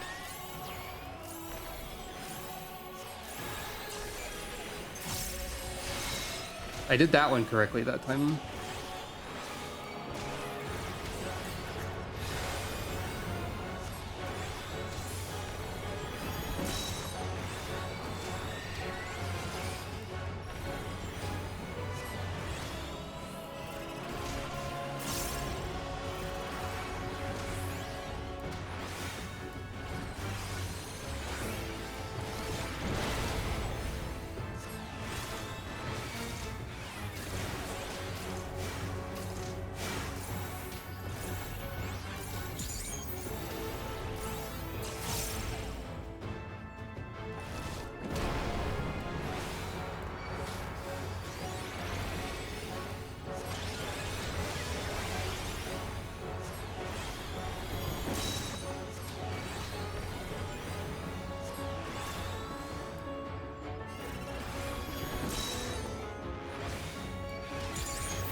You did it!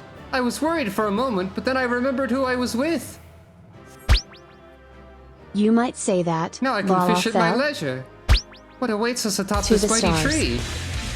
When the lights go out. Both defter and sinister. The silent treatment. Destroy!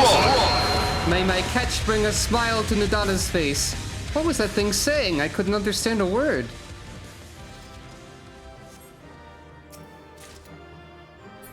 Well, now I know I can solo a variant dungeon boss. Oh, I got a bite! A fish? No, just seaweed. Aww. Not the most exciting catch, but I'm still grateful to have come this far. All thanks to you, of course. And since I can see more fish in the water, perhaps I ought to try my luck a little more before we depart.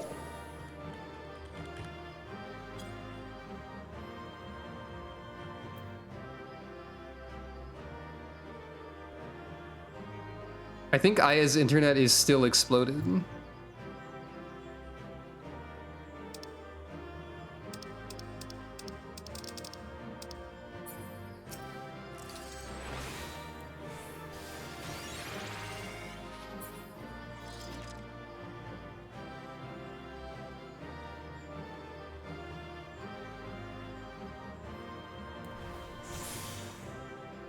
Wait, what's the animation for that? Hold on.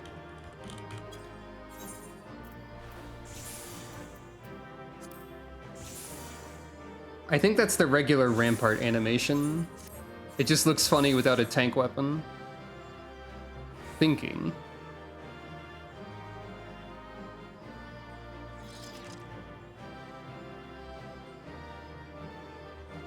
That's certainly large-scale Arcanima, I think, going on here.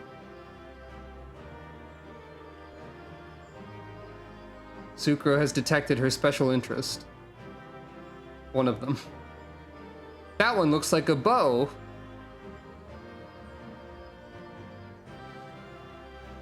That is a very Sentai gadget type of movement, you're not wrong.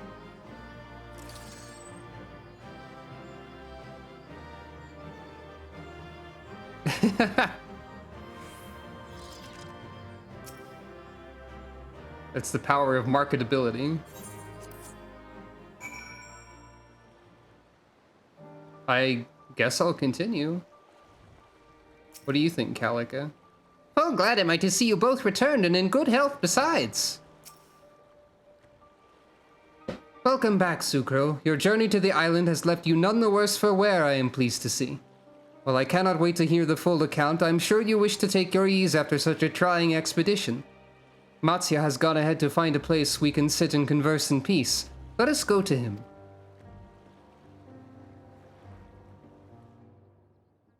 I feel more confident that I could probably solo other variant stuff. Matsu's sitting in this tiny chair. Hello. No worries, not your fault at all. I managed to solo it. Whether or not it was scaled down because of the disconnect, I don't know, but I managed to win. Now that we're all comfortable, pray tell us of your experiences on Aloalo. There was danger and death around every corner, though that rather grim aspect was mitigated somewhat by the incredible beauty. Oh, you missed what I said? I said... I said, don't worry about it, it wasn't your fault at all. And I managed to solo it somehow. I don't know if it was scaled down because of the disconnect, but I did it anyway. But yeah, don't worry, no worries. Your internet exploding isn't something you need to apologize for. Apparently I kicked ass, so... I did eventually kind of understand some of that boss's mechanics, but as I've mentioned before, like, spatial stuff is difficult for me to comprehend quickly, so I did struggle with that one. And I feel like the mechanics indicators are a bit busy, to say the least. But it was fine. Also, I got an achievement that was like Number Cruncher or something, which is pretty funny. There was danger and death around every corner, though that rather grim aspect was mitigated somewhat by the incredible beauty. I wish they would stop fading to white. I think that's like my #1 general complaint about Endwalker now, is that they fade to white a whole lot and it hurts my eyes. When I spied the towering tree at the island's heart, I was reminded of Khadga. Did the ancient peoples live beneath its boughs? Indeed they did. 'Twas not within the welcome shade where wise sages refined, or 'twas within the welcome shade where wise sages refined complex equations, not unlike your great work where Pasasun tempers his knowledge of alchemy. I don't know what number path it was yet, because I don't have the book yet. I don't have the looking at the book about it yet thing, because I'm doing the post thing. What's it? Stuff. You know the words. And even if I did have it, I haven't checked yet, so... It was a journey full of twists, turns, and fish besides. I'm glad I was compelled to embark upon it with Sucro, but gladder still to be home. Ah, but I trust you understand this was but the first of many, yes? A single hunt will not suffice to keep Aloalo's many predators in check. Do not forget its waters are teeming with fish rare and remarkable, all of which would make fine gifts for your dear Nidana. So please, you must promise me that this expedition will not be your last. Okay, I've already forgotten which path we took at the start. Left, right, or center? That's kind of something that's vital to remember. It was middle? Okay, thank you. Yes, of course, but I wouldn't dare brave Aloalo alone. Sucro, I hate to impose upon you further, but I would be most grateful to have your resolute company again, for Calica and Nidana both. Okay, this chair is very small for Matsuya and very large for Sucro. And it's funny both times.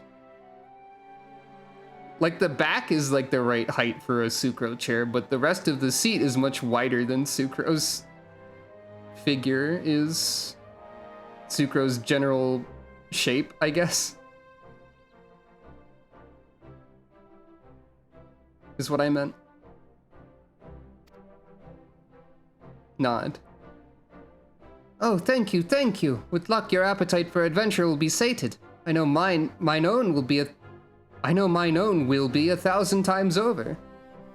Mine own didn't seem like a way of phrasing words that Matsuya would say. I only hope other treasure hunters haven't caught wind of the island's many curiosities. Those ruffians we faced and the wooden beast they set upon us were complications I'd rather not contend with again. I assume that the other two will be in the other paths, making this the one variant dungeon with multiple mid-bosses. I also assume that the true boss will be all three of them at once or something, maybe. I don't know, I'm guessing. People in Aloalo, how odd, to say nothing of this wooden beast. To command such constructs requires an intimate knowledge of Arcanima. Perhaps these thieves you encountered were a step above common riffraff, Perhaps they lurked in shadow as I spoke carelessly of Aloalo's secrets. The stolen ship from before. I'll report this to the Radiant host just in case Kalika's hunch is correct. Thank you, Pasasun. Whoever they are, we must see them in chains before they defile my home again. Oh, if only my wings were healed, I would give them a buffeting they would not soon forget.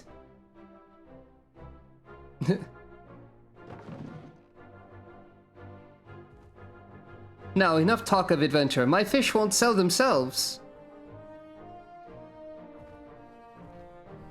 I don't know, they were from a magical Arcanima island. They might be able to do that. Thank you, Sucro, for everything, especially for keeping Matsuya safe.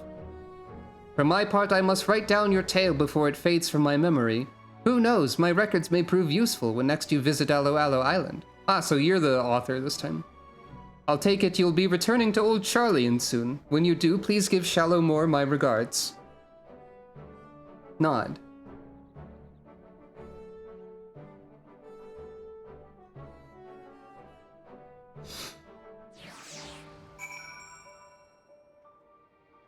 I'd like to add that in Aya's true path notes for these dungeons, for Mount Rokkon, the first instruction says middle path first, no matter what this jerk says. And for Aloalo, it says right path. Sorry if you didn't pick it, Matsuya. I just think it's funny how your opinion of these characters was made very obvious in the notes that you gave me.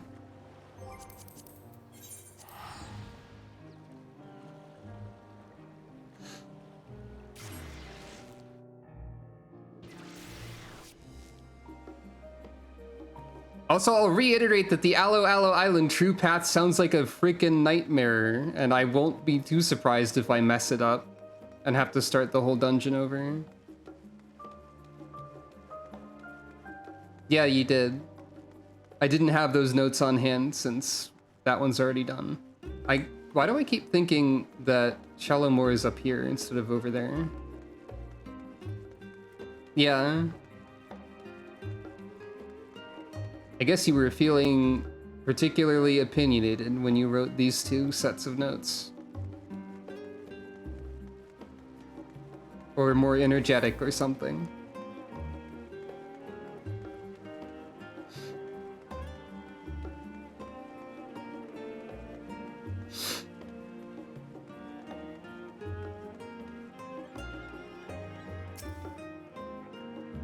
She returns. I trust this means Pasasun and Matsuya's troubles have been resolved to their satisfaction? Well, not exactly, not yet. The South Sea Isles? Ah, would that I could have been there to walk amidst such verdant beauty. I dare say I'm green with envy. Your Arcosodora friends sounds like he made for fine company too. To brave mysterious wilds in search of fish for your beloved. The stakes turned out to be far higher than I realized.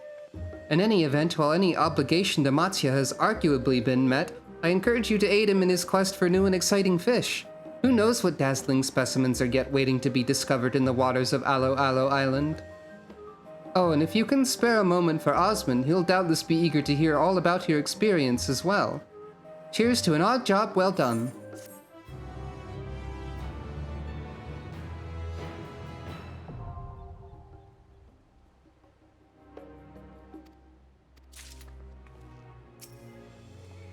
Sucro, how fare your adventures?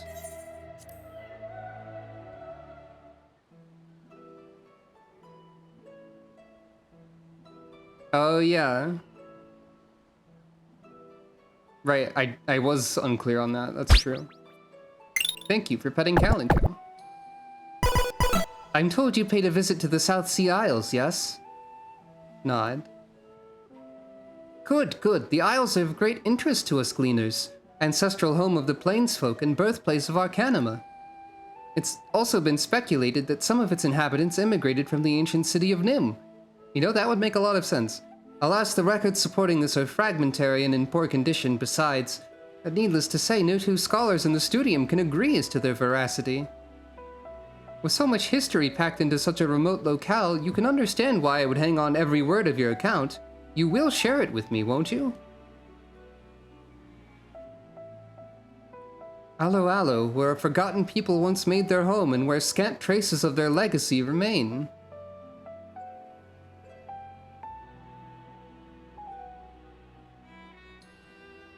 Huh. Neither of which are things that I knew about or noticed.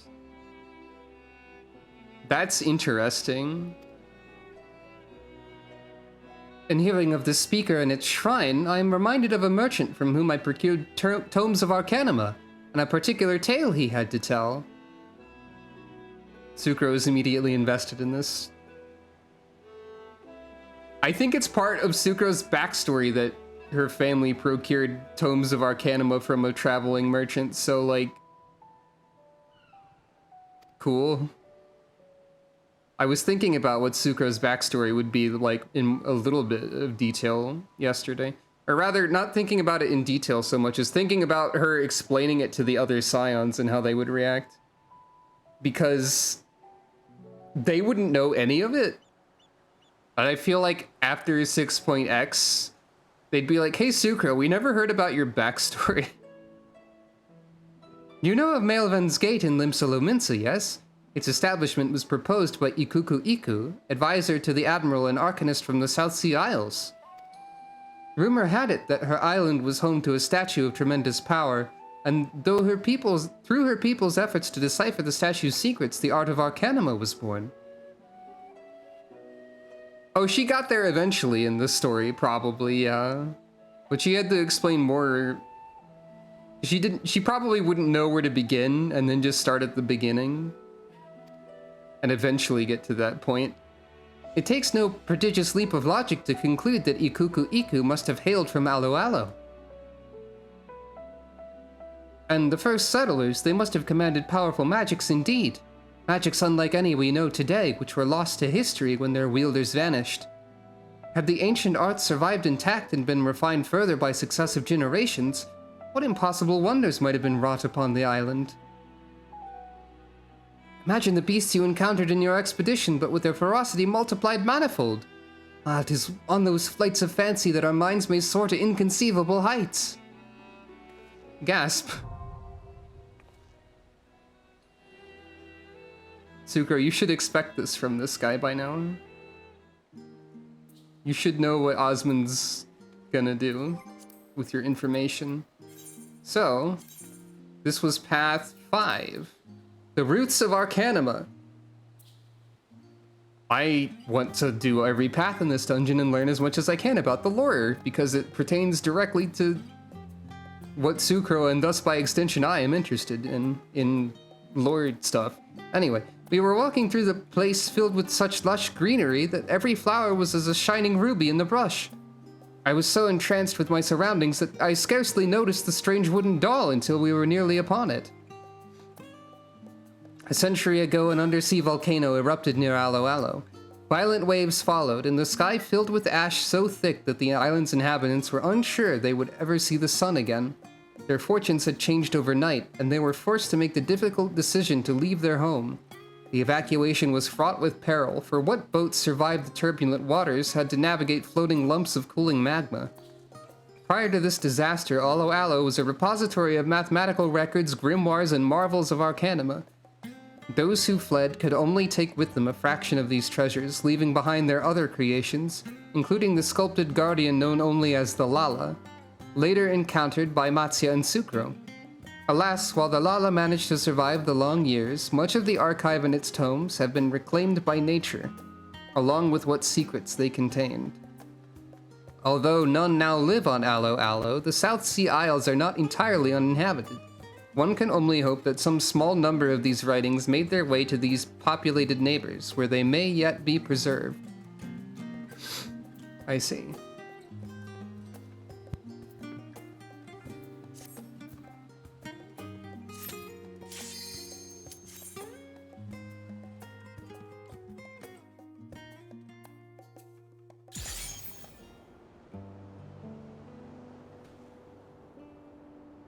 So, wait, why is our health... Is our health, like, moved up because of something, maybe? Okay, left this time. Which means we'll be doing right twice in a row. Because that's the true path. Oh. Yeah, that's fair. I didn't even think about what the number actually was. The scenery reminds me of home. The ocean carved out these caves over countless years. I suppose we should be grateful the waves are mild at the moment. Wave Eater Cave.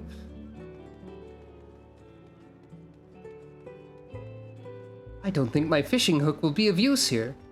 You've never played Chrono Cross, have you, Matsuya? Look up. I'll do that when the fight's over, so I'm not pointing the camera in... Yeah. You can see where the waves have eroded the way of the cave if you look up, evidently. Which sounds cool. Yeah. These dungeons are all really cool looking. I think that a large portion of the subterranean was oh. Yeah, like the walls and the ceiling and stuff, they're all very specifically carved out by the waves, basically. That's really cool. The Silden subterranean was a little less gorgeous than the other two variant dungeons, I think. I'd rather not do that again, said Matsuya at some point. Do you smell that, Sucro? There's rain coming. Get too close and you'll be in for a shock. It is in fact a thunderstorm now. The weather did actually change, I noticed. I didn't think to check the actual weather indicator when that happened in the second variant, but I'm guessing it probably did. Please step into the Gerudo circle.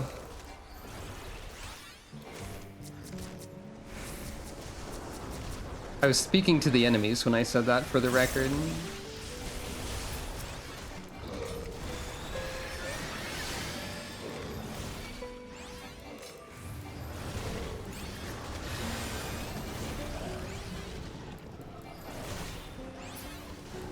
It's kind of funny to have like the effects of other players turned off and to have a summoner in the party, because like Ifrit just like plops down, like does a funny dance and then leaves, basically.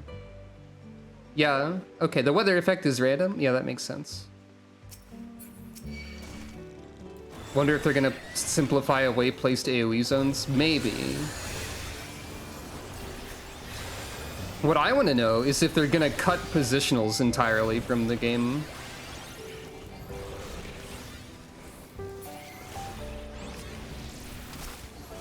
Because that would annoy people, but also I feel like they don't really add that much. But maybe that's me as a not melee DPS player saying things that aren't real. Maybe it's because I worried too much about them when I tried Reaper once and decided that I didn't like melee DPS after one fight because I couldn't think about positionals because I wasn't used to it. But also like the boss indicator, like the boss, is that a Lalafell? But Kalika said that the people of this island had fled long ago. But like the boss that I picked Reaper and I was thrown up against the final normal raid of Endwalker, which was terrible. And like a lot of bosses have like a radius around them. They're like, where is the flank and where is the rear thing around a boss is like gigantic. So if they turn a centimeter to the left, where you need to be positioned goes from like Missouri to North Carolina. You're here too? Then I must be on the right track. Zeo Blind and Zozona. If it's all the same to you, I'll go on ahead. Mind keeping my pet company in the meantime? Okay, so it's the same mini boss every time, but someone else is summoning it. And it's got like different feature. Also, there's a lot of enemies that just don't have positionals like this one here, Quaqua apparently does not matter where the position is. Because there is no break in the circle. I don't know the actual terminology for, like,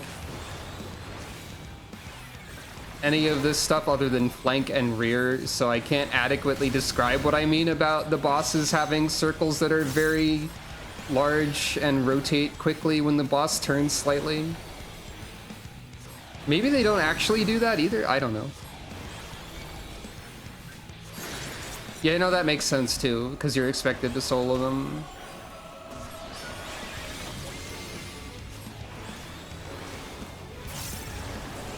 Also, Arcanima summoning weapons is directly related to Sucro shenanigans too, I think. Its arsenal is endless. Sisters, protect me from those blades. Oh, I didn't move fast. Oh, I didn't know you were going over there too. I didn't move fast enough, apparently.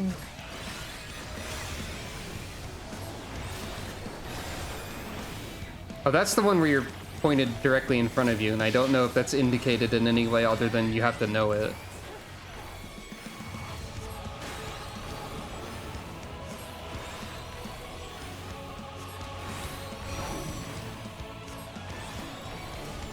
It called monsters to its aid. Don't let them catch you. I thought the lizards were gonna go running forward, and I was going to say, lightning rains from the sky. We mustn't stand still. I was going to say that I hope the lizards had Dynasty Warriors yelling .mp3 like the soldiers did. I think they should have anyway. Even though they weren't actually running forward.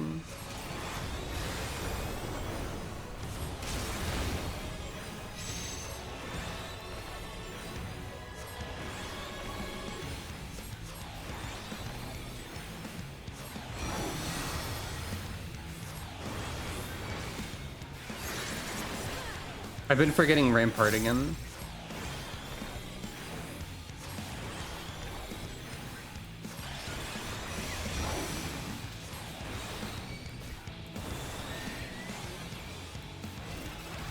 Actually, I guess it's probably better to be close to them, right?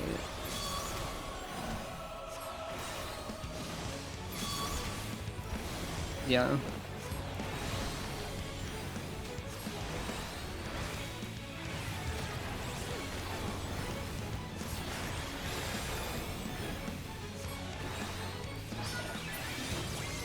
We made it. None of its weapons could match yours, Sucro.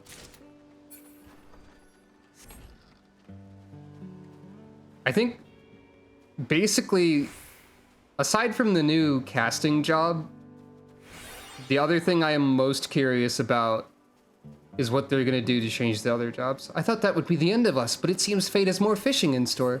Apparently, I got a whoopee cushion from that treasure chest. I didn't know this game had that in it. That's quite something. These ships all ran aground. Not even Thabnar's stormy shores have claimed so many.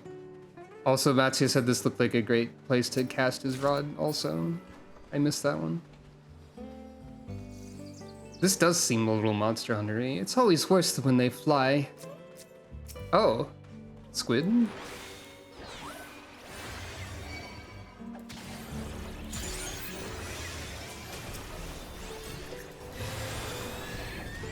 Saying that you want to play a crossover Final Fantasy XIV Monster Hunter, like, full game, means that this is a great opportunity for me to jokingly say, well, you could play Final Fantasy Explorers. And by jokingly, I mean that game's not great, and I wouldn't recommend it, from what I remember. But it is an attempt at a Final Fantasy game in a Monster Hunter sort of genre.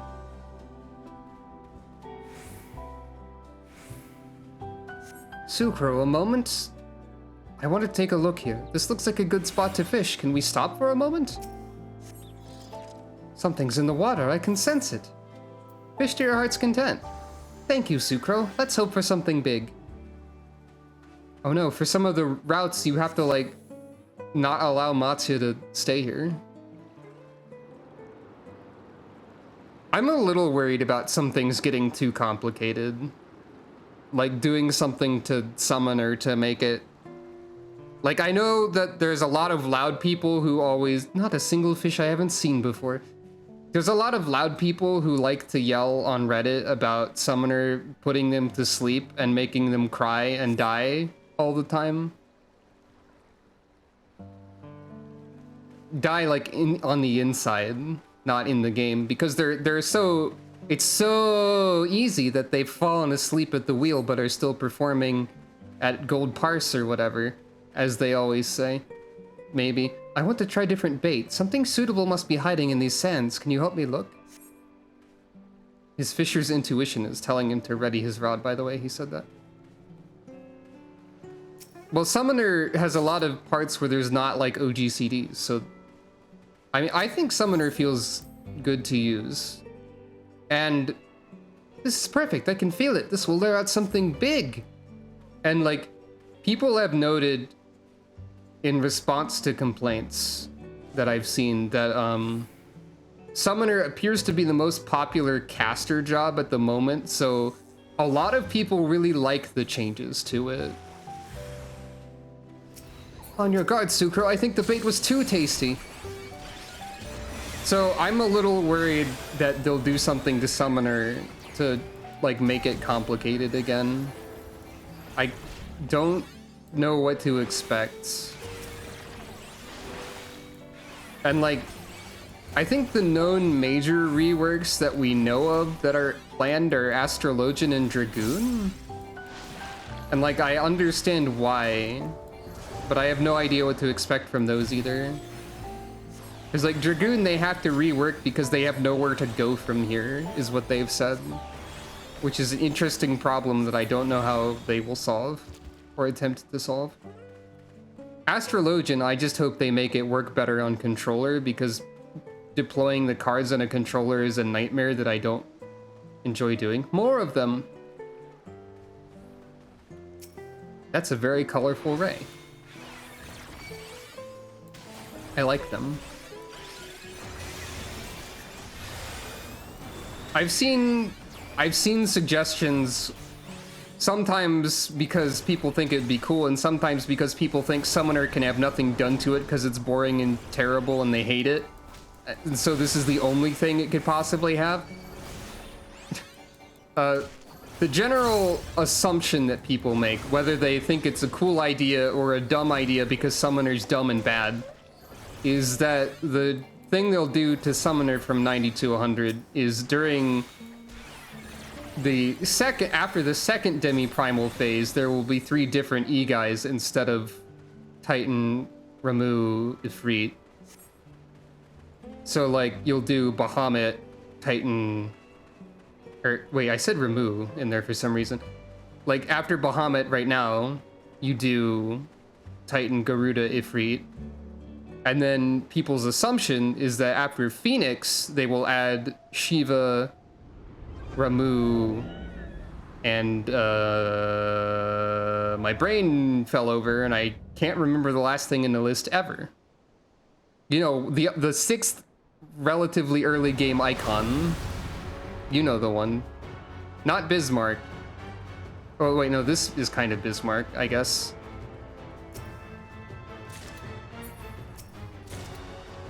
I was distracted by thinking about trying to remember what other primals exist. People always suggest the same one. Shiva, Ramu, Leviathan, that's it. Yeah. Leviathan is the one I wasn't remembering. This is a pretty cool looking boss, yeah. So basically, people's suggestion for Summoner is that Shiva, Ramu, Leviathan replace the 3 E-guys after Phoenix. Which is interesting. Sometimes people suggest that because they think it'd be really cool. And sometimes people suggest it because that's the only thing they think they could do to Summoner, because they designed themselves into a corner, as they would put it. Reddit is full of very loud people with opinions that are negative.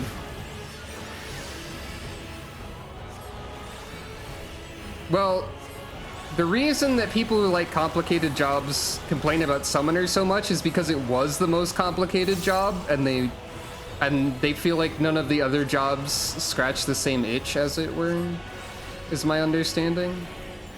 In any other situation, these crystals would be enchanting. Also, Matsuya said this flies like something out of a children's tale.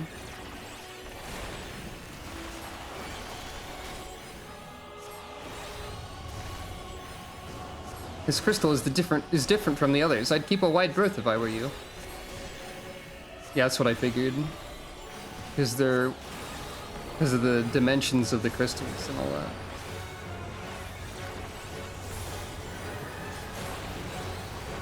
But that.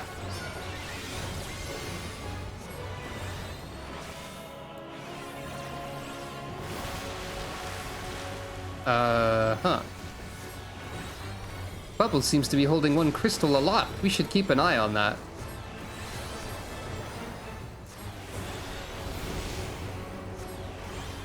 I am getting what you're putting down a little bit. There we go. Yeah.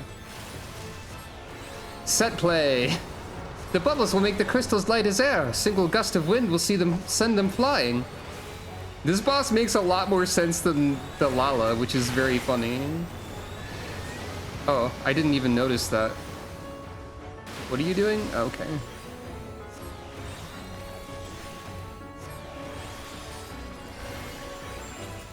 Bubble net is an actual hunting strategy used by whales? That's cool. Oh no. My brain. Well, my HP mostly.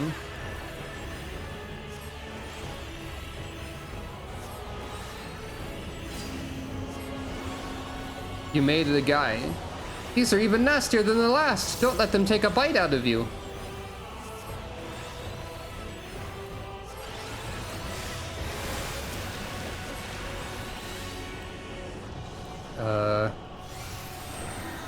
Watch out, the wind howls again. Oh, right, it's the going into a bubble thing. Or not. It's the opposite of that.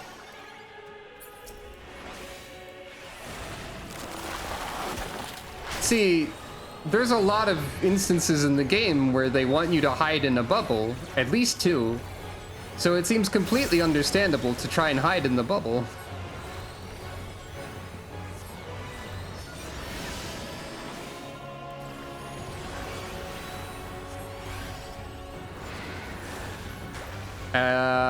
I'm dying. Oh wow, I am dying. I wasn't... At some point during this and maybe partially the last fight, my brain shut off a bit. I think my brain, like, signed out of Instant Messenger after the math boss a little bit, maybe.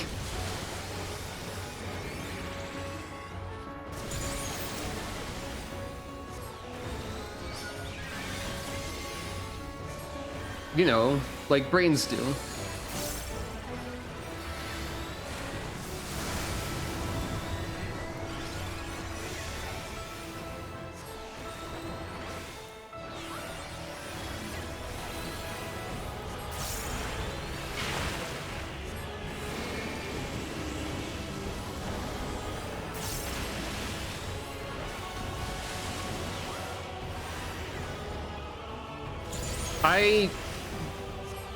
I guess I'm just supposed to assume that after you do a near or far, you immediately do another one in the other. That's true too, but I haven't been playing for... I've only been playing for 4 hours. I feel like I can usually manage that amount. I think the math boss made me stop thinking afterwards. It was like, okay, thinking time is over now. Time to stop thinking forever.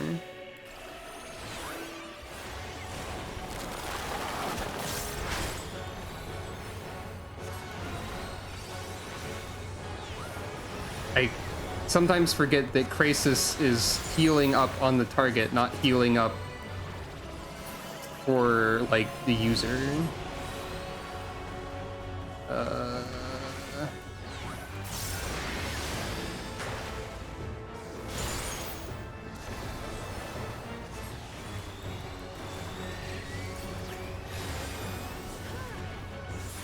I'm out of, like, everything, mostly.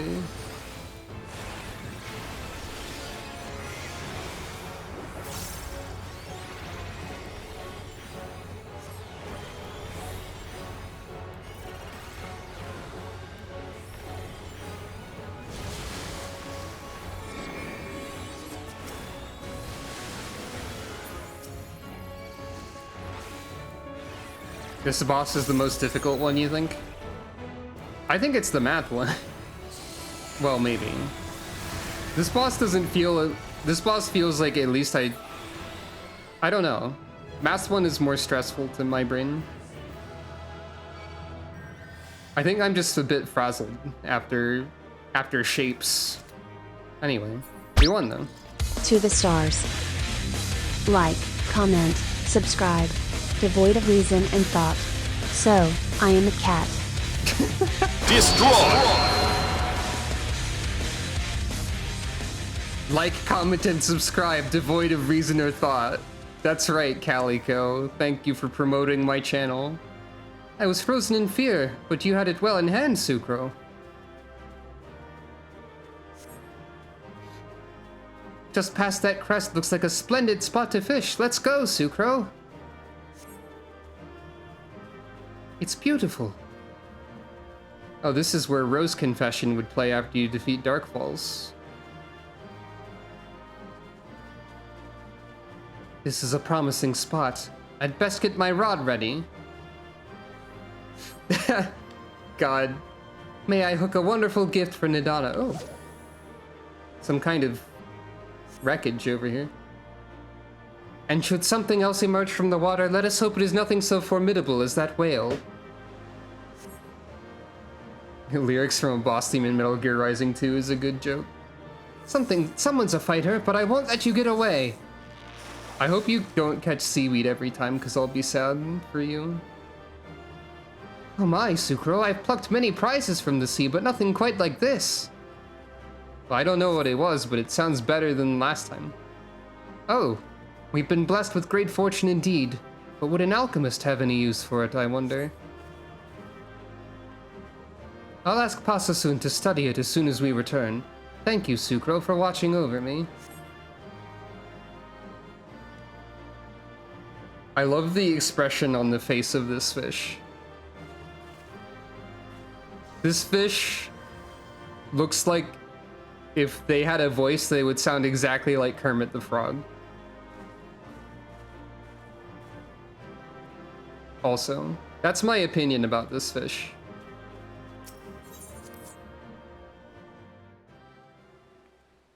That was a new path for you. Neat. The Kermit fish, yeah. Let's read about Path 4. I'd never felt a fish pull with such strength. At that moment, I swore on my pride as a fisher that I would not let this prize escape. Due to its tendency to absorb and accumulate toxins from its prey, the Draco Barracuda that Matse returned with is not safe for consumption. To be clear, the fish's flesh is not inherently toxic, so a brave soul could perhaps eat one and live. I'm certain more than a few have done just that. I know several fellow alchemists who would sample a barracuda just to experience its potency for themselves, in fact. Fortunately, I found it listed within a compendium kept with the great work, so I knew there was nothing to be gained from such questionable endeavors. The toxin of the Draco Barracuda can be used as a... Is it Barracuda or Barracuda, actually? Can be used as an alchemical agent, much like the venom of the Hamsa. The island's lush environment likely afforded this particular specimen plenty of prey to feast upon, and as a consequence, I suspect it is highly toxic. Both are valid? Okay. Calica informed me that Draco Barracuda were revered by Aloalo's people because they kept harmful seaweed and poisonous smaller fish in check. If one was accidentally caught, it was given back to the sea as a gesture of gratitude. I cannot help but wonder whether Matsuya should have done the same.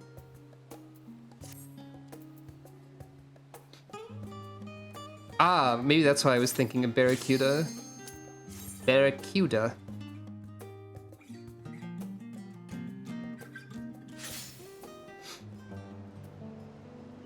Alright. Now we need to go to the right path. Hmm? Oh. Portrait. Right. We'll have to go this way, Matsuya. Sorry. That way? Really? Well, if you believe it's best. If you believe it is best. So we're gonna have to do this path twice.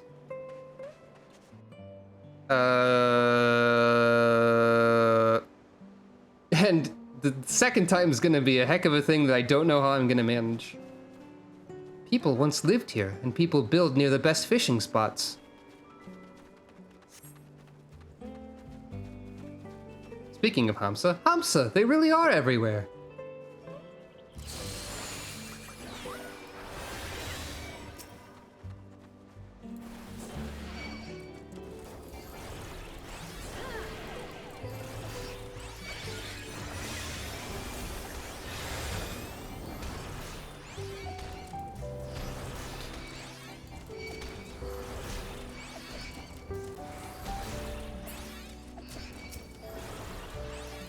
These sure are wiggly birds. And now they're dead. I've had my fill of wild animals already. Great news, looks like we've got wild plants next. Whoa, the tree moves! What the heck? Aloalo deadly coconut, huh? Yeah, alright.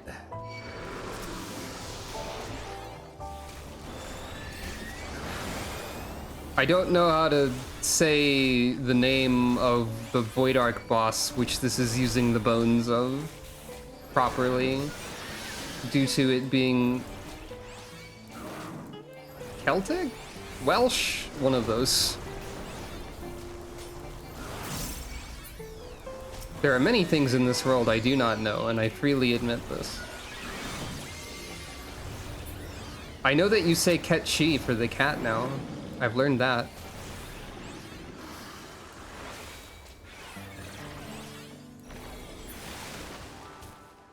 I thought these fences were a bench for a second. I didn't know coconuts could grow to such sizes.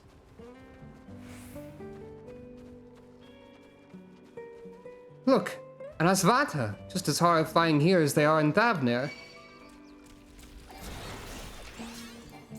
Kahulan? That sounds more likely. It's definitely not Kuchu Lane or Choo Choo Lane or whatever. Choo Choo Lane is also known as a railroad track, though.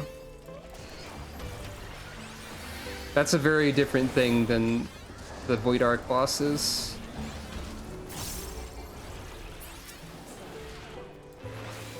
I can't believe I said that. Good grief. Anyway. Whoa. I thought you were dead.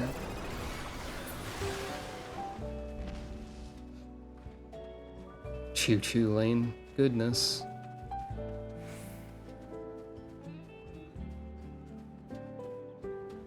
Ancient Forum. Arugadin? I thought this island was deserted. Just let us have the treasure and no one needs to get hurt. If you insist on staying the course, I'll have to deal with Quaqua. I can't guarantee your safety. This boss hasn't done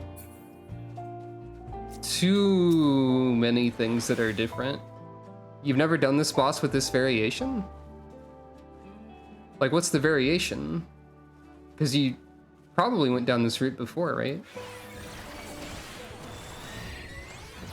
Oh, I ran right by two statues. I didn't notice them at all. Whoops.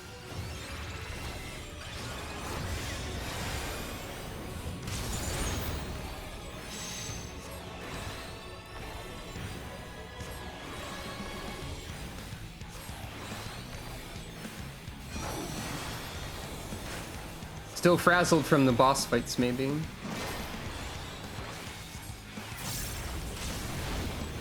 That's gonna be my explanation for everything.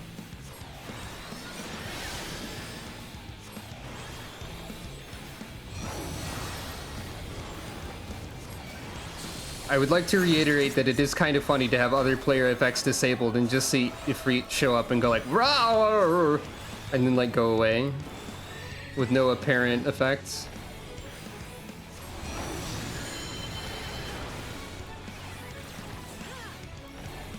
Its arsenal is endless.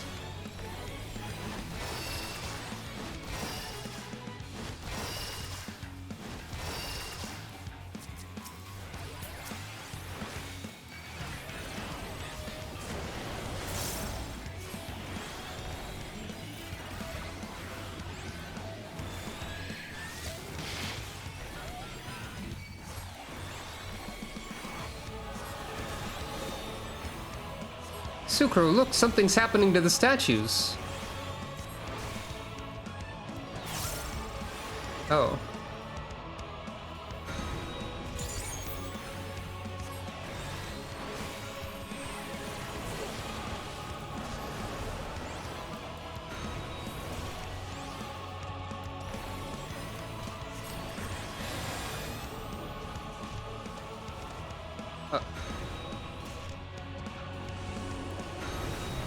Oh, I didn't realize there was one over there. Because I didn't see over there.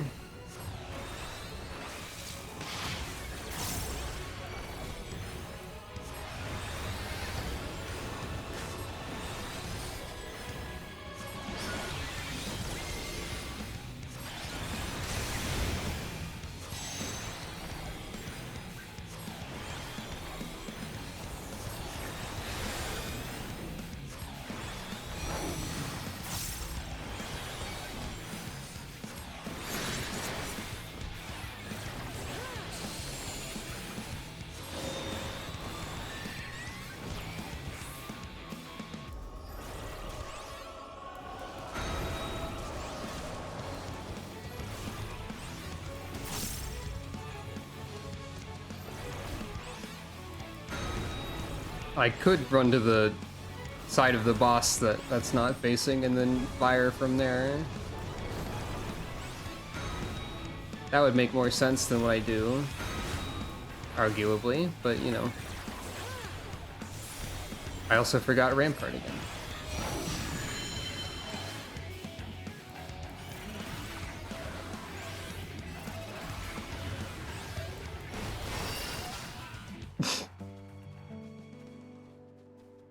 Something about the dash running into the death immediately. I rev up my motorcycle and generate a huge cloud of smoke, etc.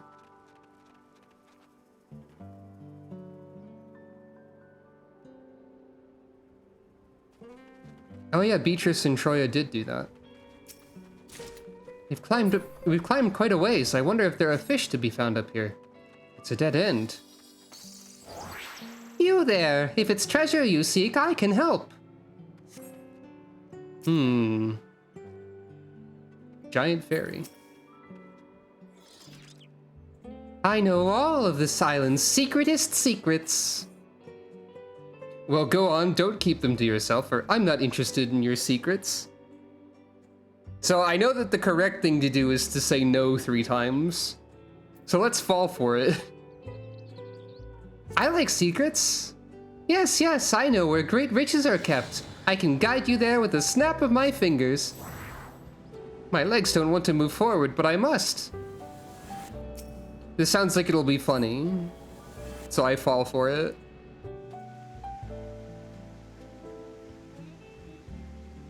Dreaming halls. Are we even on the same island? And where did that fairy go? Funny fairy, do a prank. We've walked into a lizard den. Funny fairy, throw raptors at you. This is a cool indoor environment. One of the few things I knew about any of the variant dungeons is something about status here, the fairy, that we will probably see soon. And that's because I looked at patch notes like a silly person who doesn't acknowledge that there will be spoilers in the spoiler zone. We can go further in from here. You've made it! As for the treasure you seek, it's right over there. Do you think she's telling the truth, Sucro?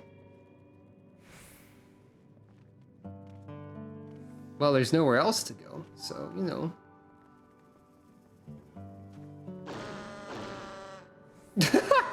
So that's why there's whoopee cushions.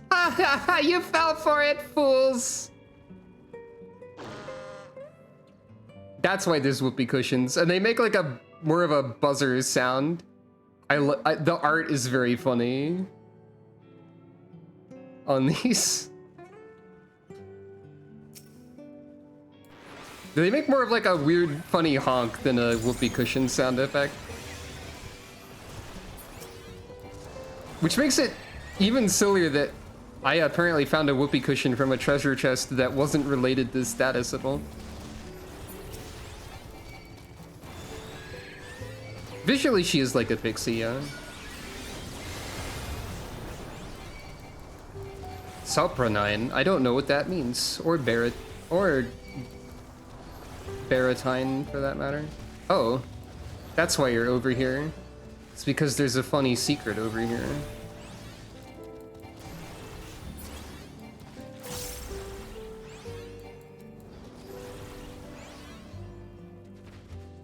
Well, what's this about, then? Oh, I thought baritone was the voice, not baritine. But maybe. What's this about? Is this anything? Oh, you're probably supposed to go through there to not step on the whoopee cushions or something.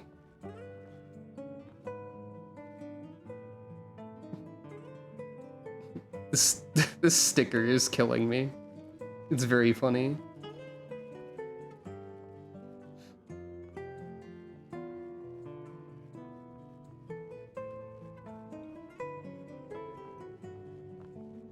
Falling for pranks twice is what this path is. Look at that size of that thing. That's just a gooboo. It's no problem. It's no big deal.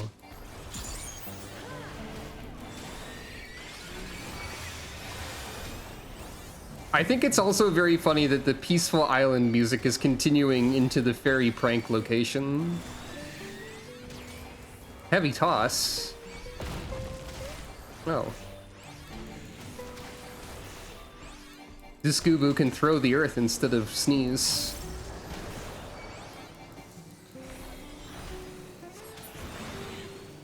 Every twist and turn brings us face to face with a new threat.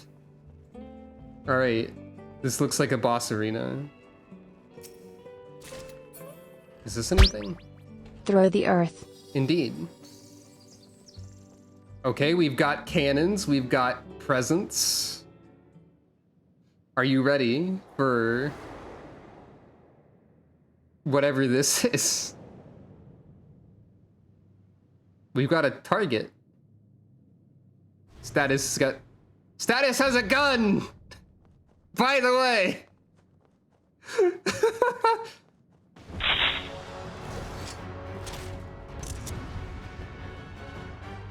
So, the one thing... Help, this fairy has a gun. The one thing that I knew about Aloalo Island is that Status has a gun, and that's because the picture for another Aloalo Island is Status shooting the camera with a gun, I think, on the patch notes. So this is immediately the funniest boss. Lesbians everywhere are losing their minds over the goth gun fairy.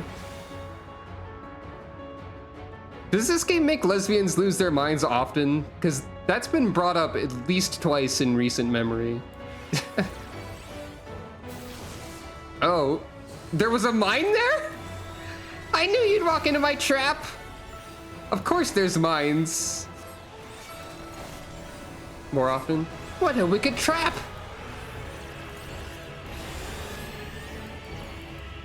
Surprise balloon. 4-ton weight?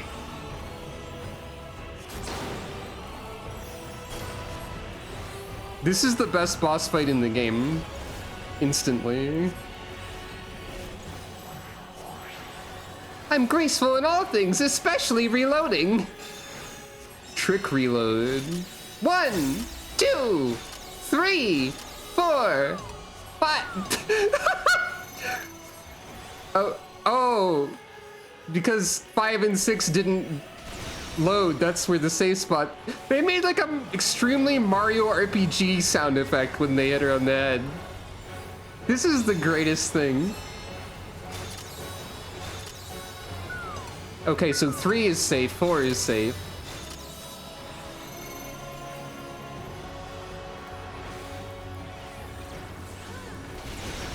Run, run, run! Pinwheel from Dark Souls.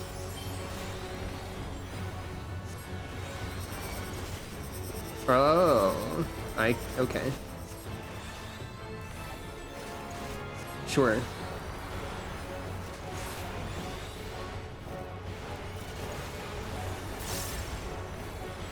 Arrow 4? Okay, arrow 4 being a room-wide attack is a joke specifically for people who played White Mages before they removed Arrow 3, I think. Whoopee cushions, by the way. I saw it! Watch your steps, Sucro! Oh, I thought those were shadows as to where they would land. Wait, what does this mean? Fair flight. Oh, do we have to stand on one? Or no, we have to land on one because they're cushions. I just love that sound.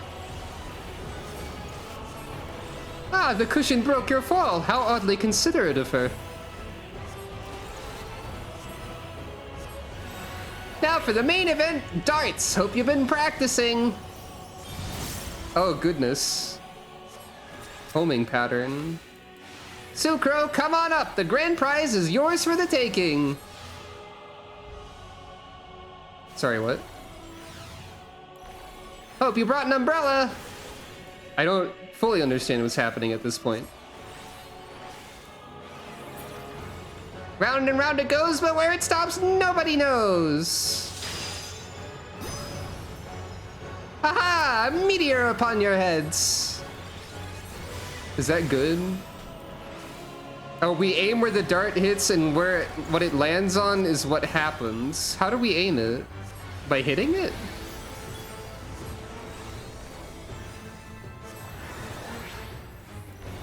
Okay. So we got the meteor, which is not what we want. We want the butterfly, apparently. Oh, you're doing both of these at the same time. So 2 is safe. 6 is safe.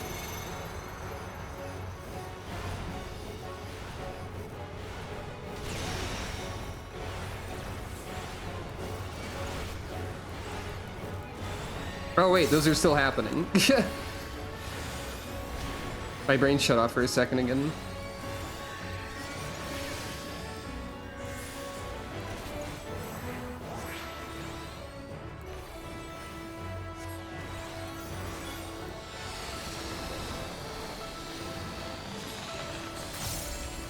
Oh no, my finger slipped. So 1 and 2 are safe.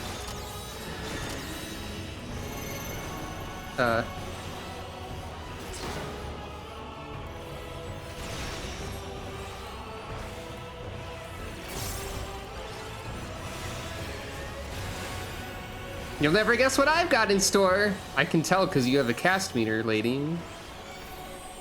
Oh, you got a tank buster too, huh? It wasn't that impressive visually, which is pretty funny.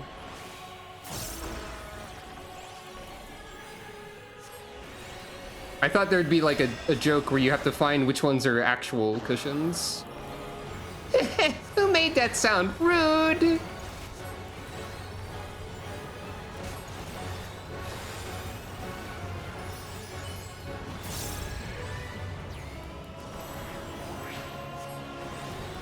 Yeah, the cushions seem like they would do something. Have you ever beheld such grace as mine?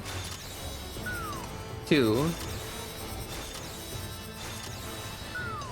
2 and 6. Well, okay then.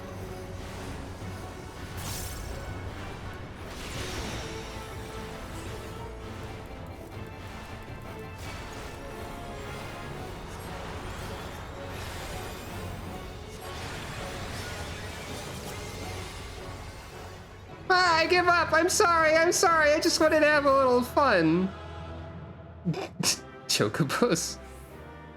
Oh no, she disappeared. I earned the achievement, a prank too far. I got a card of status. Wait, the cards have like biography informations, don't they? I haven't thought about that.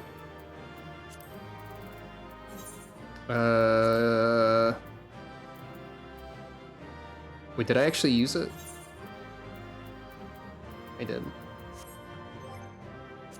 That fight is great. That fight is very fun and funny.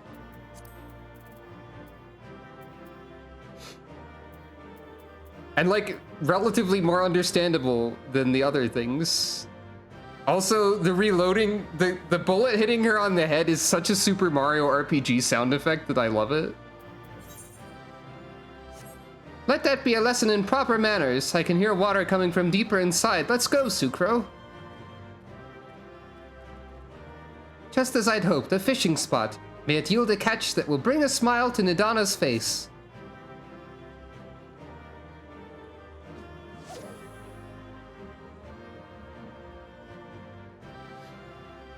The fairy's chamber was full of odd... I don't even know if tools would be the right word for them. A bite and a strong one at that. I wonder what it is. I hope it's a whoopee cushion or something. It's a shoe covered in moss. That didn't happen overnight. Do you think it belonged to the fairy?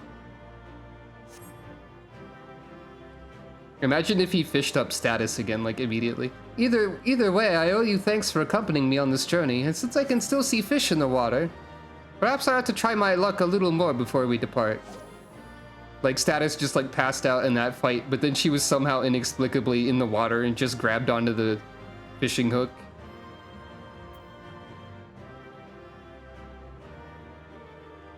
Yeah, that's the image that was in the patch notes. Oh, the dartboard looks even more nonsense.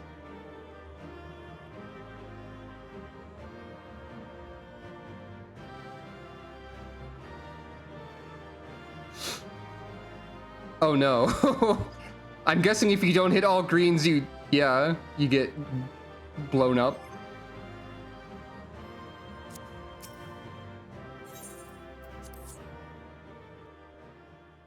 All right, let's... Yeah, that emote is a good reaction to that, I think. Let's actually, now that I've remembered that one thing, I mean, there's plenty of cards I could look at the information about, like Onion Knight, which has one line on it. Oh, okay, so they vary a lot on how much information there is. Status. I only want to read about status. Yeah, there's someone with status's wings. That is a item Here you can status's get. funny dartboard results. Red, unavoidable party-wide damage. Meteor. Blue, deals 10 damage to each player. Hunks of junk. Yellow, proximity telegraph. Sledge magic. Green, temporary sprint buff icon. PNG movement speed up to all players. Sledge magic.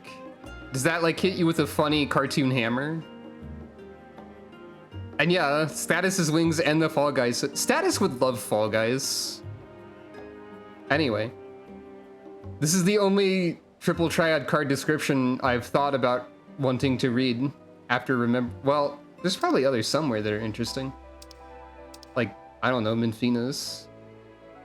Anything interesting in... Nope, we knew all that. So yeah, there's lots of information hidden around. Apparently, Beatrice led a cabal of 8 priestesses who led Troya. Rampart? Uh-oh.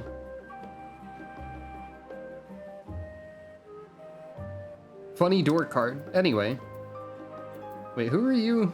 Oh yeah, the embodiment of the 12.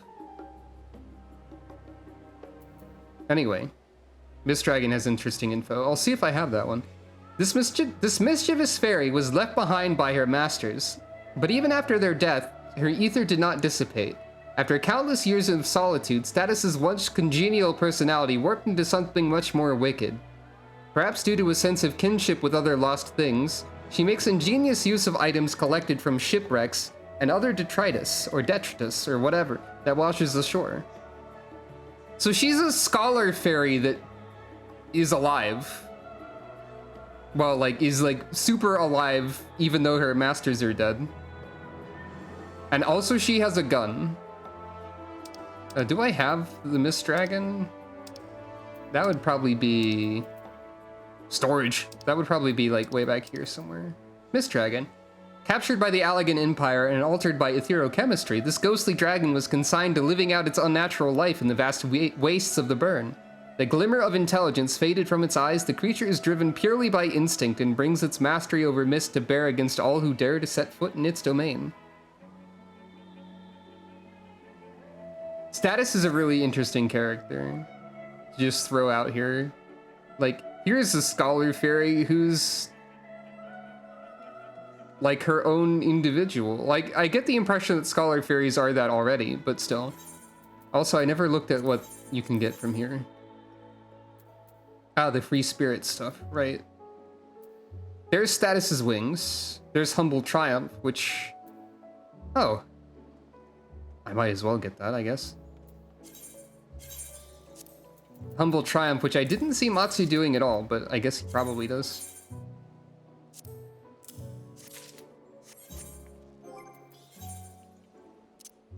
For those who've indulged their mischievous side and now long for something stronger. Apparently. Oh, he does when he catches a good fish. That's good.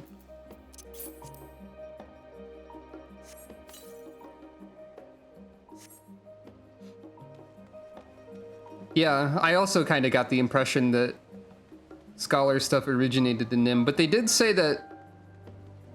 well, they did say that some of Aloalo might have been immigrants from Nim, I think.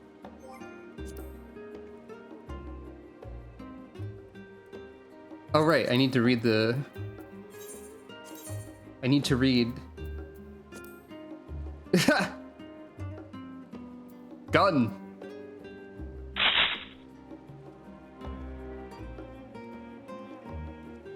Who's going to shoot first? That fairy almost spoiled the whole experience. I hope we've seen the last of her. The fairy that tormented Matsuo was a forgotten familiar by the name of Status. Calica was no stranger to her antics, and he recounted stories of Status wielding bizarre tools in her many attempts to capture him. So there's been like a Tom and Jerry type of situation going on this island for centuries, probably. She seems to have no purpose but to engage in mischief, and her traps litter Aloalo. Given that scholars from the city-state of Nim settled upon Aloalo after the Sixth Calamity, the presence of a fairy is hardly surprising. They were favored as familiars by Nim's mages. Well, there's some answers. What do you mean opposite side? And Aelamont? I don't know what you mean. They were favored as familiars by Nim's mages, but such minions disappear upon the death of their master. Well, not exactly. When the supply of ether sustaining them is cut off. The fact that Status has endured for so long suggests that she draws upon a potent source of ether, perhaps the selfsame jewel which is responsible for the remarkable vitality of Aloalo. Oh, ailment and status, I see. That's a good one. That's clever. I did not think about it. As an aside, the techniques used to control these fairies would later be refined by modern arcanists who command carbuncles. Tracing the evolution of the art further back, we can see a connection to the wooden familiars left behind by the forgotten original settlers of Aloalo. The tapestry of history is vast and intricate, and these expeditions have done much to add new threads to the cloth.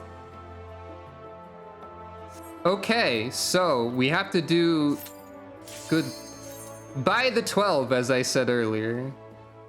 We have to do some shenanigans now.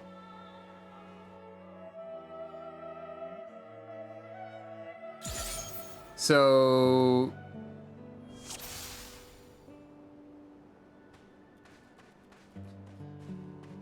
okay, so let me go ahead and copy and paste some things in the chat of the game. and see if I can do... Can I? I can access this. Okay. So there are very specific... Wait, no, the quotes aren't supposed to be there. Hold on. You have to say very specific phrases and do certain emotes to, in certain ways in certain time. So maybe I should read the instructions in advance, but also put all of these in the chat so that I can hopefully access them easier. Maybe. Okay, so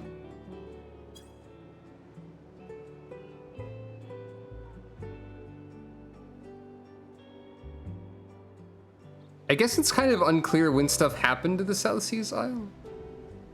Undoing the chat blocker. Well, no, I'll just tell you about the messages. I don't need to do that. So we pick the right path. We deny status 3 times.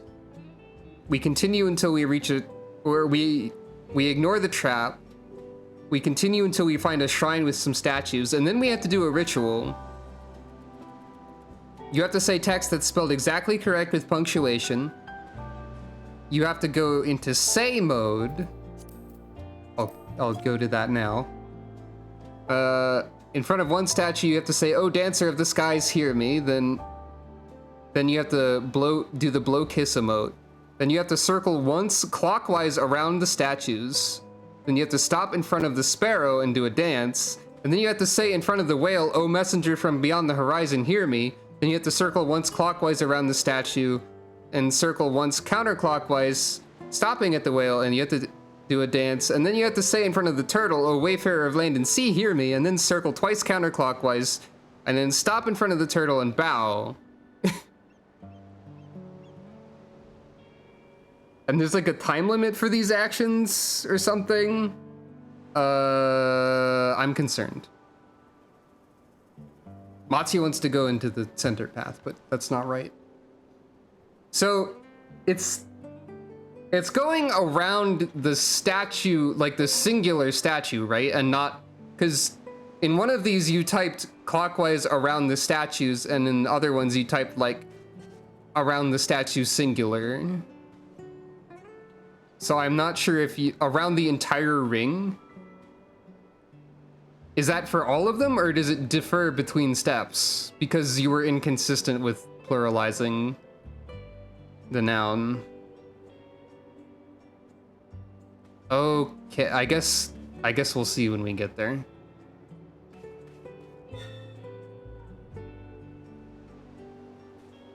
No, don't worry about it. It's kind of confusing, is all.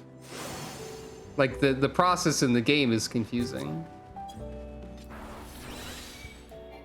Oop.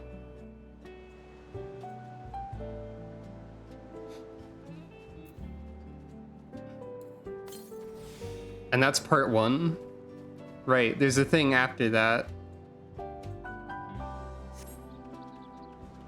But that part doesn't have a time limit, so...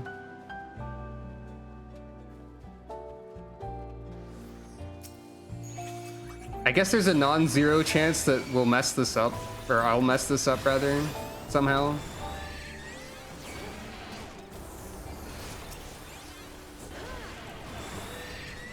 It sounds like they went a little bit wacky with this one. So you can access previous chat messages by going to the chat and pressing up, I think. Yeah, okay. I can have like one preloaded, basically, if I want to. Also.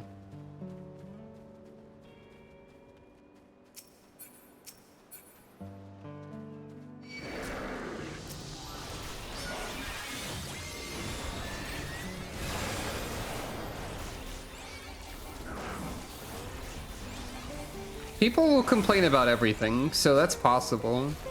I just hope they don't listen to the small amount of people that's complaining the loudest all the time. By the way, you know it'd be very funny? We were talking about people complaining about Summoner and like what, and how classes could change in like the new job and whatever.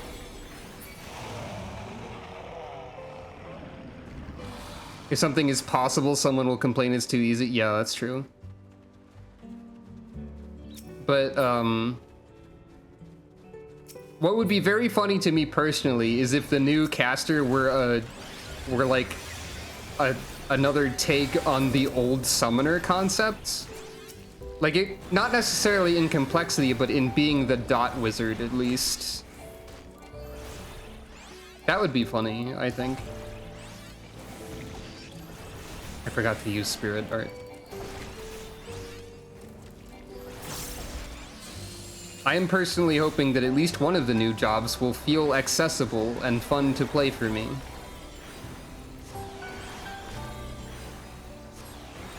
Or failing that one of the old jobs is changed to be more accessible, or... Wait, what? Oh. Wait, do we need to interact with this in some way?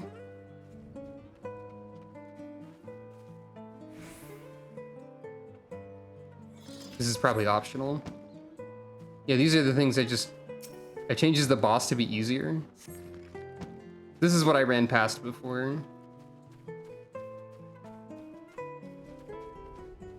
Okay.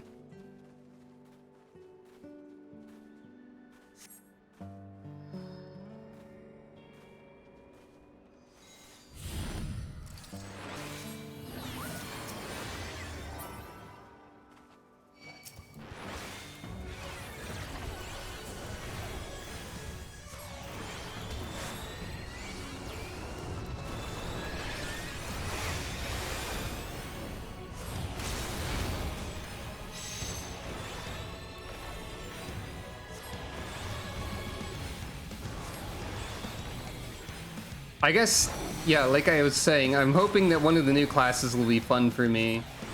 Failing that, I'm hoping that more of the old classes will be fun for me when they change stuff. And also I'm hoping that the current classes that I like don't get changed too much, I guess. Yeah, Viper is supposed to be more technical. They did say that. I think they said that about Reaper too, though, didn't they? And Reaper's not, like, super complicated? I think. Like, it's not one of the more complicated melee ones, at least.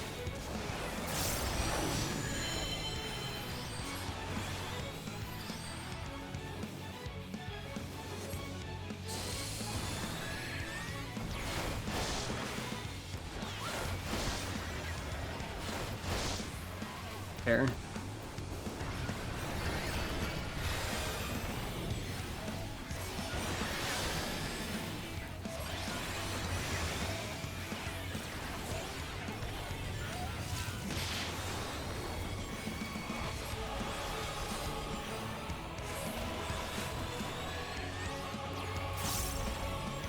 Okay. It has some technical aspects. I suppose that's true. What are those orbs? I don't think I've seen the orbs.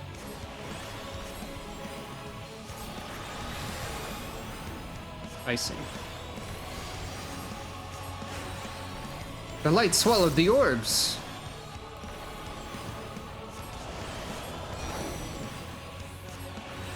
Statues must house ancient power. I'm glad they're on our side.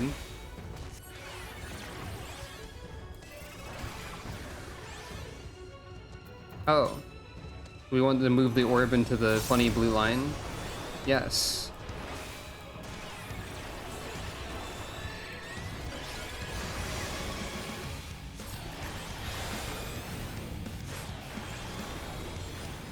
Soul is a very weird button. That's the one that, like, if you're in combat, it takes 5 million years to do anything, right? And charges up Harvest Moon. But if you're out of combat, it's instant. And, like, the idea is you use it during downtime to have a cool attack later, I guess. That's a fun button, I think.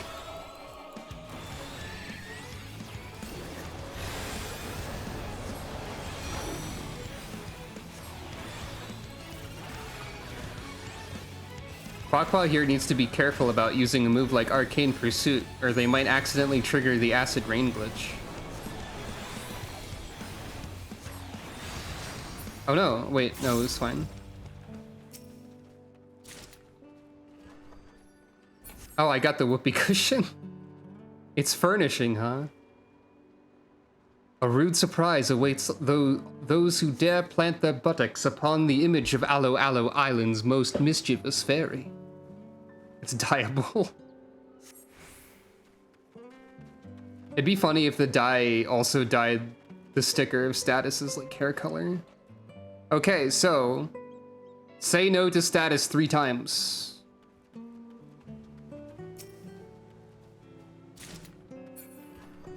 It might. That's funny.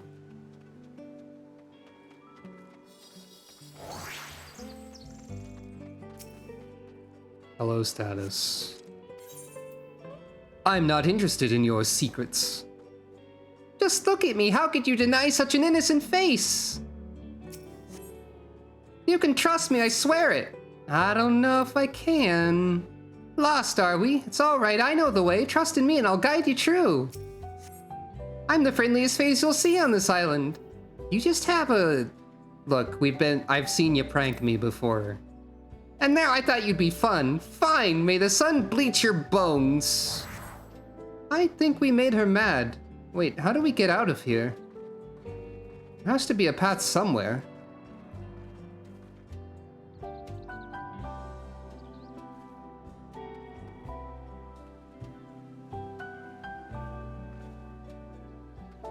Here, bit overgrown, but I can clear the way. Sucro, stay on my heels. Ha! Feoul and status meeting would be funny.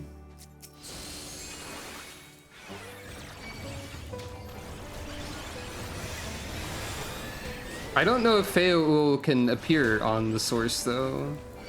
They might be stuck on the first.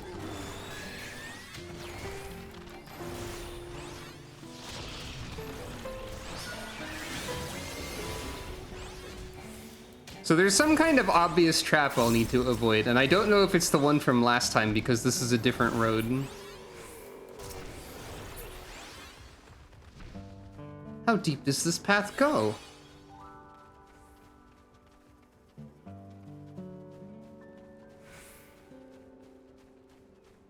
Oh, that must be the obvious trap, huh? Treasure chest in a place like this? Nope. No. Oh, you ruined it! I'd pack the chest full of goodies, too! They poof away. I don't know what the obvious trap is, I say, and then wander into a room with a pile of...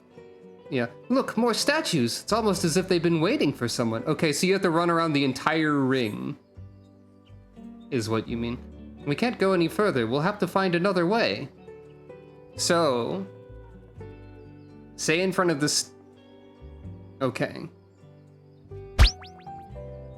Watch my dance. Oh, Christ. So I have to say, oh, Dancer of the Skies, hear me. Blow kiss. Circle clockwise, stop in front of the sparrow and dance. Okay, you get like a full minute of a buff. And then dance. And you do, okay. You don't have to do all of this in a single time limit. And then a full minute for each statue, right? And then in front of the turtle, O wayfarer of land and sea, hear me. And then circle twice counterclockwise. And then bow in front of the turtle.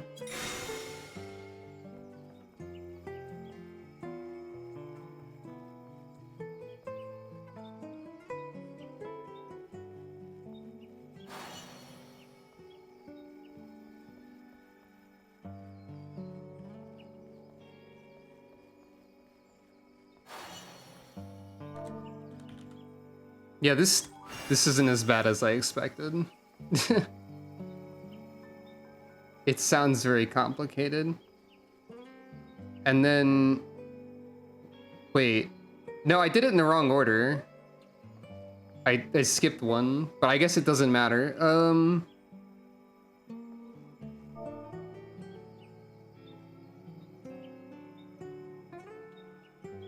No, I mean, I did the third instruction you had first. In front of the whale statue, I skipped the whale. Circle once clockwise and once counter. Oh god, I'm gonna mess up clockwise and counterclockwise. I'm gonna die because you didn't write relative directions for this one. Because you put like IE towards the turtle and so on for the previous ones. Clockwise would be left, right? And then counterclockwise would be right. Look, I'm just nervous about this. Okay. So, wait. Okay, no, wait.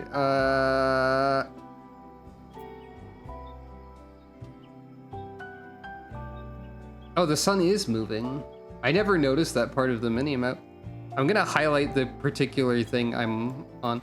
Okay, so, oh, messenger from beyond the horizon, hear me. Now I go this way. And then I turn around and go the other way.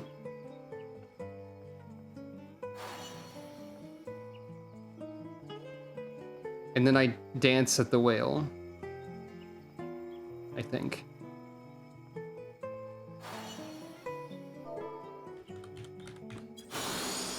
Okay. The path opened. Your prayers were heard. Let's hope the divinities of Aloalo guide us true. Ah, the ancient Super Mario 64 slide. Okay, so this is a foggy area. We have to quote, beat up the slightly tougher mob pool to get a leather sack of statues. No, it's fine. You did good with these instructions. Does that mean that we just fight normally? I guess? And we'll get a thing?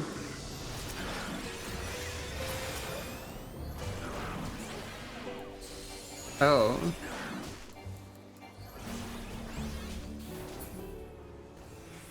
I knew following you was the right move. Apologies, but I'm afraid the treasure is ours. Do we need to, like, focus on him? Or what?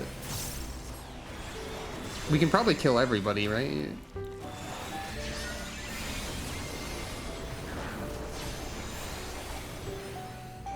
I didn't notice he was here. God, that's smart. Seems I'm in over my head, so good luck.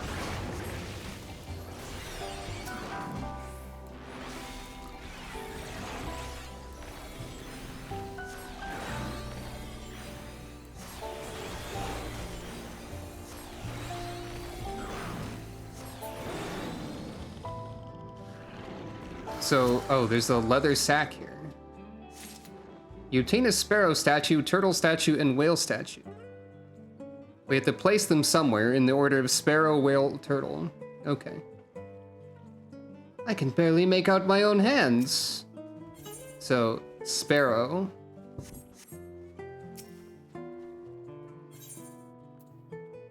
Ah, the menu tricks you. Or tries to. Whale. Turtle. Sucro, are you there? I can't see a thing through this mist. Well, they all lit up, so that's probably good, right? Also, this means that there's a path where you have to do the ritual again and then get that part wrong. We made it through the mist! Ooh. Oh my, the statue is carved into the tree itself. Could it be the speaker Calica serves? This is a really cool looking area. Nope, to what? Oh, none of the rituals related to the past, except for this one, I guess. So what happens if you get it wrong? Or...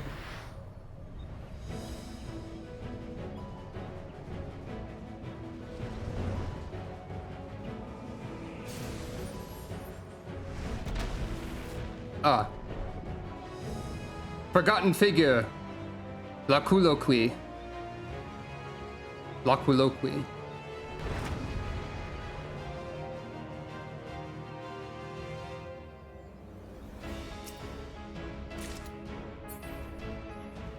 How could something so large move so quickly?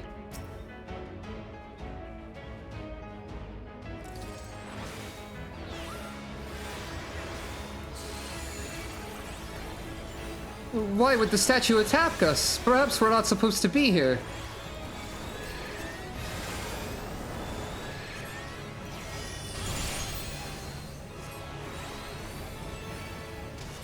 Every boss here makes a funny ring of no going here. Summoning right.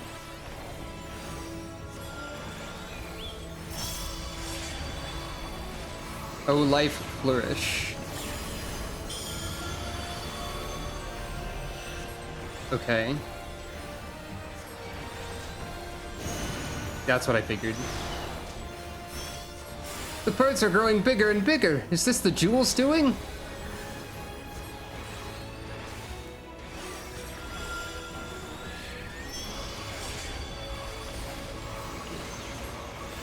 These are...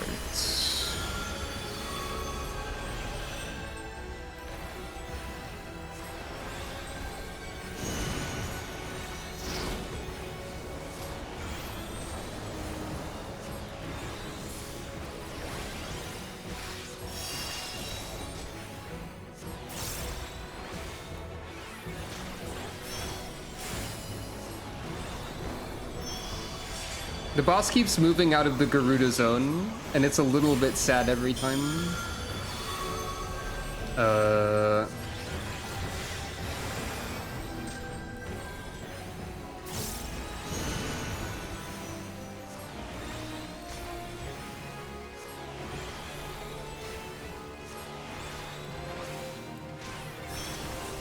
Okay. That seemed a lot more concerning than it actually was. I didn't mean to do that. I just saw something go off cooldown and pressed it for some reason. That's not how this works.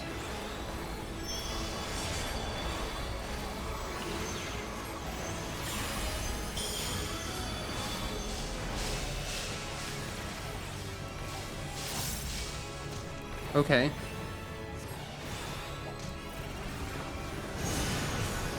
Oh, okay.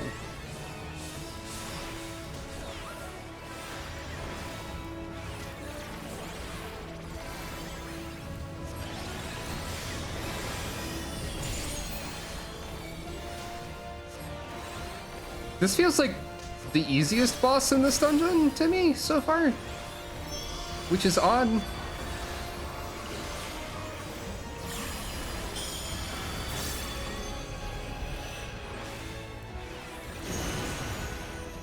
The statue grew, but how?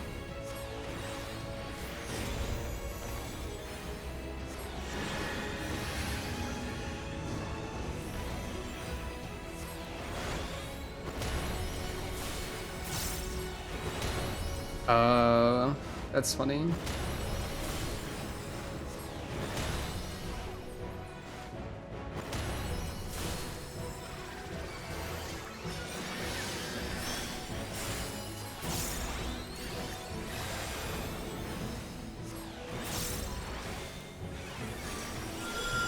I need to remember to use Rampart.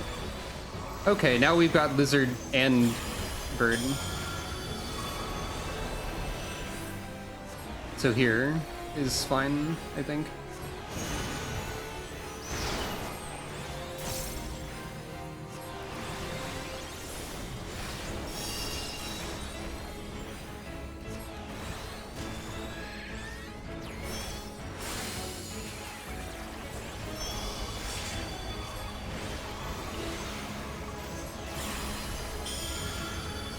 I see you there reusing that Arrow 3 animation that doesn't apply to anything the white mages do now because there's no Arrow 3.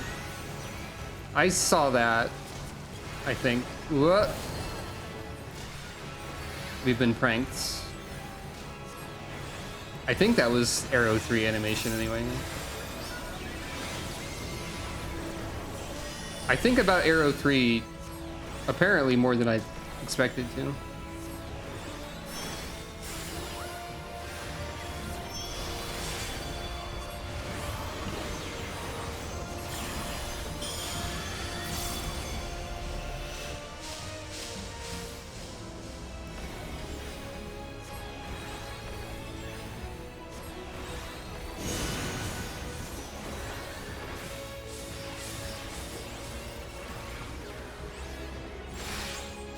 That's fine.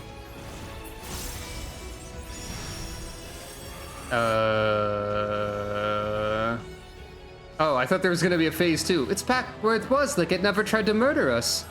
Let's hope it stays that way. It really is impressive, but I'd rather not wait around for it to try and squash us again.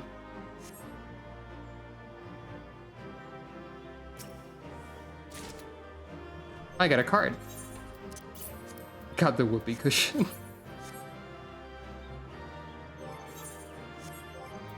I wish that the cushion was an outdoor furnishing so I could throw it randomly on my island somewhere. I didn't think I would find a whoopee cushion to be funny, but the sound is different enough from what I was expecting. Any fishing spots this close to the jewel must be teeming with rare fish.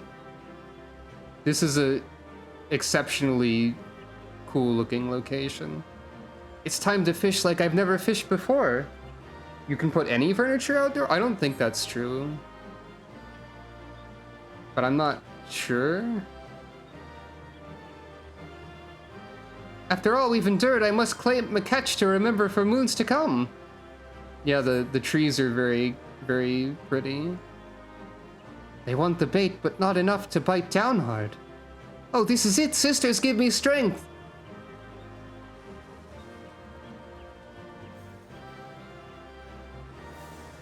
Sucro, have you ever seen such a fish? I don't know. What does it look like? Show me the... Whoa! I don't know if the jewel spurred its growth, but this is one of the biggest I've ever caught. Ah, there's the pose.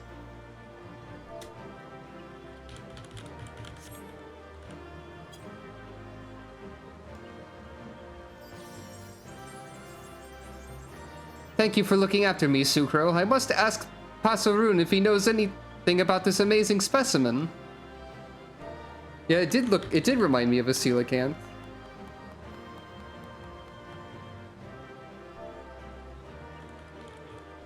I want to take a picture of this environment. Do you think the fish counts as an NPC? It doesn't. The fish is just part of the environment now.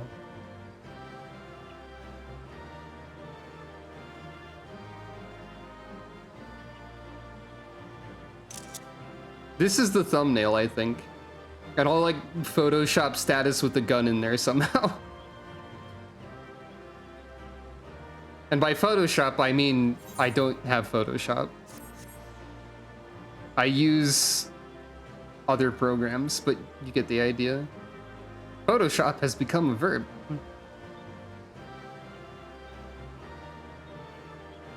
So if the other fish that we saw had Kermit's voice, what does this fish sound like?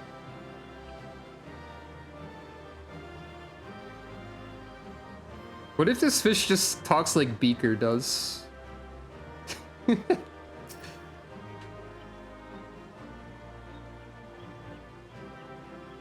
Anyway.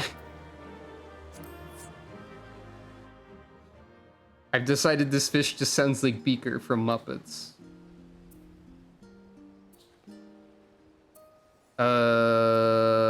Where do we go from? Where do we have to go to?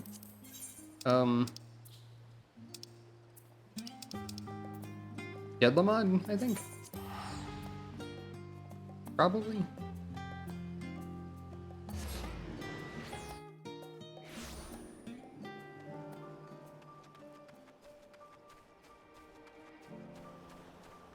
I think this is the best variant dungeon of the three. It might be because of the funny fairy with pranks and gun that I think this.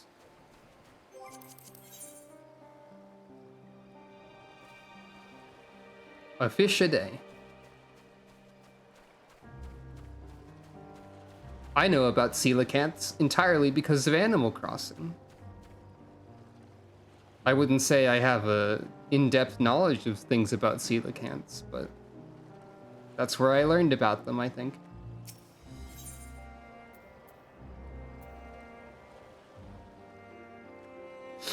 Oh no. I was forgetting that Another and Savage were separate. Sucro, good tidings! We have uncovered the true nature of the fish Master Matsuya brought back from the shrine on Aloalo.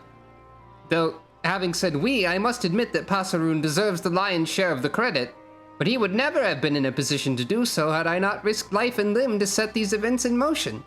Anyway, he unearthed an ancient document which makes mention of the fish, and for this accomplishment we are now better informed. Gasp.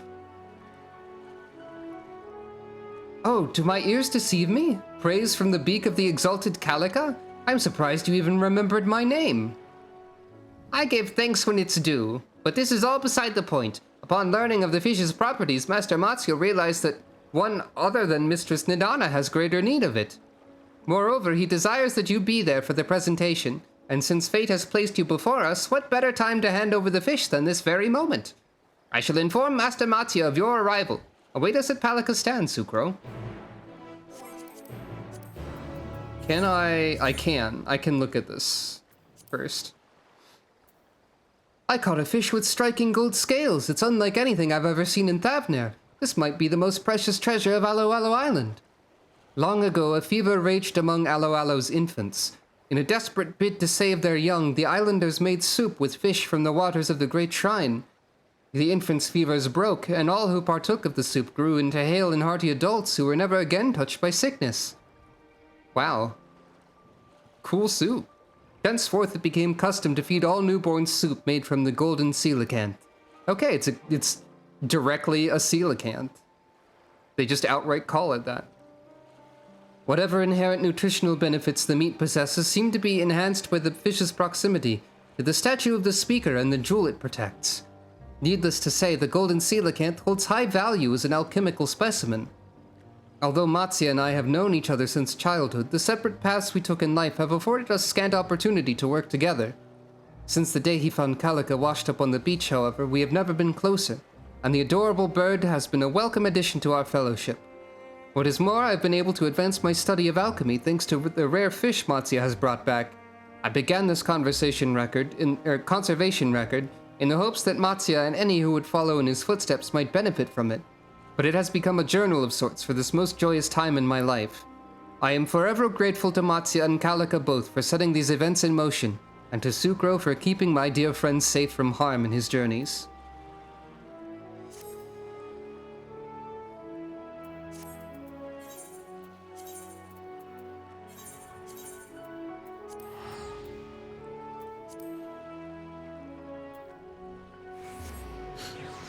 Well, maybe the golden coelacanth doesn't, I guess.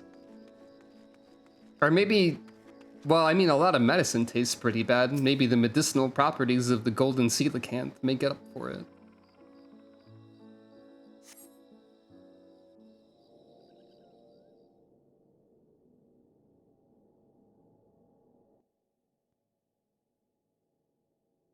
Thank you for meeting us, Sucro. I apologize for making you wait, but we had a good reason. Gasp. Bird on head.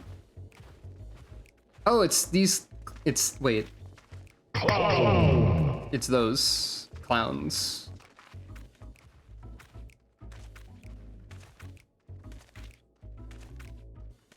Clowns apprehended.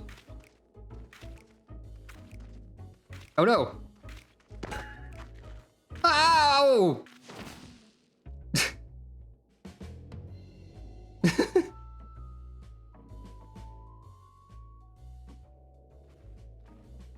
Dead. These three were lying in wait for us on the road. Couldn't let bygones be bygones, it seems. Fortunately, the Radiant Host intervened before anyone came to harm.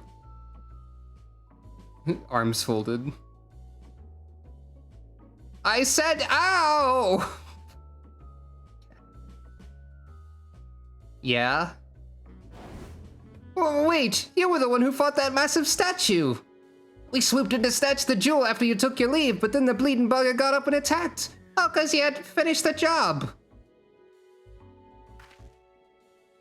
But you sure didn't pull your punches when you trounced our poor minion, did you? Do you know how long Wasprim spent with his nose buried in dusty tomes just so he could learn how to control it? So much wasted effort. Sorry for all the trouble. There were writings in the ruins that detailed rituals. Incredibly complex magics unlike anything I'd ever seen, and my curiosity got the better of me. Keep walking. I don't want to hear another word out of you or your lot until we reach the capital.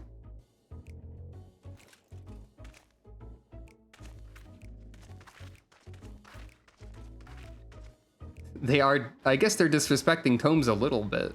That's true. Well, whatever punishment is to be meted out, it will be well deserved. The speaker must have sensed their ill intent and rose to defend the jewel. Do you know anything else about the speaker, or what's so special about that jewel? What's the deal with that jewel, anyway? I'm afraid I know little more than you, though I'm sworn to serve the speaker does not deign to share with me its secrets. I can tell you only of legends passed down through generations, of biting frost that turned seas to ice, which drove the speaker's makers to go forth in search of a haven where light shone bright.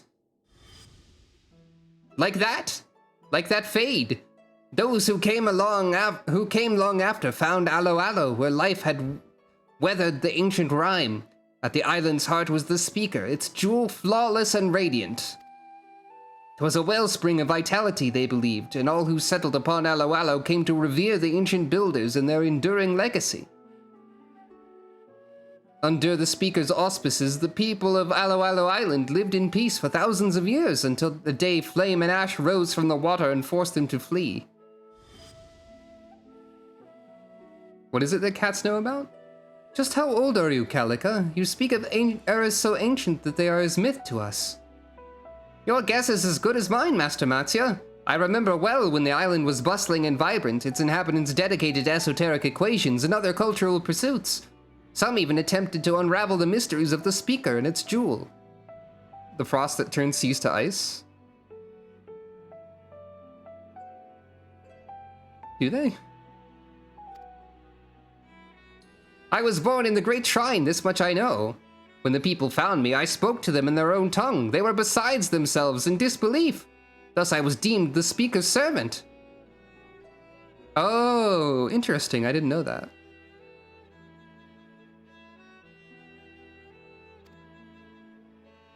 Why can I speak? Well, having given it much thought, I can only surmise that the jewel is the reason. But enough about me, Master Matsya. Tell Sucro what we learned of the fish you plucked from the shrine's waters. I'm wondering if status is going to abruptly show up in this cutscene. Calica told me that the fish from the shrine were given to the island's younglings to help them grow hale and hearty. At first I was unsure if that was merely a custom or if there was something actually special about them. Pasarun found the answer. He unearthed ancient records detailing the fish's medicinal properties, namely its ability to bolster the body's defenses against all manner of illness. Can I have some? Like in real life, maybe? When I heard this, I knew that as much as I wanted to deliver a gift to Nidana, there was another and far greater need. I speak of the child we rescued during the final days, Vasti, daughter of Karasaf and Mevan. I thought that's where you were going with this. I wish they would stop fading to white so brightly. I'm gonna say that like every time now. Long had I wanted to give the child one of my catches, but young stomachs are sensitive. This, however, is exactly what she needs. Without you watching over me, I never would have been able to venture so deep into the island's heart. I mixed up some of the words there, but I got the general idea. So allow me to thank you once again for answering our plea, Sucro. Smile. Of course, I owe you my thanks as well. But I will save them until after the child has been fed. We shall speak again in Yedlamad. Yeah, that kid's having a difficult time. And now I must deliver Vasti's meal. I've made a dish fit for a child's delicate constitution, and I'd best hurry before it gets cold.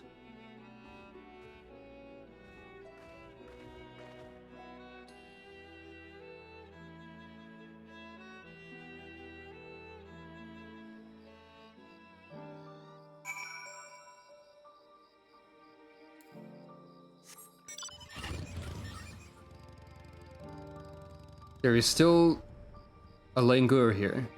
Hey look, it's the moon.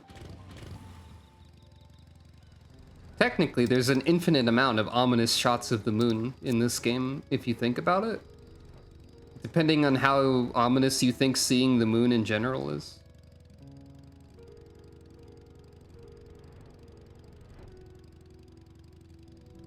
I guess it wasn't that ominous. Neutral shot of the moon.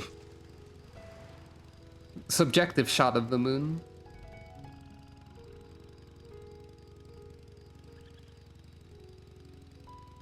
Clearly, in Dawn Trail, the new capstone ability for the machinist will be the ominous shotgun of the moon or something. Or just shot as in bullet. Or firing of gun. Probably not. Now that I think about it, what are they gonna do for capstone abilities? Because like a lot of the level 90 ones feel pretty like significant. Like, not all of them. What does Sage get at 90? Sage gets the healing laser beam at 90. Like, Machinist gets the Automaton Queen at 90. I think. So what are you gonna do there for Machinist? I don't know. There you are, Sucro. You will be pleased to know that Fasti quite enjoyed Master Matsu's dish. I can think of no better note on which to end the day. On behalf of all peoples of Aloalo, past, present, and future, I commend your bravery.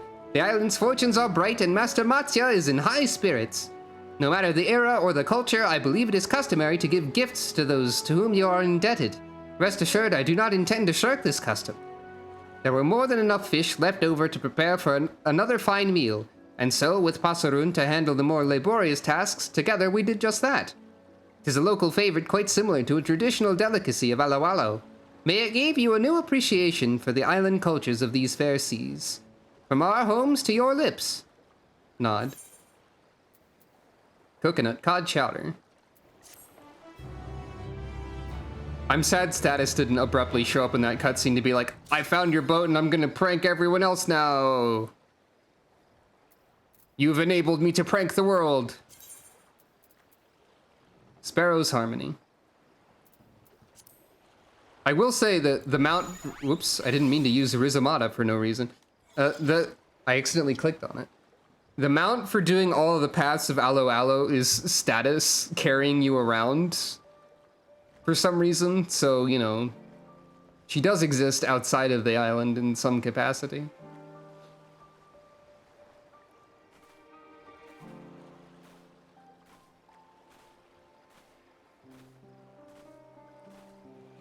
Oh, she taught you how to make a pretend her? Okay, fair enough. Sucro, go for a swim for 2 seconds. So that was Variant Dungeons 2 and 3, huh? I don't think they'll be adding any more until Dawn Trail. I think they were neat. My favorite was the third one by a lot, I think. Like, the first one was like, yeah, that's pretty alright. Second one was like, yeah, that's pretty cool. The third one was like, I actually think the third one is the best by a lot. But I think I'm biased because Funny Fairy with Gun do a prank. Mostly.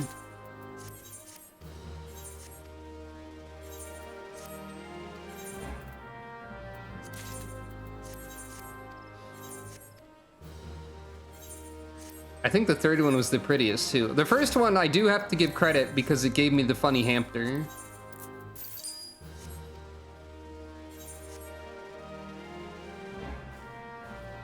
I do love the funny hamster.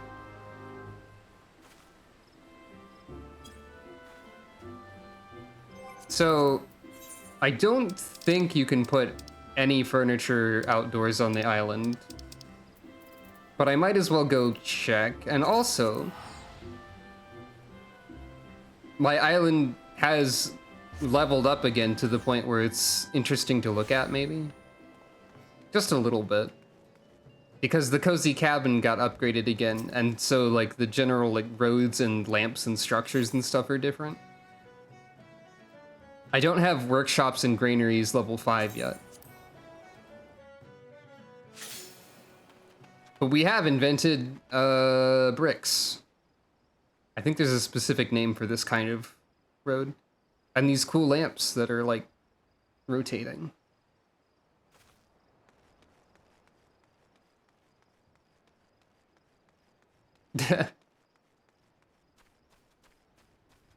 No, I didn't pave the whole island.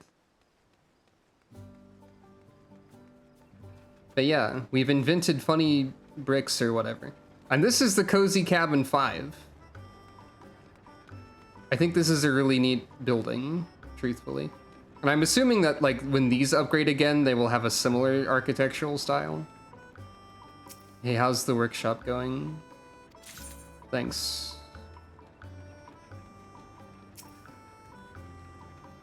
So, I don't think...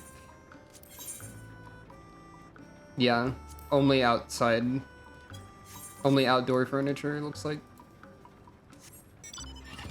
But yeah, cool building, I think. Also still funny that there are no ether currents thing. It's only other instances. The buildings on the island. Is this Willy Wonka? Seems a bit like, I don't know what it feels like.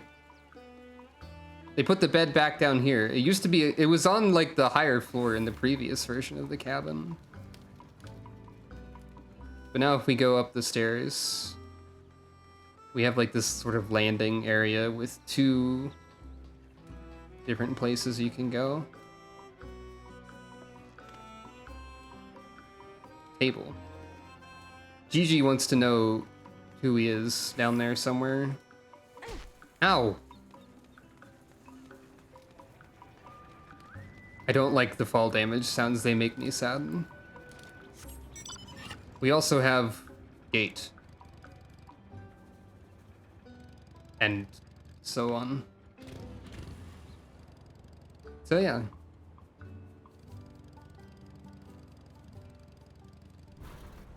The island is neat, I think. It's mostly the same as it was.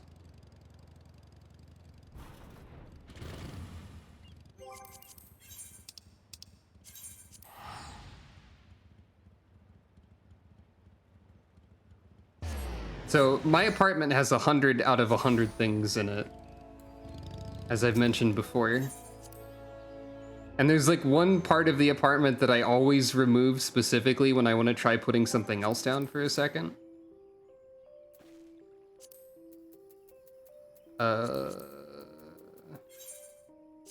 And that's this hourglass. This hourglass is like the one thing that I always store for whatever reason.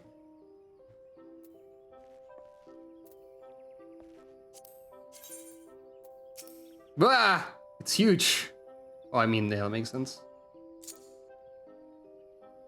I just want to see if you can... No. No effects. It said sitting on it, but probably not, right? Okay.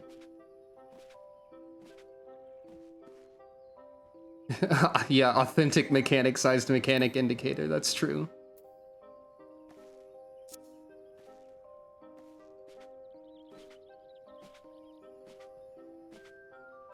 Non-functional.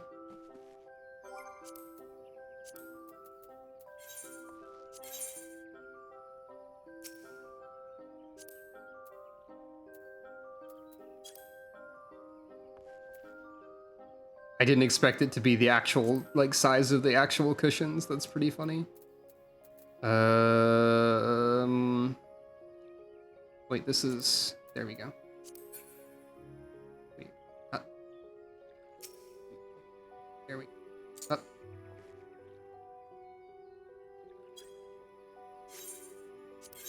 Yeah, 100 out of 100. The meteor circle tower things, that'd be great. Maybe one of these days I will have a house that isn't the apartment, but maybe not. I don't know. Also, there would be nowhere to actually place that cushion. Even if I actually removed something for it. So, that was the variant dungeons, I guess. Left, right, middle, and true path for all of them. So, like a third of each of them, basically. But, like, the main bosses and stuff. The most interesting parts to see, probably, is the hamster on the shoulder that makes sense when I'm sleeping, or the weird one? It's the weird one.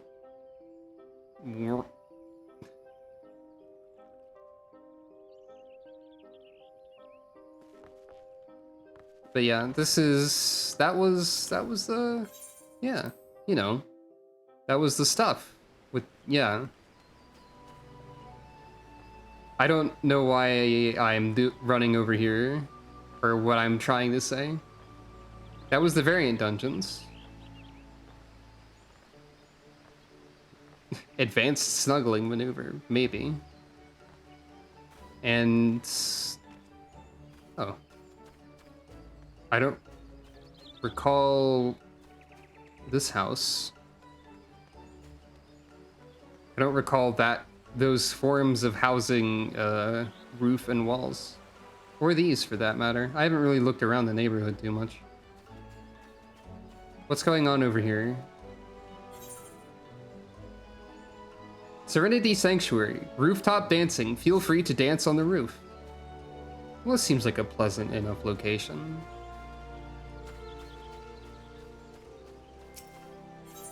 Time to invade somebody's house for no reason at the end of the stream. There's a guest book. Well, this seems pleasant. Is there gonna be something weird in the basement? No, it's more pleasant.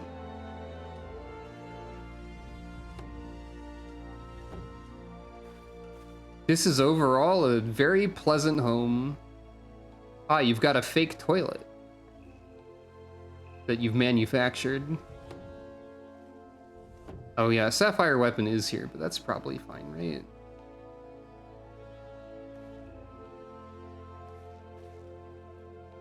The robot that you pilot is also here, facing away from the viewer. Yeah, this house is nice, actually.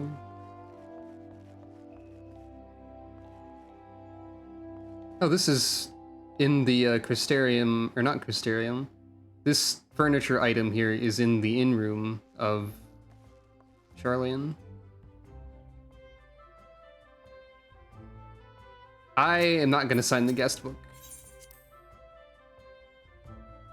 Maybe you'd be polite, but I have anxiety, so I'm going to run away. So anyway, yeah. As I said like 4 times by now, that was all the variant dungeons. And I guess next time is 6.3. Which is called Gods Revel, Lands Tremble, which is probably fine. What could possibly go wrong? I already know 2 of the enemies we'll be facing in that, at least. But like, you could intuit that from the enemies we've fought already thus far anyway, so yeah.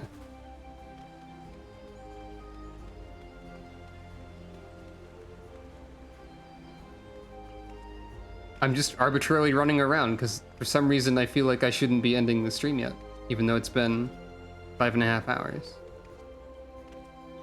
The title was more about the Alliance raids. Fair, but they usually have a patch name quest, so it has to do something with the MSQ, right? Or it has to have something to do with it. Maybe. Maybe.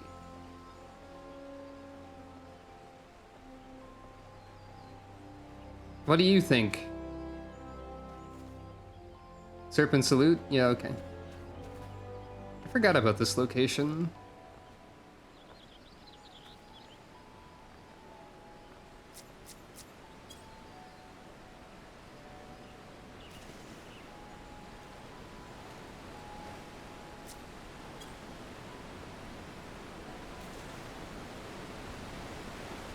Aww, nothing behind the waterfall.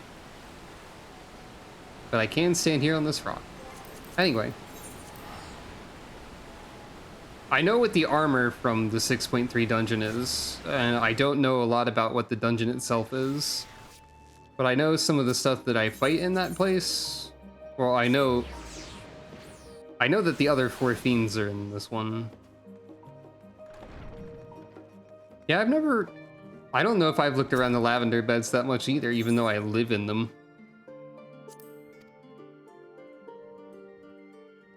But anyway.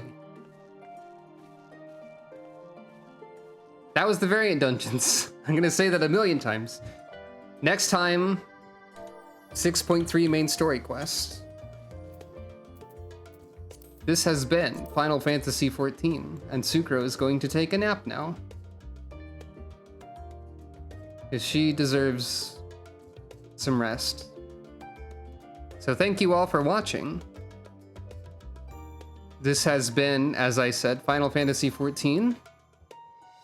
It was the variant dungeons. Now I'm saying it as a bit. Yeah. As usual, if you're interested in any of the various social media or donation links, they are below the stream and at borealrobin.card2rs.co. Following and subscribing is also a nice thing to consider. If you would like, I would appreciate that, but you don't have to. And I also just appreciate that you're here and watching the stream and that what I do matters to you and all that. So have a nice rest of your day and or night. I will see you at the next stream, whenever that is. And farewell and good morning. I guess I'm gonna keep saying that and then keep commenting on saying it. Good night and good morning. Good day. Good afternoon.